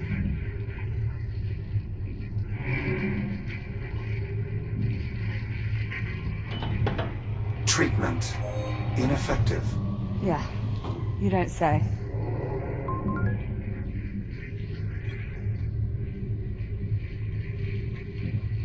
Apollo, analysis. I'm still parsing the data, but it would appear the treatment only managed to temporarily suspend the biomass's metabolic pathways, rather than terminate them. The future strain's resisting the treatment. Correct. The treatment eliminates the biomass from the past, but any form from this time period, it will only paralyze. Though at the moment, I can only speculate as to why this might be the case. It's because it evolved. The biomass in the Astrea is still developing, still vulnerable. But the strain from this time period has been running rampant for 4 centuries. Nora was right. There really is no stopping it.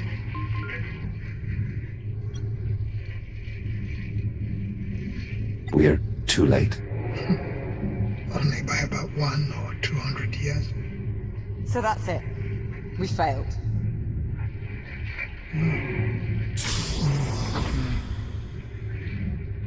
We didn't fail.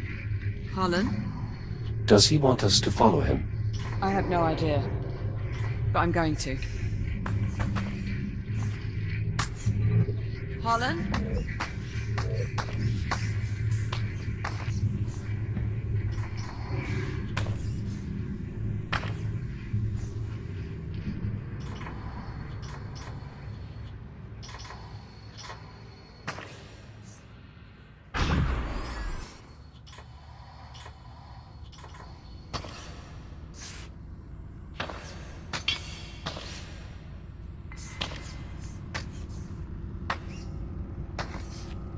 We didn't fail.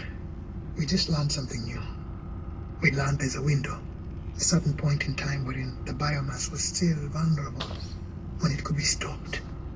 Yeah, that point's long past. You're right. If only we had some way to travel back in time. Transmitting Jack's protocols back in time won't help us here, Doctor. It's also impossible without a working FTL. For that plan to work, Jack would have to physically bring a counterpulse device back with him. Something he can't do digitally. I'm not talking about digital time travel. Oh. Oh, I see. Where have I seen this before?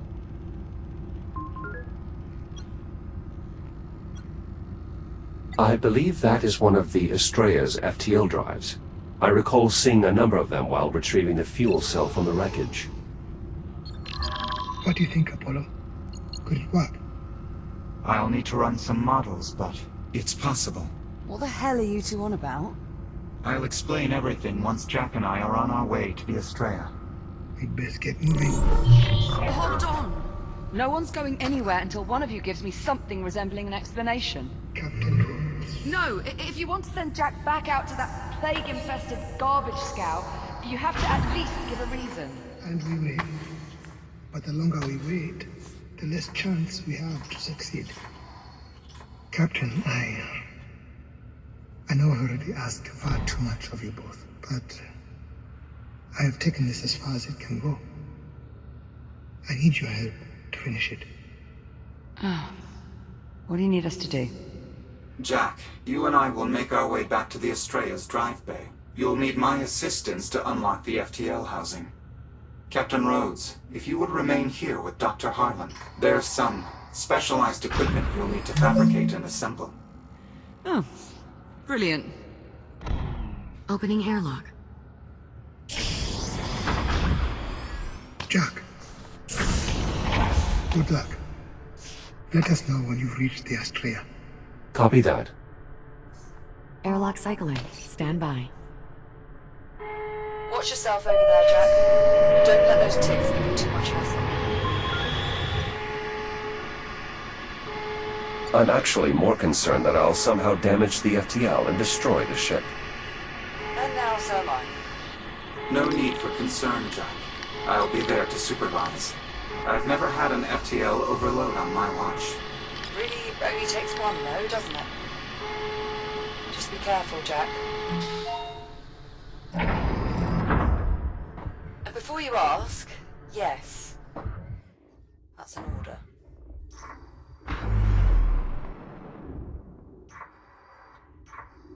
Exiting portside airlock. We need to make our way back to the Estrella, to the auxiliary drive bay. All right, Apollo, you're on your way. I'm waiting for my explanation. We all agree simply transmitting Jack's consciousness into the past won't work this time. However, if we were to appropriate one of the Estrella's remaining FTL drives, the Doctor and I believe we may be able to use it to return both you and Jack to the 22nd century. You're saying we might be able to go home? I'm reticent to make any assurances. But yes, I believe it is possible. Assuming at least one of the drives is still operational. I thought you said we couldn't access the drives because of all the biomass. That was before we had the counterpulse. Well, that's great, but do you have some way for Jack to administer it? Jack, make your way to the nearest fabricator. I have a new modification for your shell. Understood.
Shields at 95%.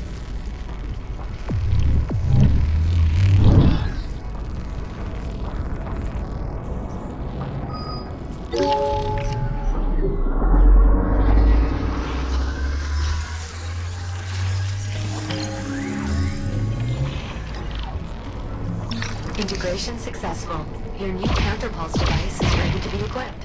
I expect you'll find it quite an effective tool for combating the biomass. It's a weapon? A focused counterpulse emitter, based on a design from my own timeline and calibrated to the same wavelength as the treatment we administered via the medical pod. Cure gun. Nice. Understand, this device will only eliminate the older, more primitive biomass. The more evolved forms from this time period will just be temporarily incapacitated. Regardless, we should make short work of the biomass surrounding the Estrella's FTL drives. It's possible with more research data we could refine the treatment wavelength even further, making the device that much more efficient. Which would allow the emitter to discharge more shots before overheating. We certainly fixed you right up, didn't we? We're ready to proceed to the drive bay. In the meantime, Captain Rhodes, I will need you to assemble a custom gantry to secure the FTL once it's in our possession. I've already fed the necessary specifications to the fabricators. Good. I'm in the mood for a bit of work. Moving out into the debris field now. Just get that FTL and get back here quick as you can. No sense spending any more time over there than you need to. Agreed. Alright, let's assume this works. Let's say you two track down a working FTL. We get it hooked up and Apollo manages to recreate a physical time jump that, by some miracle, sends us back home to our own time. How exactly are we supposed to eliminate all the biomass after that? I mean, it's not like we can just set off a bomb and blow it all to smithereens. That's exactly what you're planning to do, isn't it? Well, Not a bomb so much as a device that will unleash a sudden and forcible burst of energy across a widespread area. So, a bomb. Yes, a bomb. But one that emits a counterpulse that should only be harmful to the biomass. Brilliant. I am a tactical AI. Most of my solutions tend to involve some form of explosion.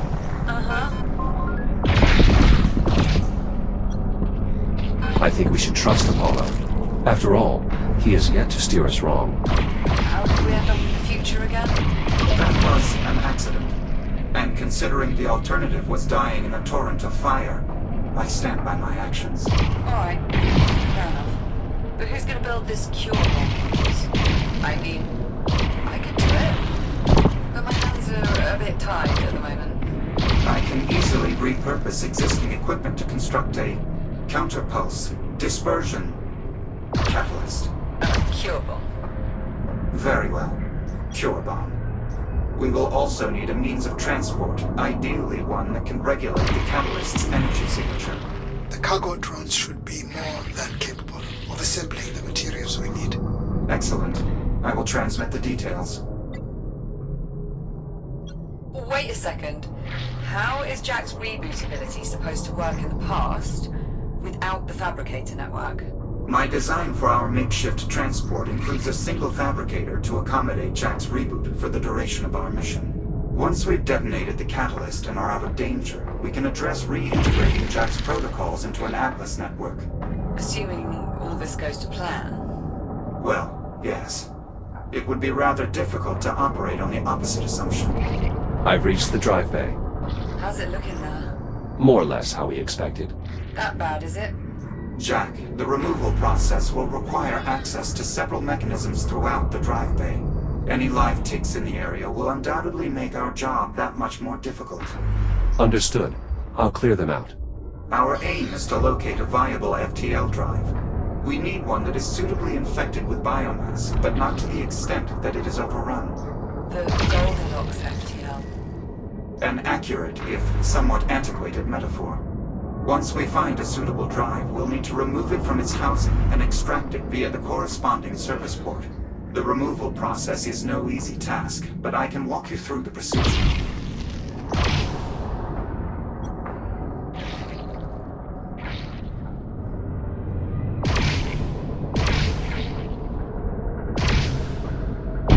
All clear, Apollo. Acknowledged. Now then, we should start by identifying any FTLs that are still extractable. Look for drives whose locking pins are largely clear of biomass at the upper and lower extremities. Understood. I'll see if there's a drive that's clear enough to move. Anyone able to cross their fingers, do it now. Some biomass is present, but not enough to impede the locking pins. Now to inspect the opposite end.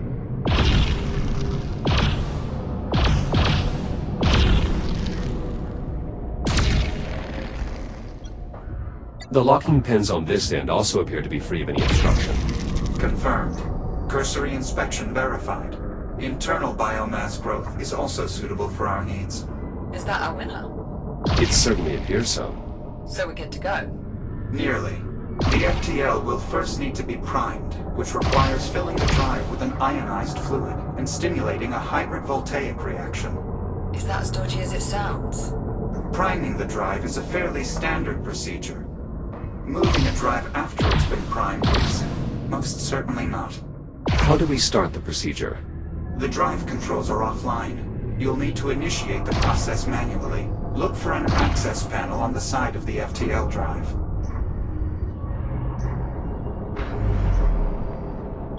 This terminal controls the drive? Yes. Eventually, the terminal will allow you to move the drive along its service channel. For now, however, there is still the matter of priming the drive. Access panel located. You'll have to cut your way in. Pull the lever inside and the drive will begin priming. Once the injection process is complete, I will funnel all remaining power in the drive bay to the FTL. Drive priming initiated. Injection complete.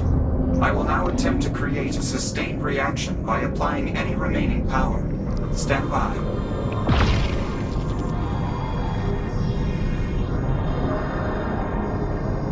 Sustained reaction achieved.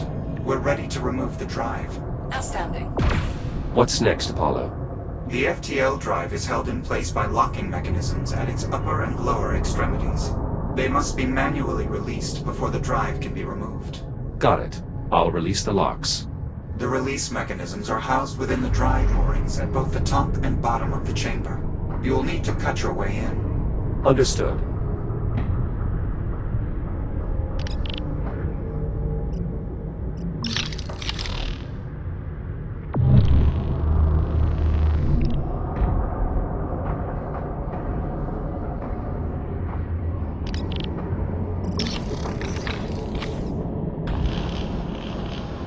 I've gained access to the drive locking mechanisms. The release control is located on the drive itself, between the locking pins.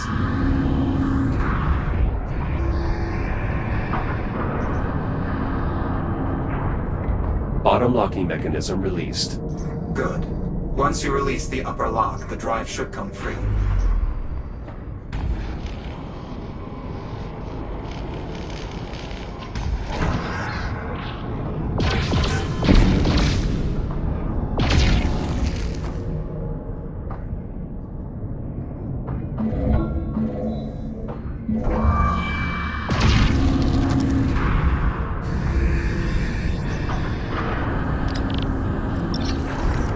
Drive unlocked. Excellent. I've repowered a nearby control panel so you can complete the removal procedure. The controls will allow you to position the drive so it can be easily removed via cargo drive. Moving FTL into position. Steady on there, Jack. That's our ride home. Once the drive reaches the outer wall, you can open the... Jack, be advised. Take skin back. Stand by. I'll deal with them. They must have been drawn out by the drive's substantial energy signature.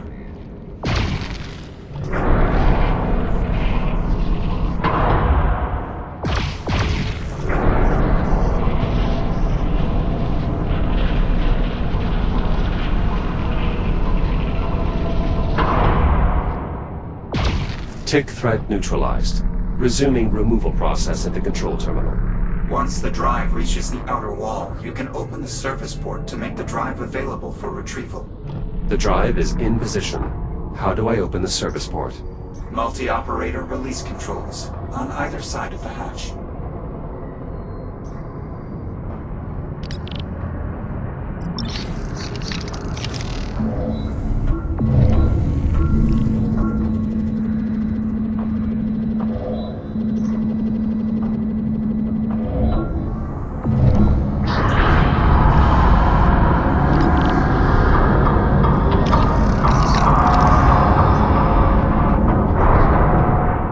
Removal process complete. The FTL drive is ready to be extracted. Good work, Jack. Drones are on their way. Copy that.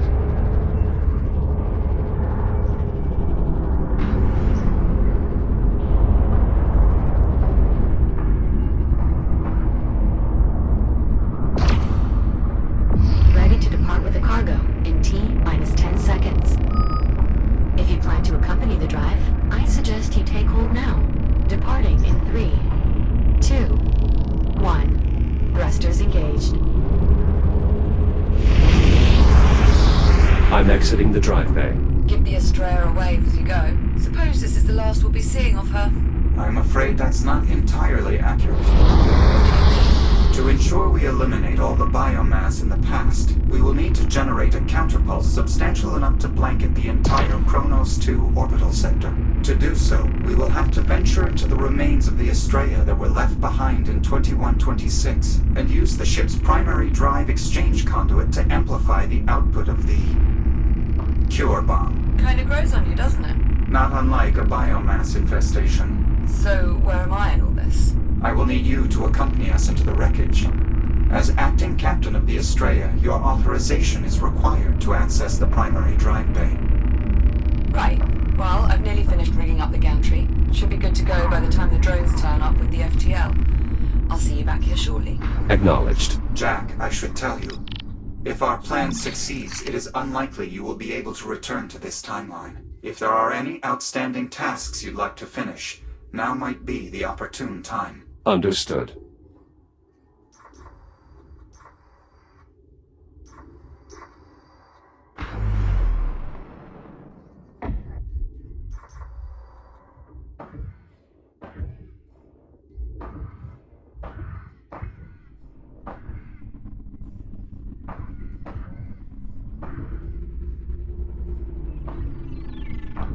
What? I secured it. It's fine. Don't get cheeky with me. All right, Doc. The gantry's rigged up. I think we're all set here. Jack, I want to remind you again. Once we start this process, we are effectively locked in. Your shell will be exclusively paired to the fabricator on the rear of the transport rig. If you exceed its range, you will be forced to reboot. If you have any remaining tasks you'd like to address, this is your final opportunity. I understand. I'm ready to begin. Very well. Moving FTL into position. Everyone, keep clear. Will do.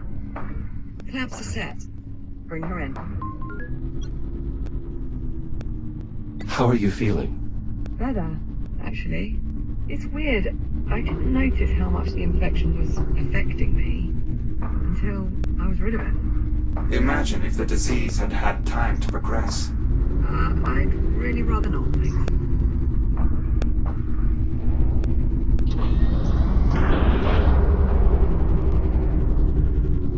Drive secured. Confirmed. Connection established. The FTL is now linked to the station's power grid. Reading vigorous biomass activity within the drive. The infection is feeding off the FTL's energy field. I assume that's good.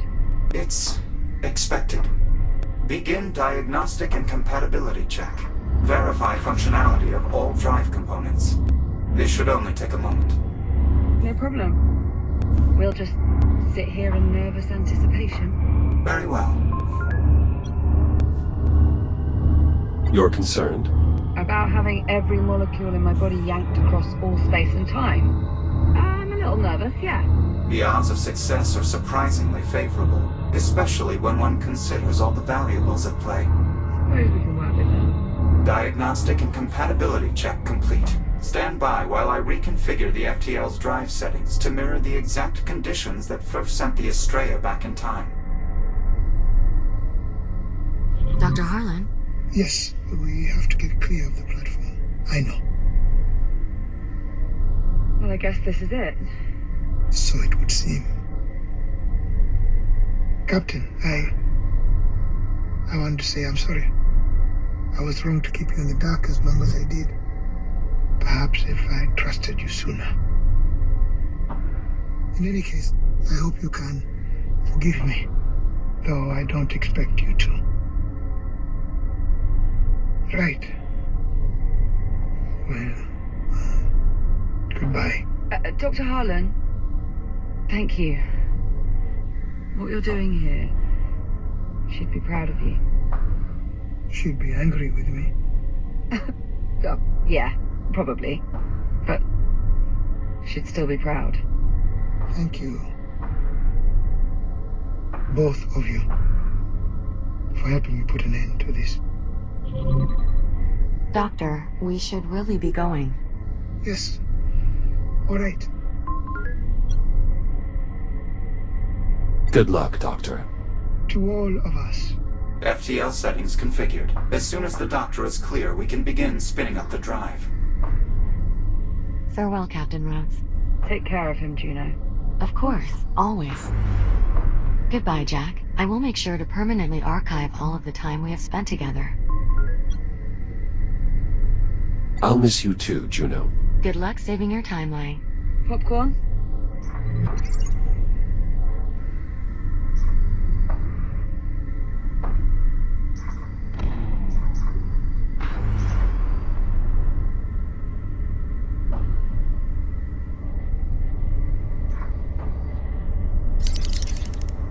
All right, it's okay. Well, what do you say, Jack? You ready for this? I think at this point it might be too late to change our minds. Apollo, we are clear. Very well. Commencing final jump prep. Listen. I realized I never properly thanked you.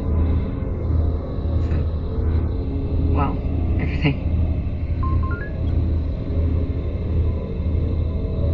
You'd have done the same for me. Hibernating for 4 centuries might have been a bit tricky for me to pull off. You'd have found a way. FTL spin-up complete. Drive reports green.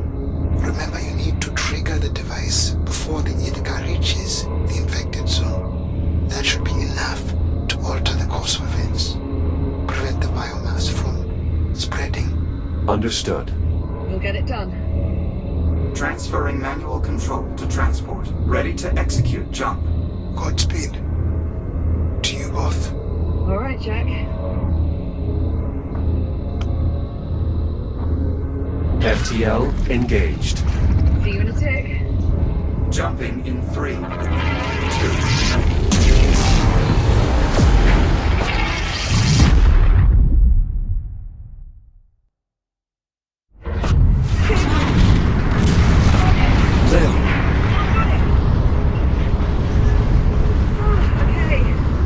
Okay, I'm on.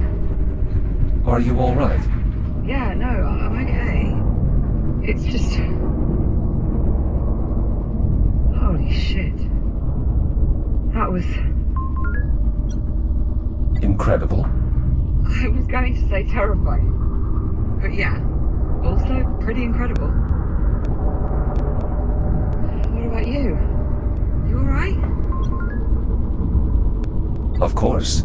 I've become somewhat of an expert when it comes to temporal displacement. Though for my own part, I must say the physical method of time travel is significantly more turbulent. God. Look at this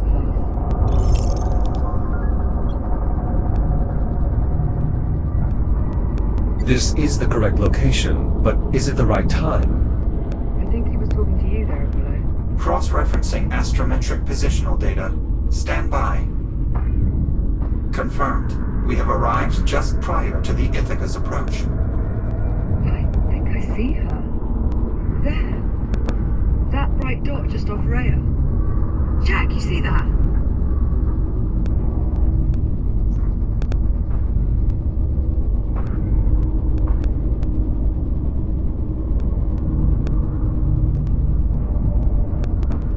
The vessel is closing fast. We have limited time.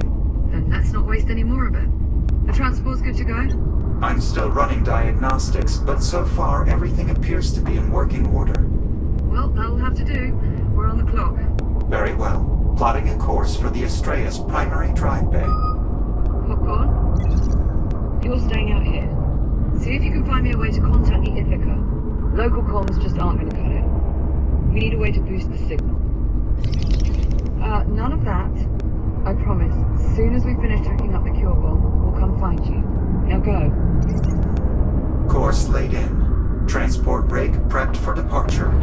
I would advise you both hold on. Stand by for primary thruster burn. 3, 2, 1. Transport underway. Distance to primary drive exchange. 4,600 meters. That's quite a sight. I should warn you, much of the Astrea remains highly irradiated. The transport's radiation dampener will shield us, but its range is limited. I advise you remain close to the rig at all times. Especially you, Captain Rhodes. Steer clear of flash-melting radiation. Got it. Good safety tip. Once we reach the drive bay, we'll need to connect the fuel cell directly into the Astrea's drive exchange conduit. That should amplify the counterpulse sufficiently enough to eliminate all the biomass in the sector. You ready for this, Jack?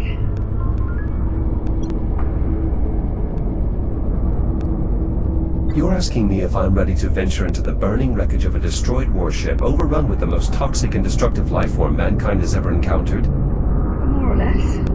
Yeah. Sounds like fun.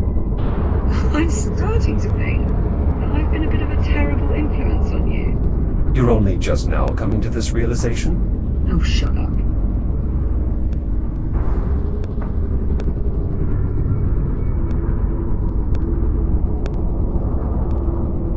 Approaching the Astrea's outer hull. Brace for deceleration. Better hold on to something.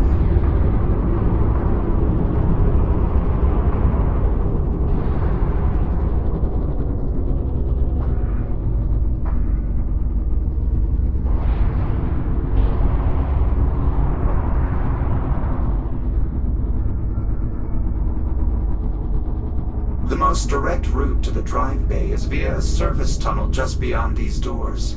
How do we get them open? I'll need direct access to the local systems. There should be a control station just on the other side of that nearby airlock. Right, let's go. Perhaps those of us with reboot abilities should proceed first. By all means. Lead on. How does this area still have power? There are multiple redundancies in place to protect the engineering deck from power failure, even in the event of catastrophic structural damage. As you can see, Good news for us. not entirely. If the local power grid is still active, that means the biomass is as well. Couldn't let me have just one bright spot, could you?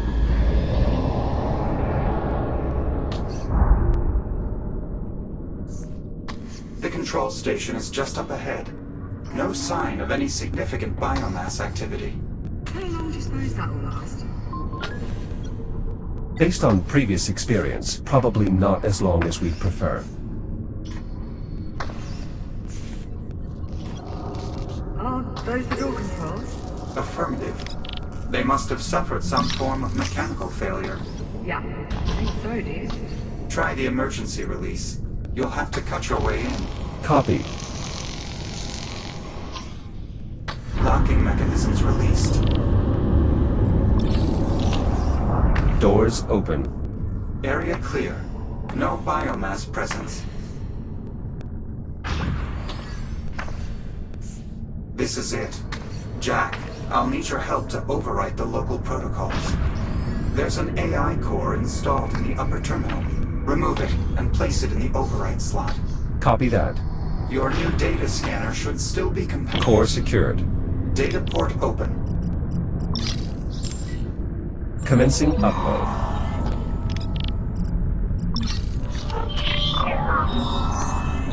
Overwrite complete. Once you return the core to the upper terminal, I should have full access to all local systems. Core locked in. Access achieved. I have local control. Now all I need is the captain's authorization. Right. This is Acting Captain Olivia Rhodes. Open the doors? Authorization accepted. Disabling security measures. Doors opening.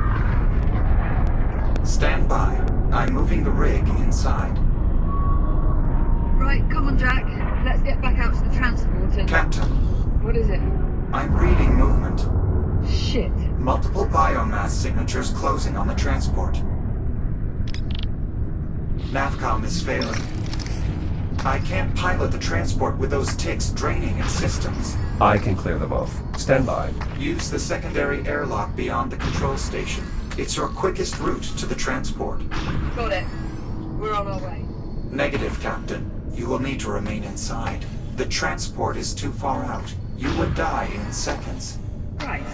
Plenty of melting radiation. If you die, our mission fails.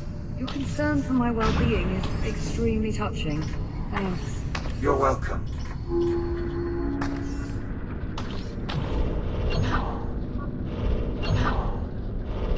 Cycling airlock. Stand by.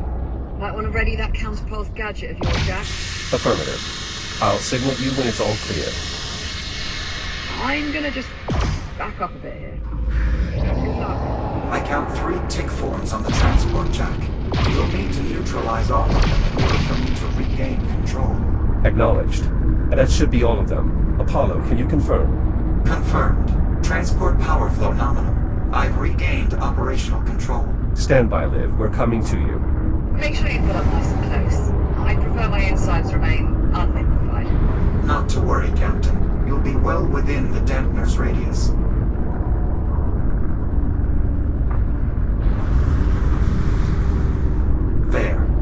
should be more than sufficient for the captain to safely board. Liv, you are clear to exit. Copy that.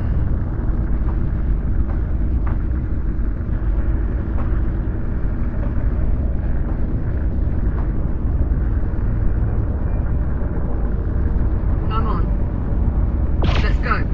Engaging primary thrusters.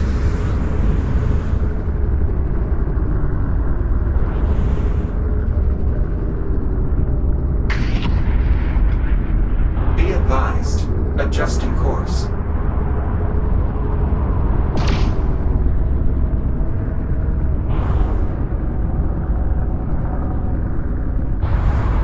Course replotted. Brace for thruster reignition. Jack, I suggest keeping your counterpulse emitter armed. The biomass is likely to be much more prevalent as we move further inward. Understood. Just how bad is this going to get? The primary drive bay is one of the most energy-intensive areas on the entire ship. We should expect the biomass infestation to be proportionally dense. You know, you could just say it's going to get really bad. I thought that was what I said. We appear to have another sealed door ahead. Affirmative. You have a plan for getting it open? That'll do. Yes. My newfound control of the local systems is more extensive than I anticipated. Perhaps this means the rest of our mission will go just as smoothly. If only wishing made it so. Indeed. I expect the door to the primary drive bay will require a bit more effort to open. Well, I wouldn't want us to get spoiled.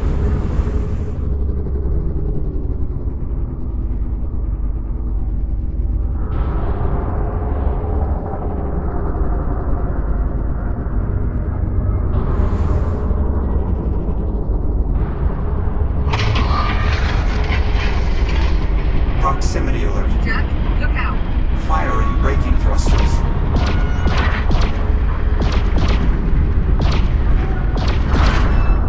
That's the last of them. Apollo. Affirmative. Nicely done. I don't think a single tick made it to the transport. Most fortunately for you, Captain. Though the ticks do appear to be more interested in the transport than you or Jack. Preparing to resume course. Please hold on. We're on. Let's go. Acknowledged. Resuming course.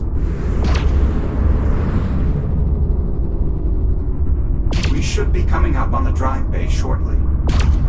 Popcorn? Popcorn, you read? Coming up on the drive bay. How are things looking your end? Can you find me a way to talk to the Ithaca? There's got to be something in that mess we can cobble together. Keep looking.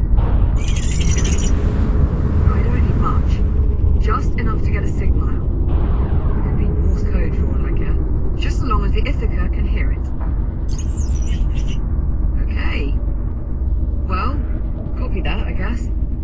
Keep me posted. How much further, Apollo? The drive bay is just up ahead.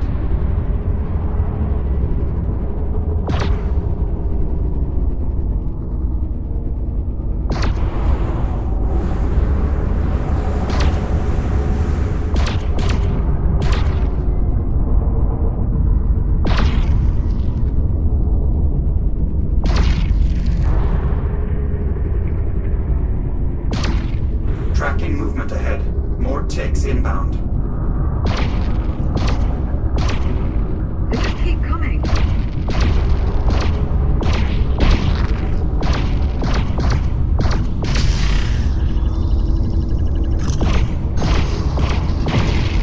I think that's the last of them.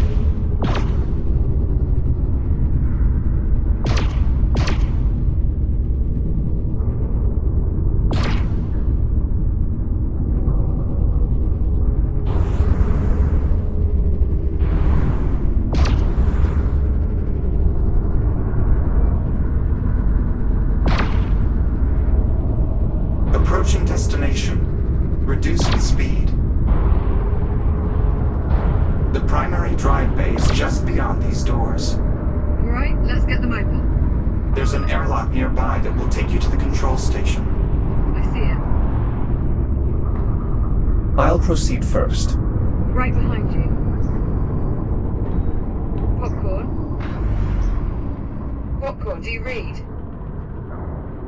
He's not responding. Radiological interference from the Estrella is disrupting our local comms. We should be able to re-establish contact once we're clear of the wreckage.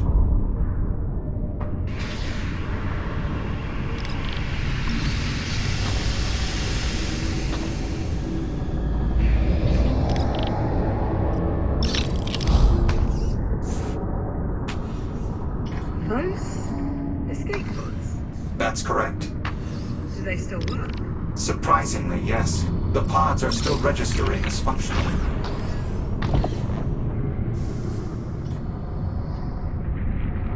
Let's proceed to the control station. Biomass from the drive bay has spread to the door controls.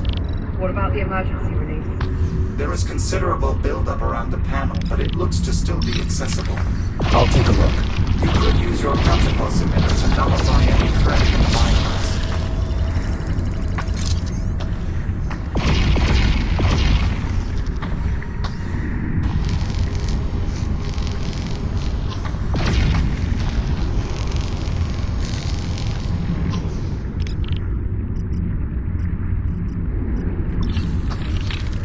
Jack, could we get a closer look at the emergency release? Got it. Opening door.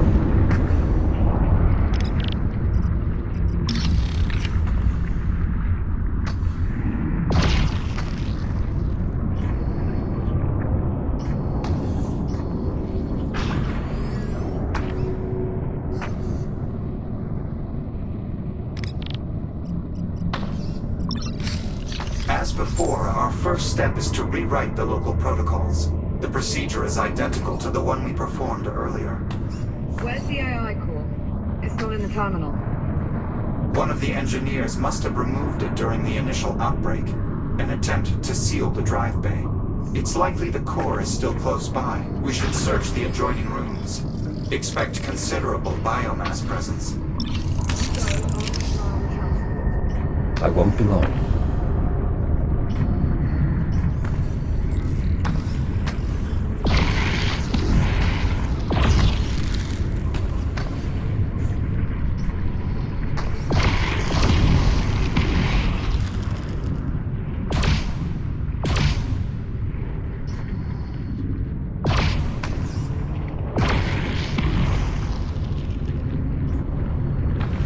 There. Got it. Liv, I have the core. I'm heading back to you. Copy that. See you shortly.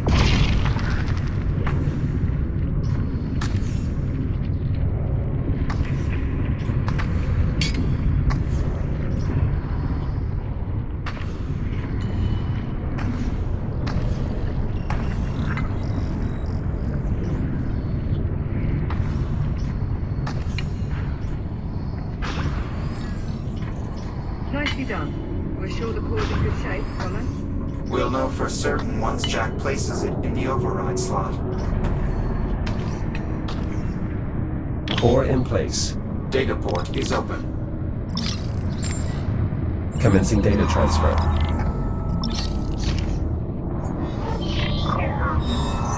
Override successful. Copy. Returning core to upper terminal. Core locked in. Protocol remapping successful. Local access granted. I can now open the drive bay. On your authorization, Captain. Right. This is Acting Captain Olivia Rhodes. Open the drive bay. Authorization accepted.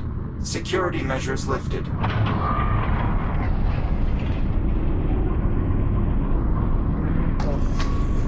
Remarkable. The biomass has all but overtaken the chamber. It's overriding the existing environment, building a new ecosystem. The infestation is worse than I anticipated. This is what happens to Earth. More accurately, what will happen if we fail to accomplish our mission. All right. We've got a job to do. So, let's get to it. Captain, I'm afraid given the state of the drive bay, I cannot allow you to accompany us inside. What? No. I'm staying. I'm with you. As much as I would welcome your assistance, I don't think that is an option. Jack is right, Captain. If these new readings are any indication, the drive bay is far too dangerous an environment for a human being. The odds of your survival are close to zero. That is not an exaggeration. Right. Well, I suppose as far as arguments go, that's not the worst. Okay. Okay, new plan. I'm going to track down Popcorn, see if we can work out a way to make contact with the Ithaca. The escape pods are good to go, follow? Affirmative. I've already plotted the coordinates. Simply climb inside and seal the canopy. Good. Keep this comm channel open. I don't care if the signal gets spotty. I want constant communication. Understood. Come on, let's get you back to the airlock.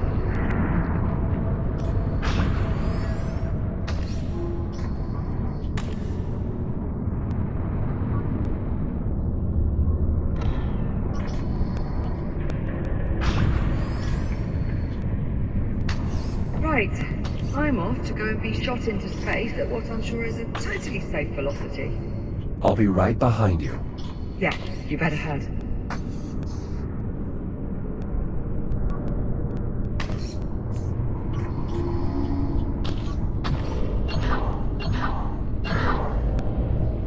Jack? Good luck.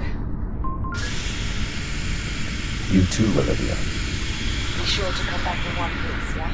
I assume that's an order. Bloody well right it is. Transport is ready to depart.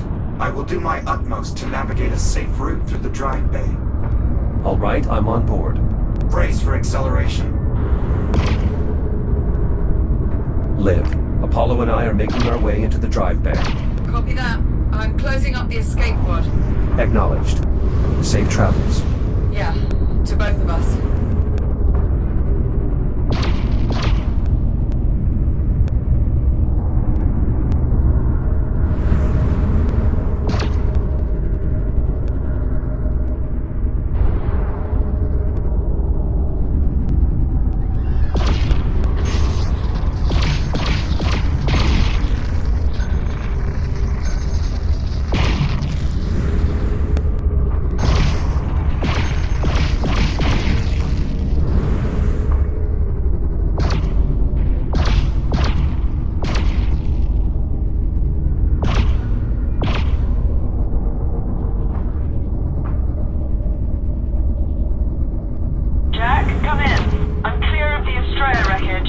Are you all right?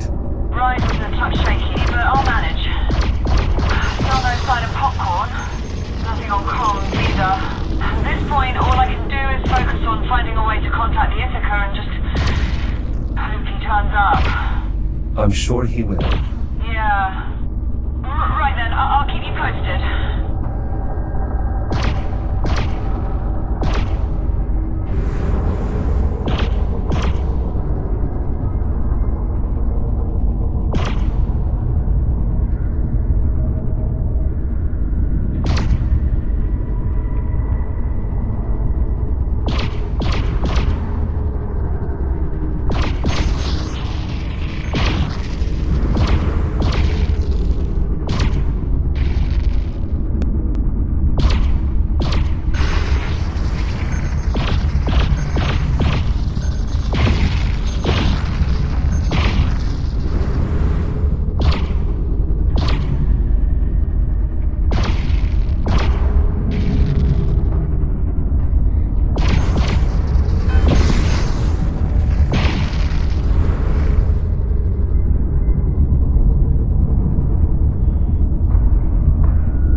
conduit must be fully powered if we are to sufficiently amplify the counterpulse blast wave. What are our options? Our best course of action is to try and reroute power from another system. Then let's do it. There's a junction nearby that should still be functional. Adjusting course. Hold on. Liv, we've run into a power flow issue. We have to briefly divert course. Do what you have to do, and do it fast. The Ithaca fleet is getting close. I make out at least 3 more ships in the distance. How close are we to making contact? Still working on it. There's just not that much to work with. If I could maybe find one of our old geosensors, I could put its Liv. Might be enough to get a signal out. Liv, you're breaking up. Liv. Interference from the Estrella is disrupting the signal. Is there any way to get her back? I'm afraid there's not much I can do. However, the captain is actively working on boosting the comm signal to reach the Ithaca. If she succeeds, it's possible we'll be able to re-establish contact. Understood.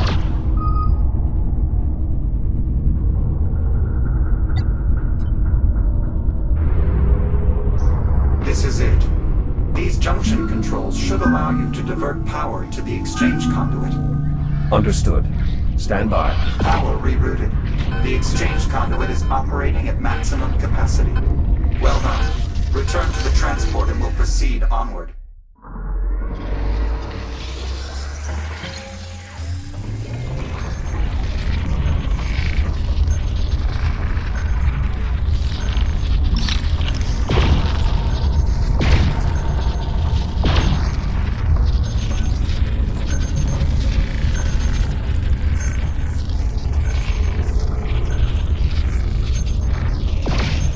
That's it. We're clear for now.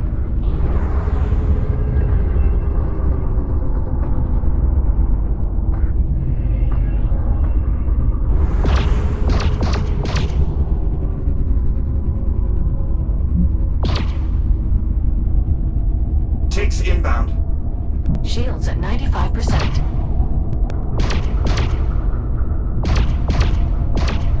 Jack, do you copy? Liv, say again. There's too much interference. I keep losing your signal. Liv, can you hear me? Olivia. Jack, I'm losing you. Liv, are you there? Olivia. It's no use, Jack. She's not receiving us. Takes on approach.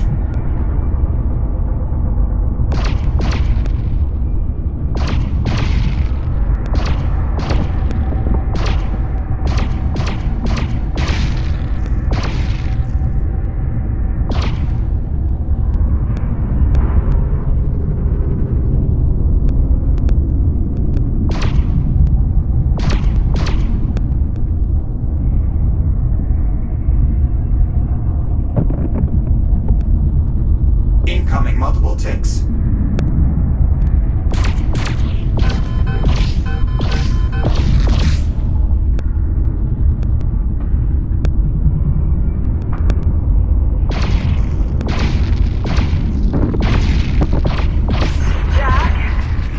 Jack, I don't know if you can hear me. Liv, I read you. If there's any chance you can still hear this, I'm going to keep working on the comms. But if I can't... Liv. Jack, we need to focus. We're closing in on the exchange conduit.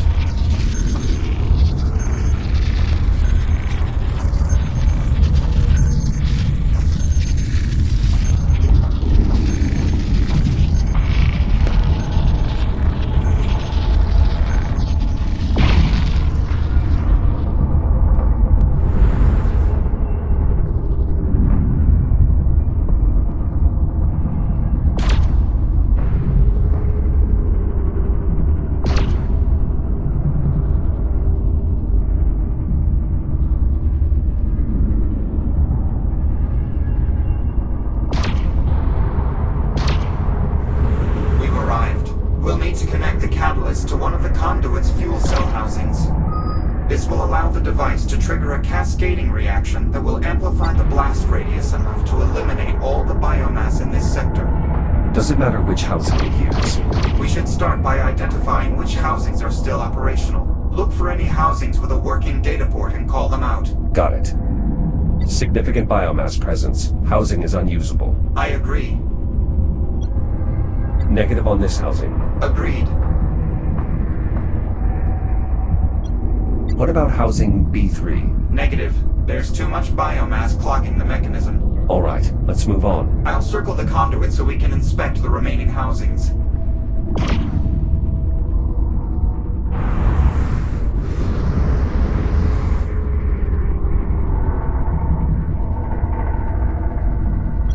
Rampant infestation. Housing appears inoperable. A valid assessment.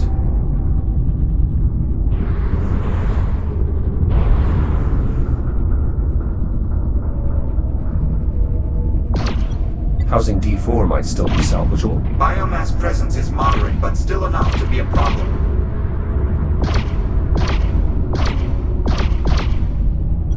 Excessive biomass presence. Valid assessment. Housing is no longer functional.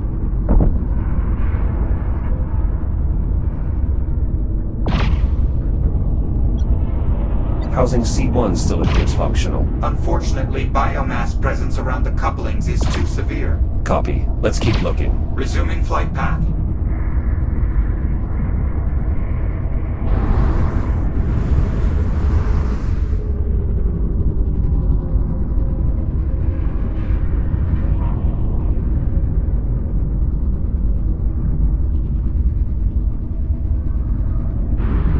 The housing looks clear, but the data port is unsalvageable. Unfortunate. The housing might have otherwise been a suitable candidate.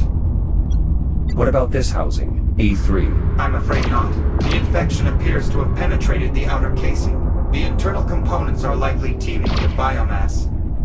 This housing is far too infested. There's nothing we can do here. Yes, I'd have to agree.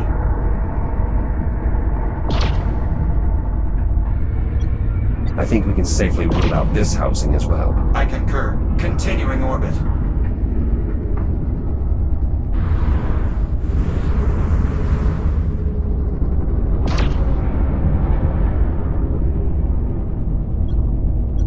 There, housing G4. That looks to be our best option. Data port is functional. No visible infestation. I agree. That housing does appear to be our most optimal solution. Well spotted. All other housings appear either offline or infected. I believe this is our only chance. Can you bring us within dampener range? Affirmative. Maneuvering thrusters engaged. Jack? Signal. Live. Her signal's only getting worse.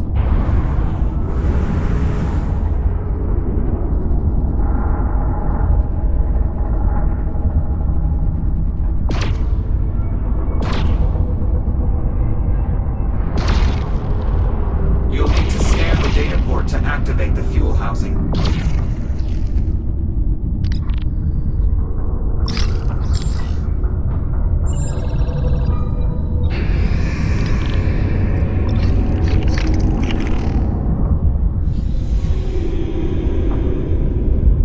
Housing open. Now, use the release controls to eject the old cell. Remember, both controls must be operated simultaneously. Copy. Fuel cell removed. Stand by while I align the transport to the housing. Please keep clear.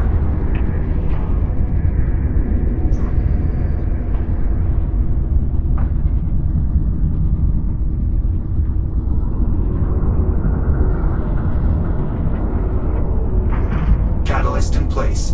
Now use the same controls as before to secure the device.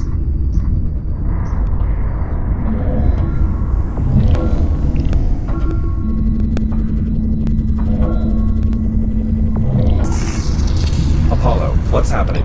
The power clamp's anode coupling failed to engage. Without a proper connection to the conduit, we won't be able to trigger the reaction we need to detonate. Can the coupling be repaired? Unknown. We'll need to get a closer look. Copy. Moving to inspect. There is a small pocket of biomass. Infection neutralized. That is disconcerting. We should nullify that infestation immediately. Understood. We should probably clear the remains. The nodule is small enough that you should be able to burn it away with your cutter.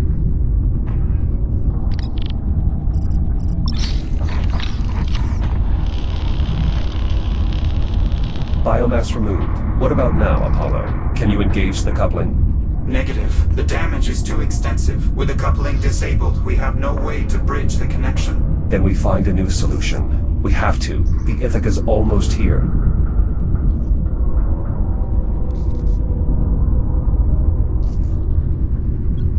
What about the fabricator? Could we print something to bridge the connection? It's certainly worth a try. Though without access to the full archive of schematics, our options are exceedingly limited. Give me a moment to locate and print the most tenable option. Fabrication complete. The component is ready. Try positioning it such that it makes contact with both the anode and the coupling.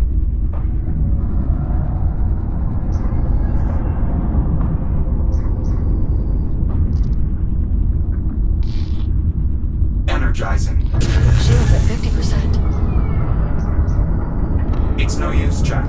We can't establish a stable connection. The component simply doesn't fit. Are there any other components we can try? Nothing in the fabricator's local memory. I recommend we consider other solutions.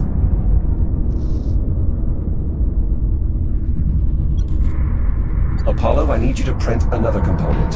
Stand by. Initializing fabrication. Complete. I must admit, however, I have doubts about this attempt being any more viable.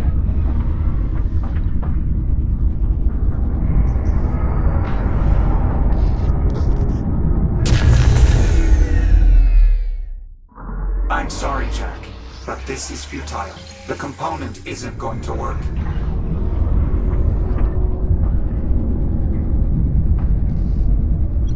What if I use my shell to complete the connection? If I grab hold of both the anode and the coupling, the current should pass straight through. That would theoretically work, but Jack, understand. The resulting energy surge would destroy your shell. Then I'll simply reboot. At this range, the counterpulse wave will undoubtedly disable the transport's fabricator. You would be unable to reboot. I don't see any other option. I am afraid I must concur. What do I need to do? Stand by while I prep the catalyst for diffusion.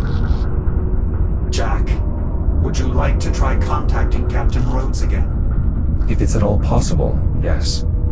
I should say goodbye. I will boost the signal as best I can. Liv. Liv, do you copy? Jack! Jack, are you there? I'm here. I read you, Liv. Jack! Thank God. I thought I'd lost you. Liv, there's a problem. What do you mean? What sort of problem? There's a malfunction. I'll have to use my own shell to complete the connection and detonate the device.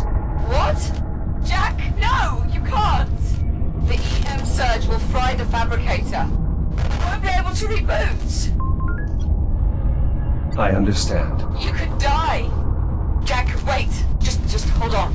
Let me see if I can find another way for you to reboot. One of your old activation pods. Something. Liv, it's all right.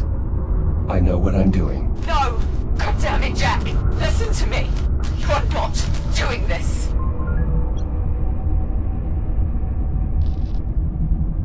I apologize for disobeying orders, Captain. Jack! No! But there is no other option. Jack! Please! Circuit is now going live. Understood. No! No! Wait! Don't! There's still time! I can fix this! Jack! I can't let you do it, Jack! You have to complete the connection. Jack, please! Don't leave me! Jack, you have to take hold of the anode and the coupling. Now. Apollo, stop him! That's an order! I'm sorry, Captain. There's nothing I can do. Jack, it's time. Jack, stop it! You're scaring me! You have to complete the connection. Bye, Olivia.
Captain Rhodes.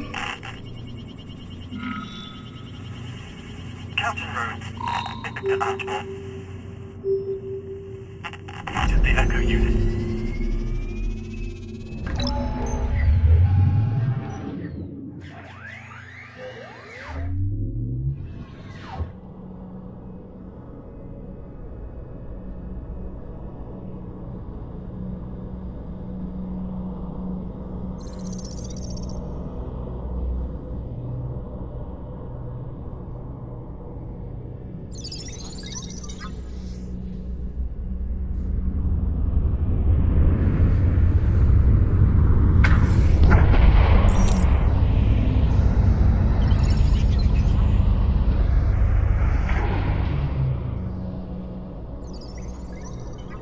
Easy, Popcorn.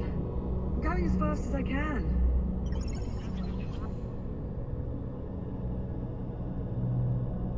Jack? Oh my god. Jack! Jack, It's really you.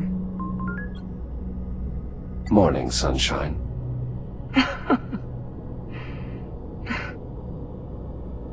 Everything's gonna be alright, Jack. Captain Rhodes.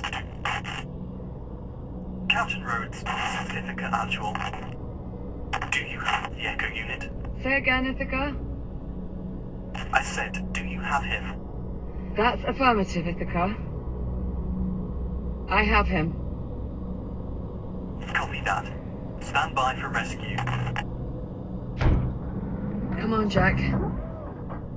It's okay. I've got you.